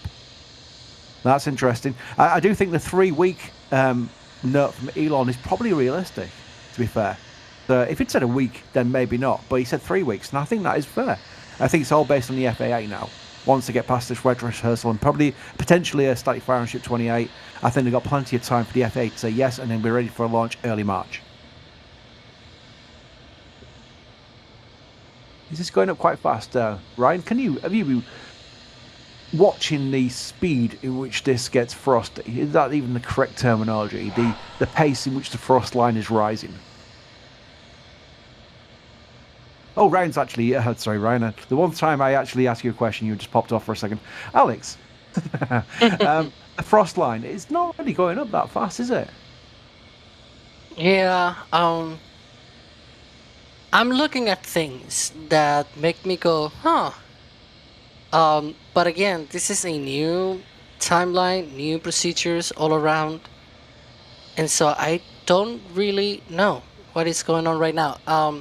Just to give an idea of what I'm looking at. So what I'm looking at right now is the fact that the tower vent has returned, which is weird because it usually means that they're not loading liquid oxygen on board. And as you can see, that frost line is not really going that up. So that is the thing that is troubling me. I'm sort of scrubbing here a little bit back on our internal feeds, and yeah, I don't see a lot of growth in the last minute or so on that frost line. The tower vent coming back usually means, because again, as I was saying before, that venting is gaseous oxygen. So that is coming from having, so you have the line going into the ship, so to speak, right? And so you have that sort of vent on the side. If you're venting off that oxygen, it means it is not going into the vehicle because it's going elsewhere. It's going outside. So whenever it appears with this strength, actually, it sometimes appears as trickling, but it's okay when that happens. When it happens with this strength, it often means that they have stopped the liquid oxygen load. I'm not sure what is going on with the methane side of things, but it is definitely interesting. I also saw the OLM vent return, but it now has stopped again. So I'm not fully sure what is going on with the OLM as well. But we haven't seen frost on the booster, or at least I don't see frost on the booster. So that is a little bit troubling, but we'll stay here and see what happens. Now the tower vent is disappearing, so that could be good news. Yeah, it's interesting because this is why I do these wet dress rehearsals. It's all about practicing. It's all about finding things. It's all very useful. People rightly may think, oh, that doesn't look right. That went wrong. You always want something to go wrong in testing. It's like McGregor when we see an occasional, it is an occasional thing, where a Raptor will go pop. They may have forced it past its pressure points where they're getting data on how far they can push these engines. It's all about data on the ground, so that when they do launch these things, they've got every chance they've brought down the risk towards a successful flight. So whenever you see something that isn't quite right, or something that doesn't follow the pattern, or something that isn't nominal, so long as it's on the ground and nothing's gone boom as it's going uphill, then that is a good result. So that is why there's important context to why they test. In fact, it's a very well-known rocket science thing. This is why we test. Literally, that's what all companies use that phrase, because it's important to find issues on the ground to avoid issues during the ride up to space. Yeah, and this is, and it is important to stress that there are a lot of new systems for this flight that they hadn't been rehearsed on previous flights. Because again, they sort of, sometimes when we talk about the previous flights, it seems like, oh, everything is just already proven, so they don't need to do anything else. When they flew the previous missions, they did what is usually called a minimum viable product sort of thing, where they had the size of the tank farm was big enough to be able to let a full stack fly, and you know it was enough for the job. But now they're trying to optimize things, because now they have already flight data, right? So they have optimized the tank farm. They have now a full kitted tank farm with full pumps, with full subcoolers and everything.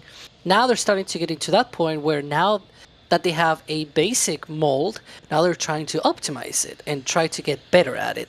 And in that time, they're going to have these sort of pains with the GSE all over again, because it's new GSE, and so it's bound to happen, this sort of thing, where they found these little snags on the road, I guess.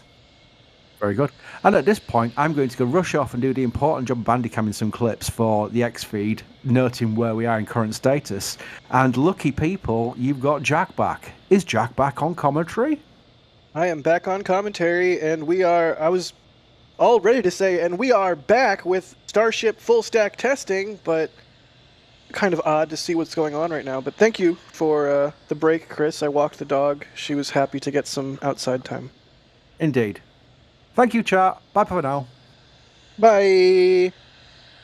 So, what is going on? We saw them load Great question. on the ship a good first, question. which is normally not how it goes, right? No. So, what they could be doing with this new count is, since they have dedicated ship subcoolers now on both the LOX and the methane side, they have a decent amount more. They might have a decent amount more prop load capability on the booster, so they'll start loading the ship, and then into ship load they'll load booster and they'll load it fast. So I'm talking full load within like 50 minutes, kind of fast. And that would try to be it so that ship is already partially loaded, and then booster loads, they fast load it because they have more capability to load the booster than they do ship, but they load ship a little bit slower. And then say like 50 minutes after it's all fully loaded, because I mean, they weren't loading ship for long, and that's already a decent frost line on ship. That's pretty fast considering. So I think what happened is they started loading, and it seems like they might have run into something. It's kind of odd because a lot of like subcoolers are dead and a lot of the venting is stopped. So I don't know. They seem to have just halted all prop loading because they may have ran into an issue. But we don't really know. We'll have to wait and see here. This view is the perfect example of that. Like just 15 minutes ago, there were venting everywhere from this view, and now there's like nothing at all. Yeah. We saw a little bit of frost on the ship, and nothing else.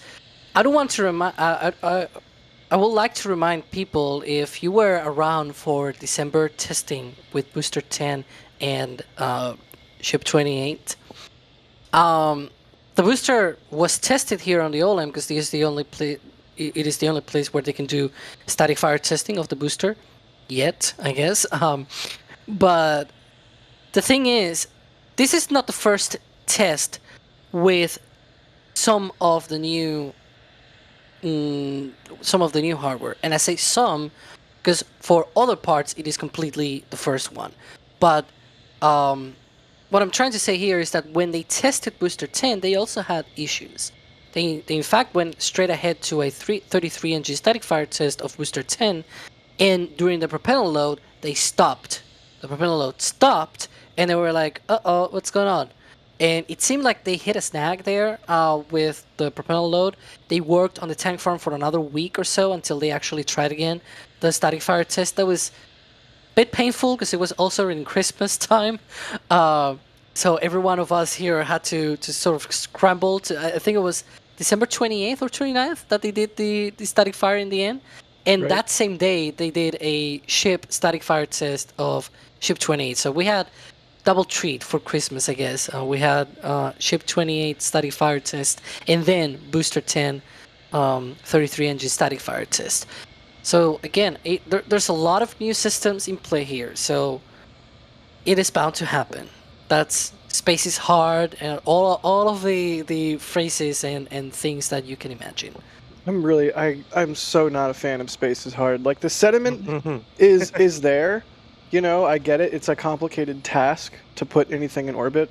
Yes, I agree with the basic premise, but it annoys me because, I mean, how long have we been flying rockets now? Yes, it's complicated, but it's really just like fancy plumbing and some big tanks. Like, really, come on, we should have a lock on this better than we do already. And when you see companies, succeeding so wildly, like Vulcan flying perfectly, mostly on its first launch, and everything that SpaceX is doing with Falcon 9 reusability, that's why those things make me so excited, is because it's doing it right. It's what you want to see. It's making it look easy, not hard. Anyways, interesting hold situation out here. A little bit of frost on the ship. And not a lot going on at the orbital tank farm or anywhere else. Do have Chloe- something interesting though. Chloe, wait, real quick, Chloe Dance in chat says Jack has no idea how hard space actually is. All right, that's fair. I'm a photographer, not a spaceometer or an engineer or anything. Oh, look at this. Is this what you're about to call out, Ryan? Yeah, so it looks like the roadblock has moved back to the normal location that it would be for like a normal testing. That it's hard to know what that means. That could mean that they might have stopped, or there might be a red team headed to the pad. I don't know if they have enough time in the window to fix something and then keep going.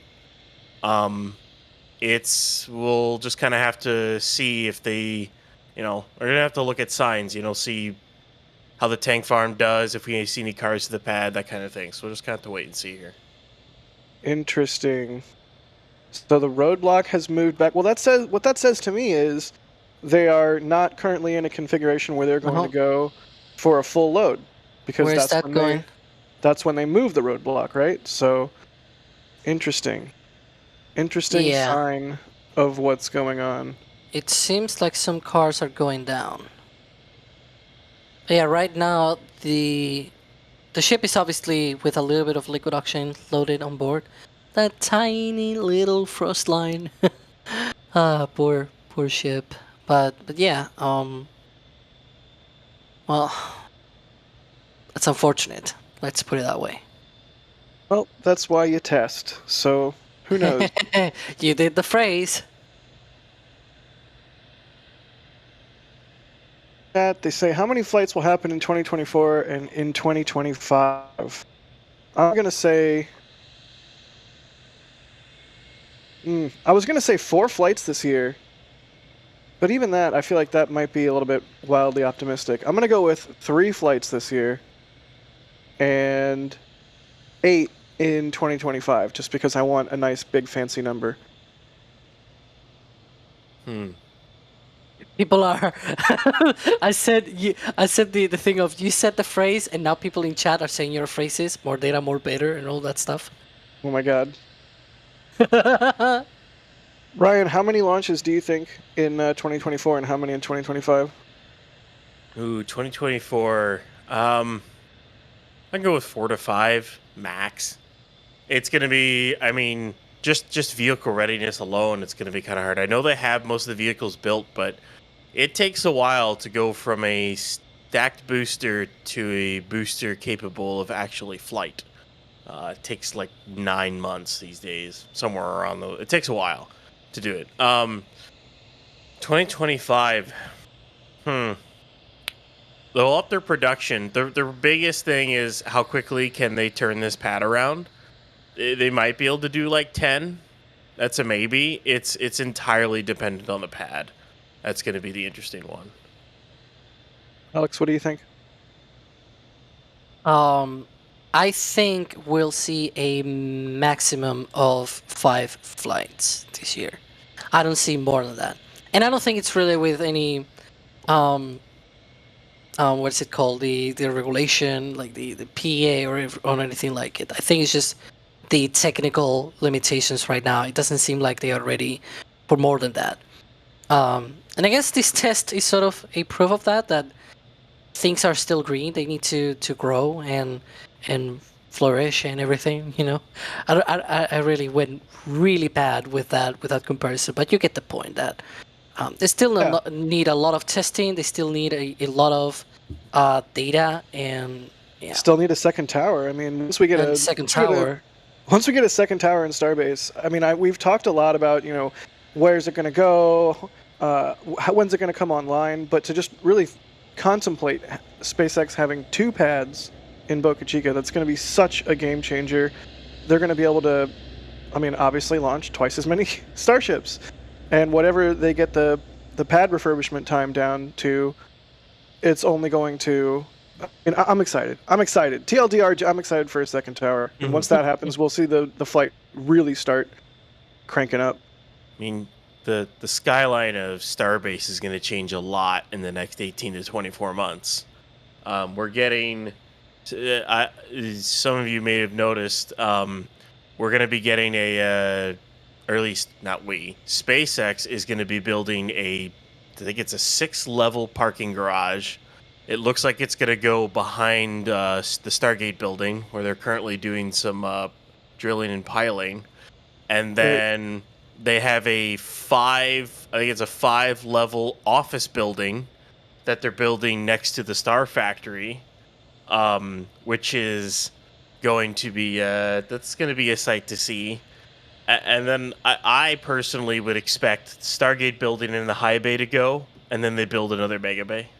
That's what I would expect. So like in 2-3 years time, you're gonna have 3 bays, a parking garage, a factory, an office. You're gonna have a lot of stuff.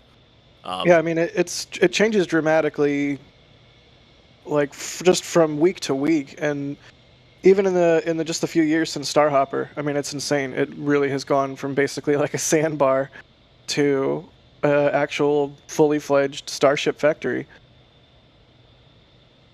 So looks like Alex, are you doing any A/B testing? Is the frost receding, growing? What's going on here? Oh, that kind of looks like it's going down. Yeah, it's going down. The frost is going down, and so that will indicate obviously a detanking in progress right now. I will say though, when they did the wet dress for Flight 1 and Flight 2, they did not hit any snags. Mm-hmm. So this is also precedented in the sense that they have had lots of luck, I guess. But they also, to also be fair to luck, I guess, but not to SpaceX, is also the fact that for Flight 1, they had multiple tests before. So they had tons and tons of partial load testing. They also had the booster being tested. I mean, Booster 7 was tested so many times. Oh, boy. But yeah, and then for Flight 2, they also did a partial test. Booster 7. Yeah. They also did a partial test before the wet dress rehearsal for Flight 2. For Flight 3, they sort of tried to go straight into a wet dress rehearsal because of, we saw the evacuation happening. We had the roadblock going up to the usual blast danger area for launches. So they were obviously trying to go into a full load of the rocket, a full wet dress rehearsal. And it seems like they hit that snag very early on. And so that's probably some lessons learned, I guess, that, well, if this were a launch, now you have prepared everything for a launch and you have hit a snag basically a few minutes into propellant load. And yeah, so more testing, more better.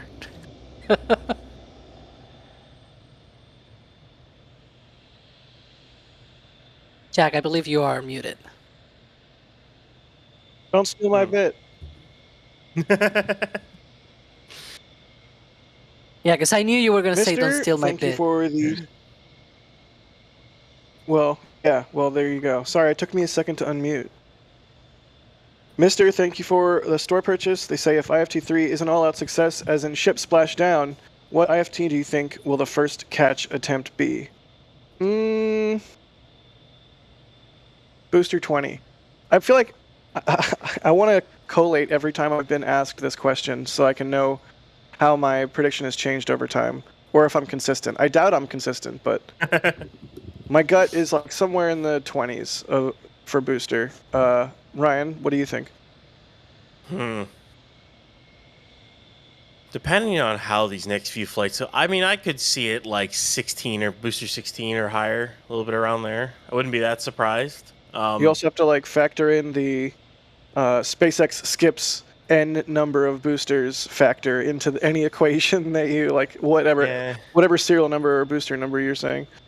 It's one of those things though with what they've got here, and it's the whole thing of, okay, we've got the new version of ship or possibly a newer version of booster. Like we've now seen booster 14's common dome roll out of the Star Factory. It's got 4 LOX vents on the side like booster 13 does. We'll have to analyze it more to see if we got any more changes.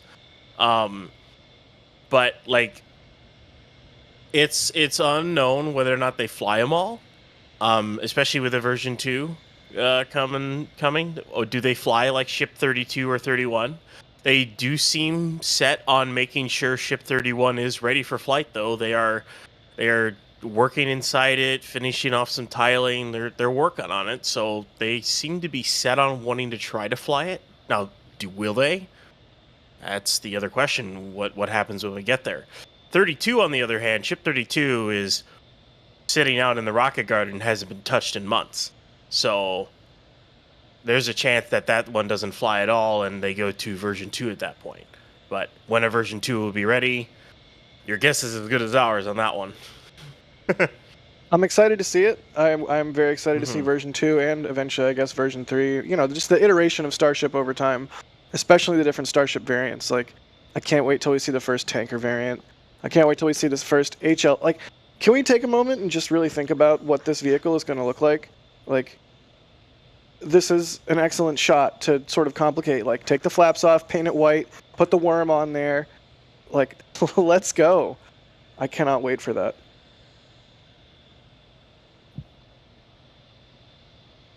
Alex, did you want to answer? I figured I could give you a break on that one, but if you wanted to answer, you could. I don't even remember the question anymore. Booster catch. Which booster do you think will be the first one to be caught? If everything goes right on Flight 3 and the ship splashes down, no anomaly investigation, etc. It'll either be on the late 10s or the early 20s at the earliest on booster 0 number. Right. So, I feel good. I feel good because I said 20, so I feel like I'm doing the right thing because you're smart. So hooray.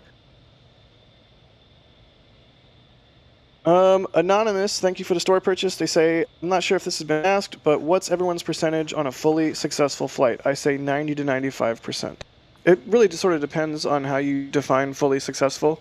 If we take it literally, I'm going to say like 70 to 80%. Ryan, what do you think? Okay, fully successful. Are we talking re-entry, splashdown? Yeah, take it literally. Flight 3 follows the profile exactly. Okay, I just wanted to be sure what our definition of success was. I could say 80, 85. Yeah, to get all the way. Sure, why not? We'll go with 80, 85. Alex, are you going to come in with like a super pessimistic, like 50%? Because I think that's reasonable. I really do. Yeah. Percentage of what? Fully successful flight, but like... If you define fully successful as it follows the stated profile exactly, ship does everything it's supposed to do, booster does everything it's supposed to do. Speaking of booster doing what it's supposed to do, it looks like it's venting. Interesting. I wonder if they... vent. Yeah, they're depressing. Or detanking. I'm also mad. Super heavy. Hang on. I just want to listen. This sounds awesome. It's right there, next to the hot staging ring. Oh, like right above the grid fin. Yeah, look at that. Yeah, it's the new methane vent. Yeah, that's every vent's open. That's a full depress of the booster. Yep. Welp? Yep, that's a whelp. You know what? I'm not even mad. We got some really cool views today. Like this one. It's awesome looking.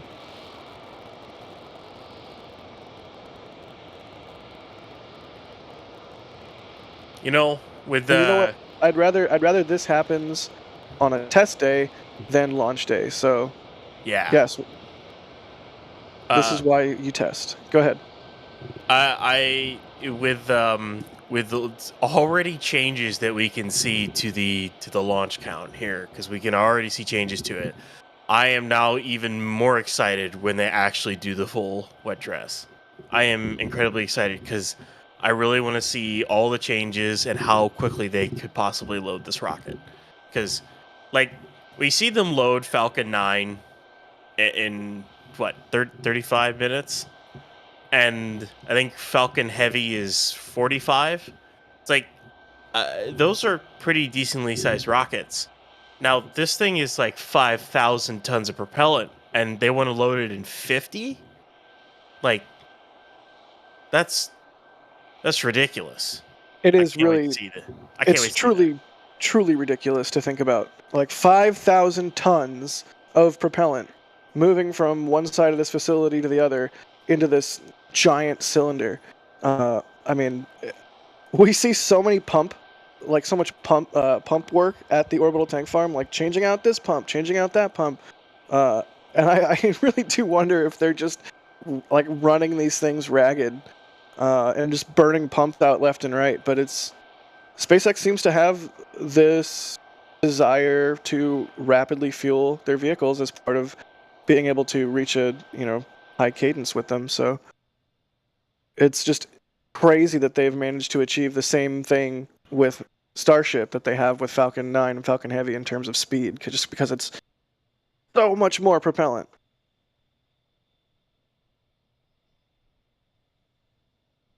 Alex, you want to give us a recap / state of play for anyone that may have just joined? Yeah, so right now we seem to be in some sort of a hold. We saw all of the ground systems, like everything venting, OLM, tower, QD arm, the subcoolers were venting, everything was venting. And so the OLM vent stopped, the subcoolers on the methane side went off as well, which is usually an indication that they have started methane load. We saw it for the ship subcoolers and the booster subcoolers. We saw all of that. Now, that indicated that propellant load was starting, and within 5, maybe 10 minutes tops of that happening, it seems like it stopped. The only frost that we saw at all was on the ship liquid oxygen tank. That was the only tank that got frosty. Doesn't mean that it was the only tank that got loaded. All of the tanks might have gotten some kind of load in some shape or form, but the only one that got to the point of actually crossing the wet line of the aft dome of it was the liquid oxygen tank on the ship. After that, we saw that frost stop. We saw some certain vents return, and then things seem to have just died down, including that frost line is receding and almost disappearing. You can see there's not a lot of frost left over now on that ship. So we think they are hit some sort of a hold here on the process. We're not sure if they're going to be resuming the wet dress rehearsal. The roadblock that was located at the usual launch blast danger area location, it has returned to the one that is used for testing. So that is also concerning.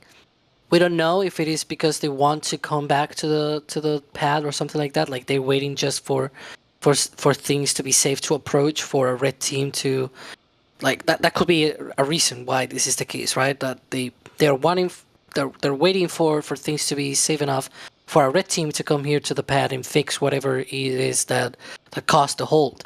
And maybe they could proceed into the wet dress rehearsal later down the day, because they have up until 8 p.m. for the road closure today.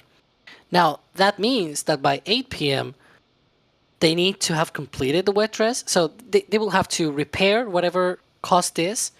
They will have to go back into propellant load sequence, load the rocket, then reach the simulated T0, detank the rocket, and then save everything by 8 p.m. Central. So it's an arduous task. Let's be fair, right? But yeah, we'll see. We'll see what happens. More venting from the booster there.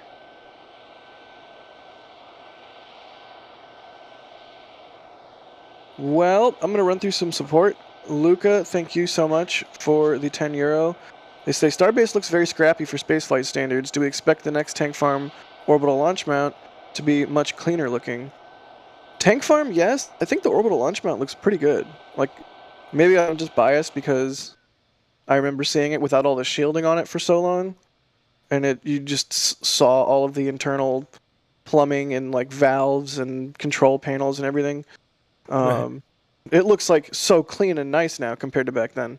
Remember what it looked like when they first put Booster 4 on? Yeah. Like, it was, what, how long? I'm trying to remember. It was only like a week or two after they had lifted the OLM ring onto the legs. Right. That was so janky. Remember when they lifted a ship on the tower vent just started again. Yeah. That is common when they're doing this sort of detanking process. We can also see the recondenser there, that little vent in front of the armored tanks, I guess you can call them now like that. They look cool. But, I like the look of the additional I don't know what you want to call them, supports that are on the water tanks. They make them look so much better and less jank.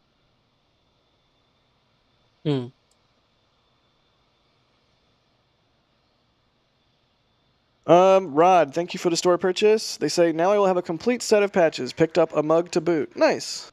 Thank you for doing that. We hope you enjoy the merch. Galen, thank you for the support. They say I was privileged to be there for the stacking and launch of IFT2. Nice. Good. Luca, thank you again for gifting a Red Team membership. D.A. Swanson, also gifting a Red Team membership.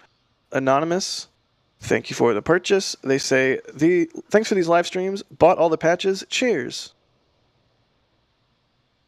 Another Anonymous said, need another t-shirt. Love the patch for IFT3. Need to support NSF. Win-win, I'd say. Thank you so much. Seriously, the support that we get, especially ahead of these bigger events like Starship's next flight, is so critical and so amazing. Because we want to do as many cool things as we can and bring you the very best coverage of IFT3. And so, really, you seem to be robotic, Jack. Yeah. Yeah. We need to get a hold on that internet. But yeah, you can see there are a lot of venting. That little vent from the OLM, that is normal. We've seen that kind of vent before, but yeah. Just a lot of depressing all the systems, cleaning it all out. After loading all the propellant, it's basically all they're doing at this moment. They're safing everything. That's what they're doing.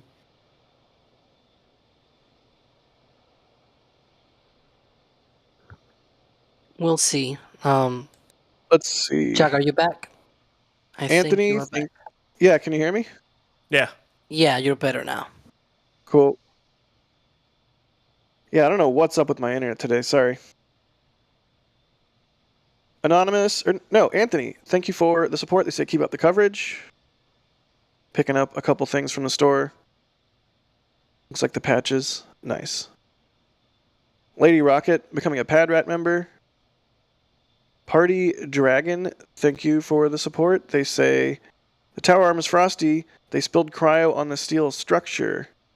No, are we talking about the tower vent or the QD arm? If there's frost on the QD arm, I bet that's just from that new vent, which was really cool looking, by the way. I was watching that while I was walking the dog. The purple sector, thank you for the support. They say thank you for becoming a Red Team member. Oh, they became a Red Team member. I'm an idiot. Anthony Frank Gomez, thank you for the extremely generous super chat. They say Texas TPWD, would that be Texas Power and Water Department? Oh, it's the land. They say they're going to have a meeting on March 4th at their Austin headquarters regarding the land swap. There's an email address for public comments. Hope you all show support if approved. New tower will be built there. Love you, NSF. Happy V-Day. So the land swap was more about land around Highway 4, sort of to the west of the pad and the west of the suborbital pad. Is that correct? Yeah, so the land that they want, there's a lot of land that they wanted. So there was a good chunk of it that is basically just on the other side of that Gateway to Mars sign. There's a section of land they want there. And then there was some land that they wanted over by the village too, probably to expand the village a little bit more, possibly more housing. And I think they were gonna hand over a bunch of land over near Port Isabel. I don't remember exactly where. I'd have to look at the maps again, but yeah. Yeah, it's like north-ish of Port Isabel, if I'm not mistaken. Yeah, somewhere around there.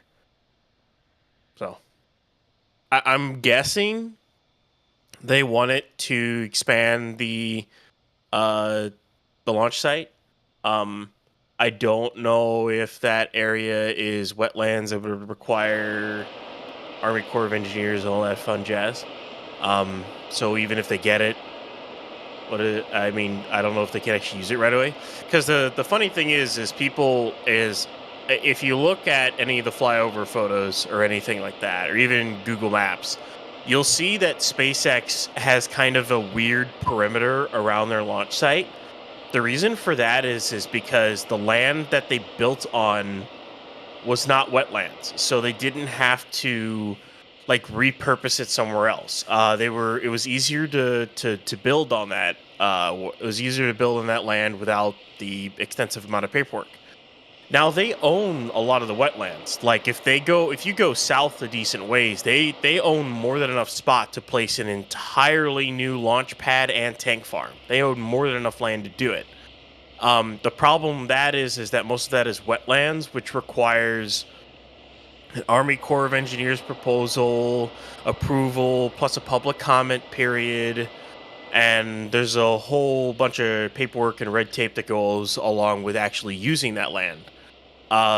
So if they do decide to build the second tower down there, that is something we will see ahead of time. Unless they decide to build at the suborbital site, which they can just kind of destroy the suborbital site and drill into it without really anything else. And there is a ship depress vent right there. Look at that. Yeah. More signs that we are, if not wrapping up testing, gonna have a red team come back to the pad and try and hit something with a wrench and make it work right. We did see that sort of earlier today, right? With the teams right after they had closed the road, going back out there and working on the QD arm with the access platform, stretching it out and then bring it back in. So who knows? Maybe we'll see the red team come back out. We'll just have to keep an eye on the roadblock.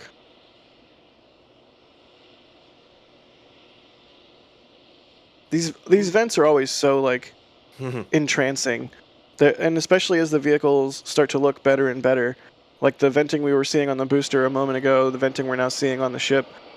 It's just, these things are such cool spacecraft. It's so wild that we get to just observe them develop this insane system day by day and divine what's going on. Like, wet dress rehearsal of the world's largest rocket for the third launch. No big deal. No big deal. Speaking of no big deal, we're going to tag out Alex and bring in Trevor. So Alex, thank you for joining us on the wet dress rehearsal attempt today. Oh, boy. Yeah, I need a bit of a break here because it's already dinner time. There's also a Falcon 9 launch that I don't want to miss. We're live for that, by the way. So pull over a new tab or something. So yeah, I need to eat. People need to eat to be alive. So yeah, I'll take a break here, and I don't know. Maybe if we're still live, I guess I'll come back. All right, See cool. you guys. Bye. Trevor, what's up? Not a whole lot. Just got back from class and, well, kind of bummed we haven't seen more action yet off Starship, but excited to be here. What class? It was model theory and then abstract algebra 2. Explain what those words mean. So model theory is basically the study of sentences. like if you have some structure, what sentences, or like what are all of the sentences that are true for that structure? And then abstract algebra is just like looking at if you have some relations between objects, what holds in all of those objects and whatnot. So Neat. I understood some of those words. Well, have you been able to keep up with what's going on? Do you need a refresher? I would love a TLDW, since I did not watch in the middle of lecture. Yeah, road closed. Tank farm started to spool up. They sent a team out. They worked on the QD arm a little bit. The red team left. Tank farm continued to spool up. They started loading prop on the ship, liquid oxygen specifically, and then stopped. And then they moved the roadblock back to the usual, like, close-in spot right there on Highway 4 and I think LBJ. And now we're seeing a bunch of venting from the GSE and the ship and the booster. So roadblock's still in place. They have the closure until 8 p.m. if I'm not mistaken. So plenty of time for more testing to happen in theory if a fix is forthcoming and quick. So we're hanging out and waiting to see what happens next. Excellent. And we have a little picture-in-picture of the Falcon 9 launch out of 39. Is that? No, that's 40. I have to get used to there being a tower at 40 at Cape Canaveral Space Force Station. That's so wild. But, I don't know if Kevin can bring up the tweet. SpaceX just had a pretty cool tweet because there's not only a rocket vertical on pad 40, as you can see right now, and on the orbital launch pad, but there's also one vertical at Slick 4 East and Launch Complex 39A. So all 4 of SpaceX's operational pads have vehicles vertical on them. That's insane. Yeah. Like the definition of firing on all cylinders. So out of Slick 40, SpaceX is launching the USSF 144 mission for the Space Force. If you are so inclined, you can watch our stream of that, which is also live right now. You can have it in 2 tabs open. I think if you are a... Oh, I think Jack went robot again. Yep. To... I'll continue with what he was saying though. USSF 144 is on 40. Slick 4 East has Starlink Group 7-14. And then 39A has the IM-1 mission, which was, they had a launch attempt last night, and then that got pushed to tonight, later tonight. So SpaceX is going to, if all launches are on track, they will have 3 launches within the span of about 8 hours, which is pretty remarkable. And then of course the pads will be turned around rapidly for even more launches next week, so crazy times. I think I'm back. Can you hear me? You are back. You're back. You're back. Man, what is going on? I'm sorry. I apologize. Anton, thank you for the store purchases. A whole bunch of them. They say thanks for the great coverage.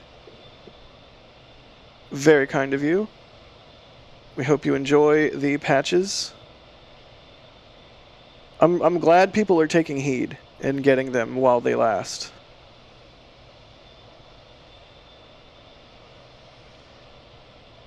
Let's see here. Blushy Boy, thank you for gifting a Red Team membership. TNH RC Vids becoming a Red Team member. Yes, we hear you, Starship. Ryan, what is that? What is the vent on the coming off the ship that mates to the vent on the hot stage ring and then dumps that we're seeing there on the left side? It's the engine chill vent. They're probably just getting rid of some excess cryo that's left over. So just normal kind of cleaning out the system basically is what they're doing at this rate. Safe in everything. I'm a big fan of the engine chill vent for the ship. It looks amazing.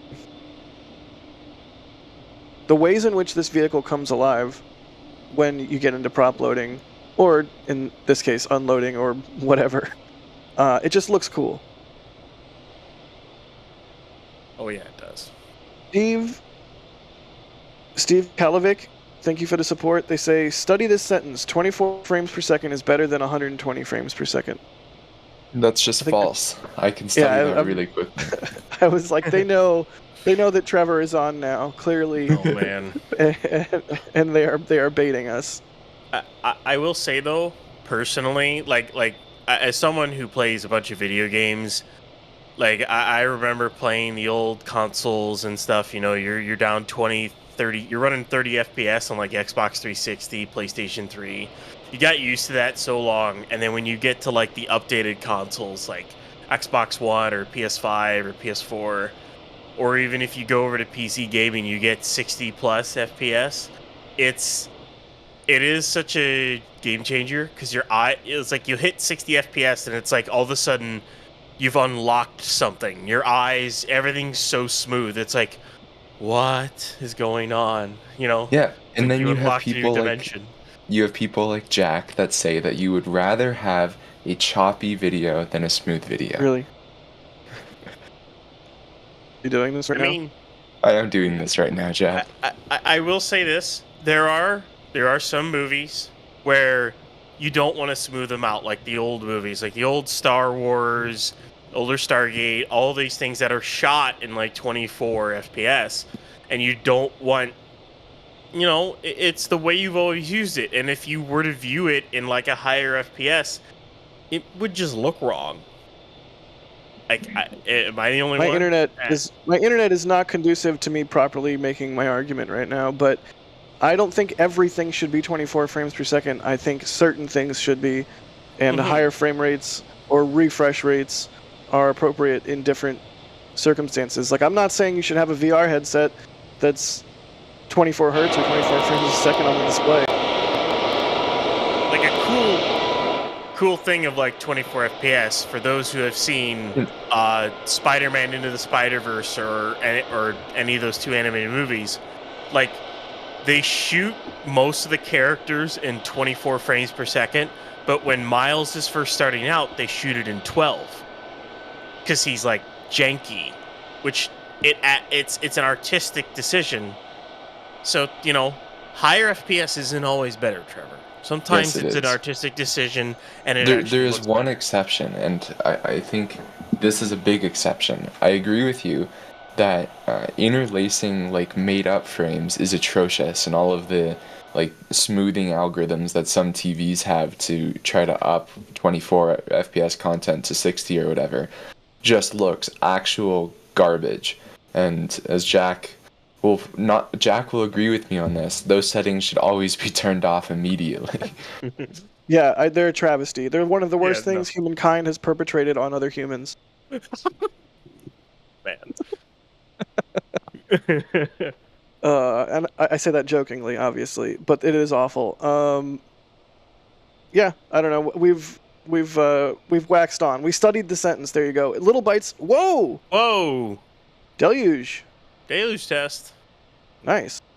342. I mean, I wonder if this was the original T0 and they decided just to go with it anyways.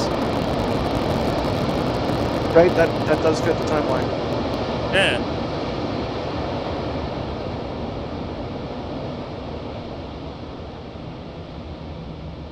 I'll never get tired of seeing that. That was fantastic. And that is why we stay live. Thank you. Yes, I agree with a statement in the back channel. That is why we stay live. Yeah. I'm interested to see how the new blast wall contained or did not contain that water, or like helped channelize its direction. But very interesting to see that deluge system go off. The new blast wall is more for the shock waves and sound of a launch than the water, but it'll help. It'll help so it doesn't hit that as much. But yeah. That was awesome. So just to round out the frames per second discussion, before we got distracted by that pesky, awesome deluge test, Lil Bites in chat says, Jack, are you really telling me you wouldn't want to watch a 4K 120 frame per second video of Starship on OLED? No, I've never said that. I would love to do that. I wish I had an OLED TV. And plan on shooting Starship again in 4K 120. So yes, give me.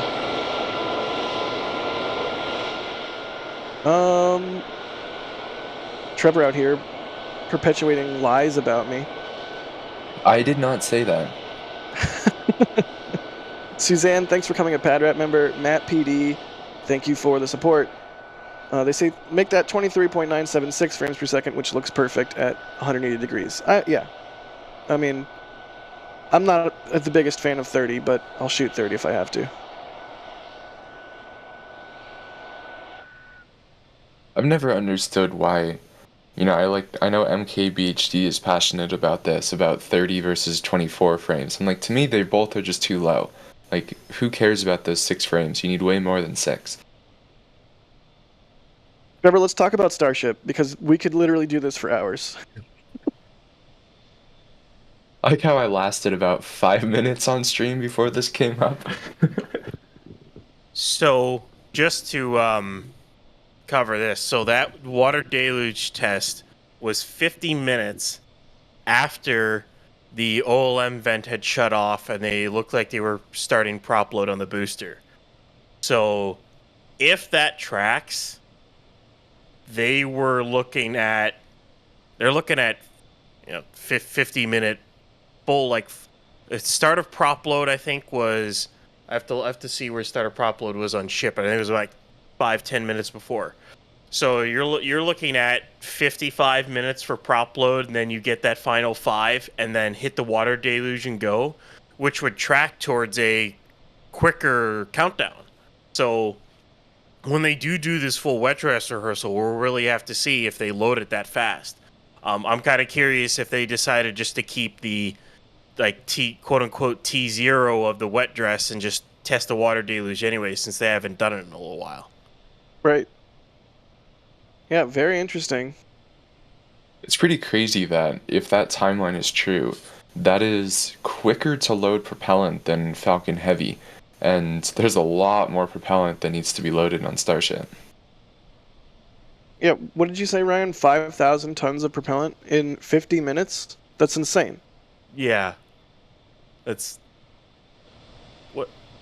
How quick is Falcon Heavy again, Trevor? Give me a second. 1. There was your second. Give me a minute then. Okay. All right, I know Anonymous, the Falcon thanks. 9 off the top of my head, but Heavy is just not quite common enough for me to know. Yeah, true, fair enough. Anonymous, thank you for the support and grabbing the patch. It's such a good looking patch. Steven, thank you for the support, grabbing something from the store. They say deluge to the face. And also grabbing a patch. Yeah, so Falcon Heavy RP1 load begins at T-minus 50 minutes, and liquid oxygen load begins at T-minus 45 minutes, if this chart I'm looking at is correct. Yeah, so it'd be just as fast or so as a Falcon Heavy, which is insane. It's insanity. Like, I don't know any other way to say it. It's a truly impressive feat of engineering that we are graced with the luxury of being able to backseat driver or a lawn chair quarterback. Like, we just get to sit here and watch them test this insane vehicle. The future of spaceflight before our eyes. It's funny, 28 minutes ago in our question queue, we have Paul F. asking, will they do a deluge test also? And the answer is yes. Israel Brewster's asking, is the far roadblock down? They did move the roadblock back up to LBJ and Highway 4, the standard spot for static fires and whatnot. I'm not sure. Is the roadblock at Richardson gone? So they, if I remember correctly, because they had a roadblock at the production site entrance or somewhere around there. I don't. I'd have to look back to see where it was, because. Do you remember where it was, Jack? The original roadblock. I think it was somewhere up around the production site. The ones that we saw earlier today were the standard one at LBJ and Highway 4, and the other one at Richardson and Highway 4 over there by the river cam. Oh, okay. Yeah, so I don't think that one is still up. But I honestly haven't see if it is. But it looks like they have moved some of it back because they are detanking and safing the vehicle, so which is unfortunate. So. Alrighty. I Am Spaghetti is asking, what ship and what flight will be the first crewed mission? Ooh, man. No Trevor, idea. go. Nope, no, you have to give a better answer than that. Make a wild guess. It is so far out that, SpaceX has been pretty public about how while they're working on crew stuff in the background, it's very much not their main priority right now since they haven't even gotten the ship into orbit yet.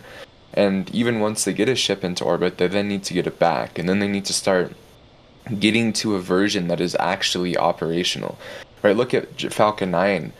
It took them many block upgrades before they reached a version of Falcon that they were comfortable launching humans on. And now you have to do that similar process for a much more complex vehicle that has no abort system and has to go through re-entry with the entire second stage. And then, of course, you will also almost certainly have to do some refuelings or refillings in there.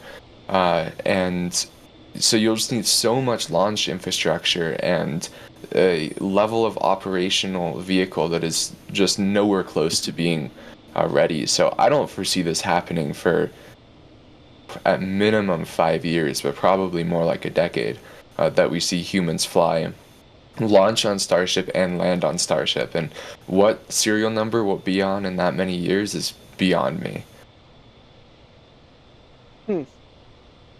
Yeah, it's a ways away. I could see that.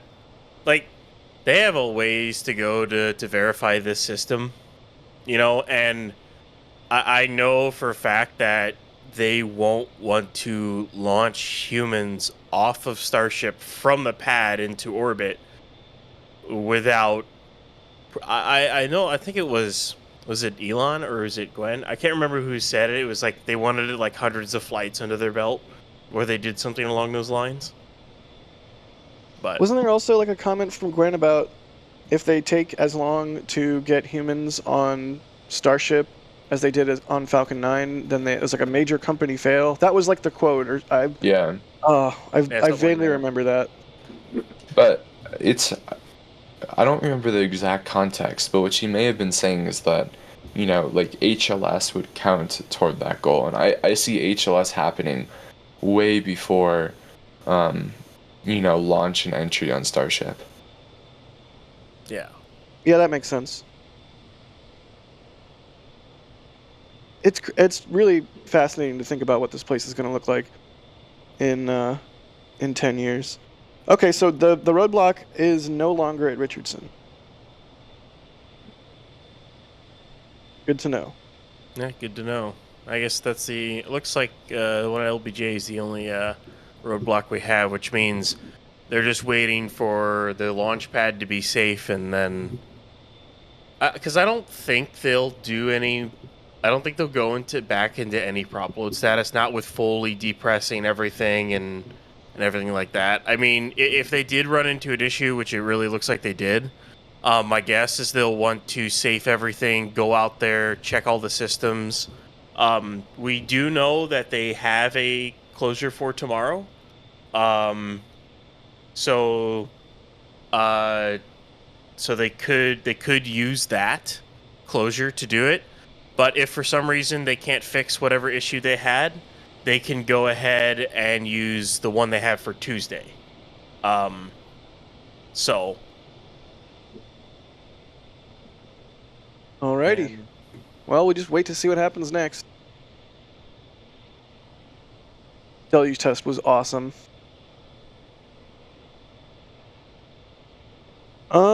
Let's see. Oh, just to go back to that question really quick. Ryan, did you have any thoughts on first crewed mission that you wanted to hit before we moved on? I don't know what ship number it would be, but I want it to be called Enterprise. That's fair. I was gonna say like ship 50. Ooh, but no, that's not that far away though. Yeah, that seems wildly early. It's probably in the hundreds. Trevor got me all pessimistic now. Because I hope my answer is very, very pessimistic, but you know, this is a hard problem, and you don't want to have a repeat of, you know, Shuttle. And there are lots of differences between Starship and Shuttle. There are also a lot of similarities, and I really hope SpaceX is very careful about putting people on this vehicle. And I'm sure they will be. For sure. Here's the thing with that, though, too. Is it actually, like, say, Ship 60 or something? Or do they name it, like, CS1, Crew Ship 1? Right. You know, I mean, at a certain SpaceX point, once their we're in, naming. like, the hundreds, the SN... Well, the ship number paradigm becomes like, oh, it's ship 337. You know, like what I think they'll do, and it would just help to differentiate. I mean, it'll be kind of obvious to see what each vehicle is used for. But what I hope they do is like they have like T for tanker, or C for cargo variants, CS for crew, or like HLS for the HLS variants, or something along those lines. I think that would be kind of cool to do that. Ryan, what's going on in there on the left? All that venting. That is the methane subcoolers venting. I So think they all just fired up one by one. I think they're purging the last of it. Looks like we have, and there are some of the sheriffs leaving the roadblock. It looks like, yeah, there's one less car or so there. It looked like one just started heading down Highway 4. A car just did. I think they're just purging the last of releasing the pressure that's left over in the subcoolers there. Just say one final safing. So, yeah, we 100% have a car to the pad now. So that and the last cars are leaving the roadblock, which pretty much indicates we're done for today. Yeah, unfortunately, whatever issues SpaceX had run into, let's hope that they can figure it out. Maybe have a go again tomorrow. If not, maybe around Tuesday next week. But do remember, it's still a test program. You know, things break, things happen. This is why we test. So, no worries.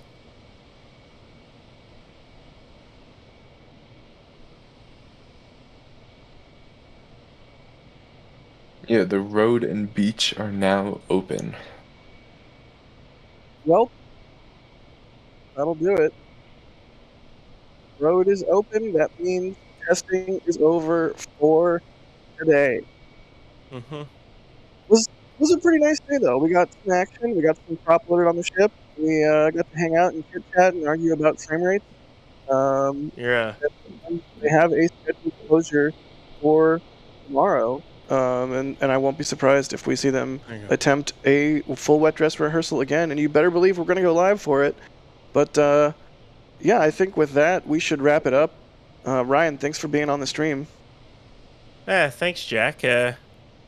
Came home, went to sleep, woke up, joined in. It's always fun to join in. Got to see some new interesting stuff, though, even though it was only a little bit. But it makes me even more excited for when they do the full wet dress rehearsal. Absolutely. Trevor, thank you for being on as well. Of course, as soon as I get here, I scrub everything and they're done for the day, but hopefully tomorrow we'll see some more action. That's all your fault, Trevor. Also, thank you to Alex for being on earlier, and thank you to Chris Bergen and Ryan Caton for being on earlier as well, and thanks to Kevin Michael Reed for operating the stream. I think let's all go watch USS F-124 and be friends in chat over there. So thanks for watching.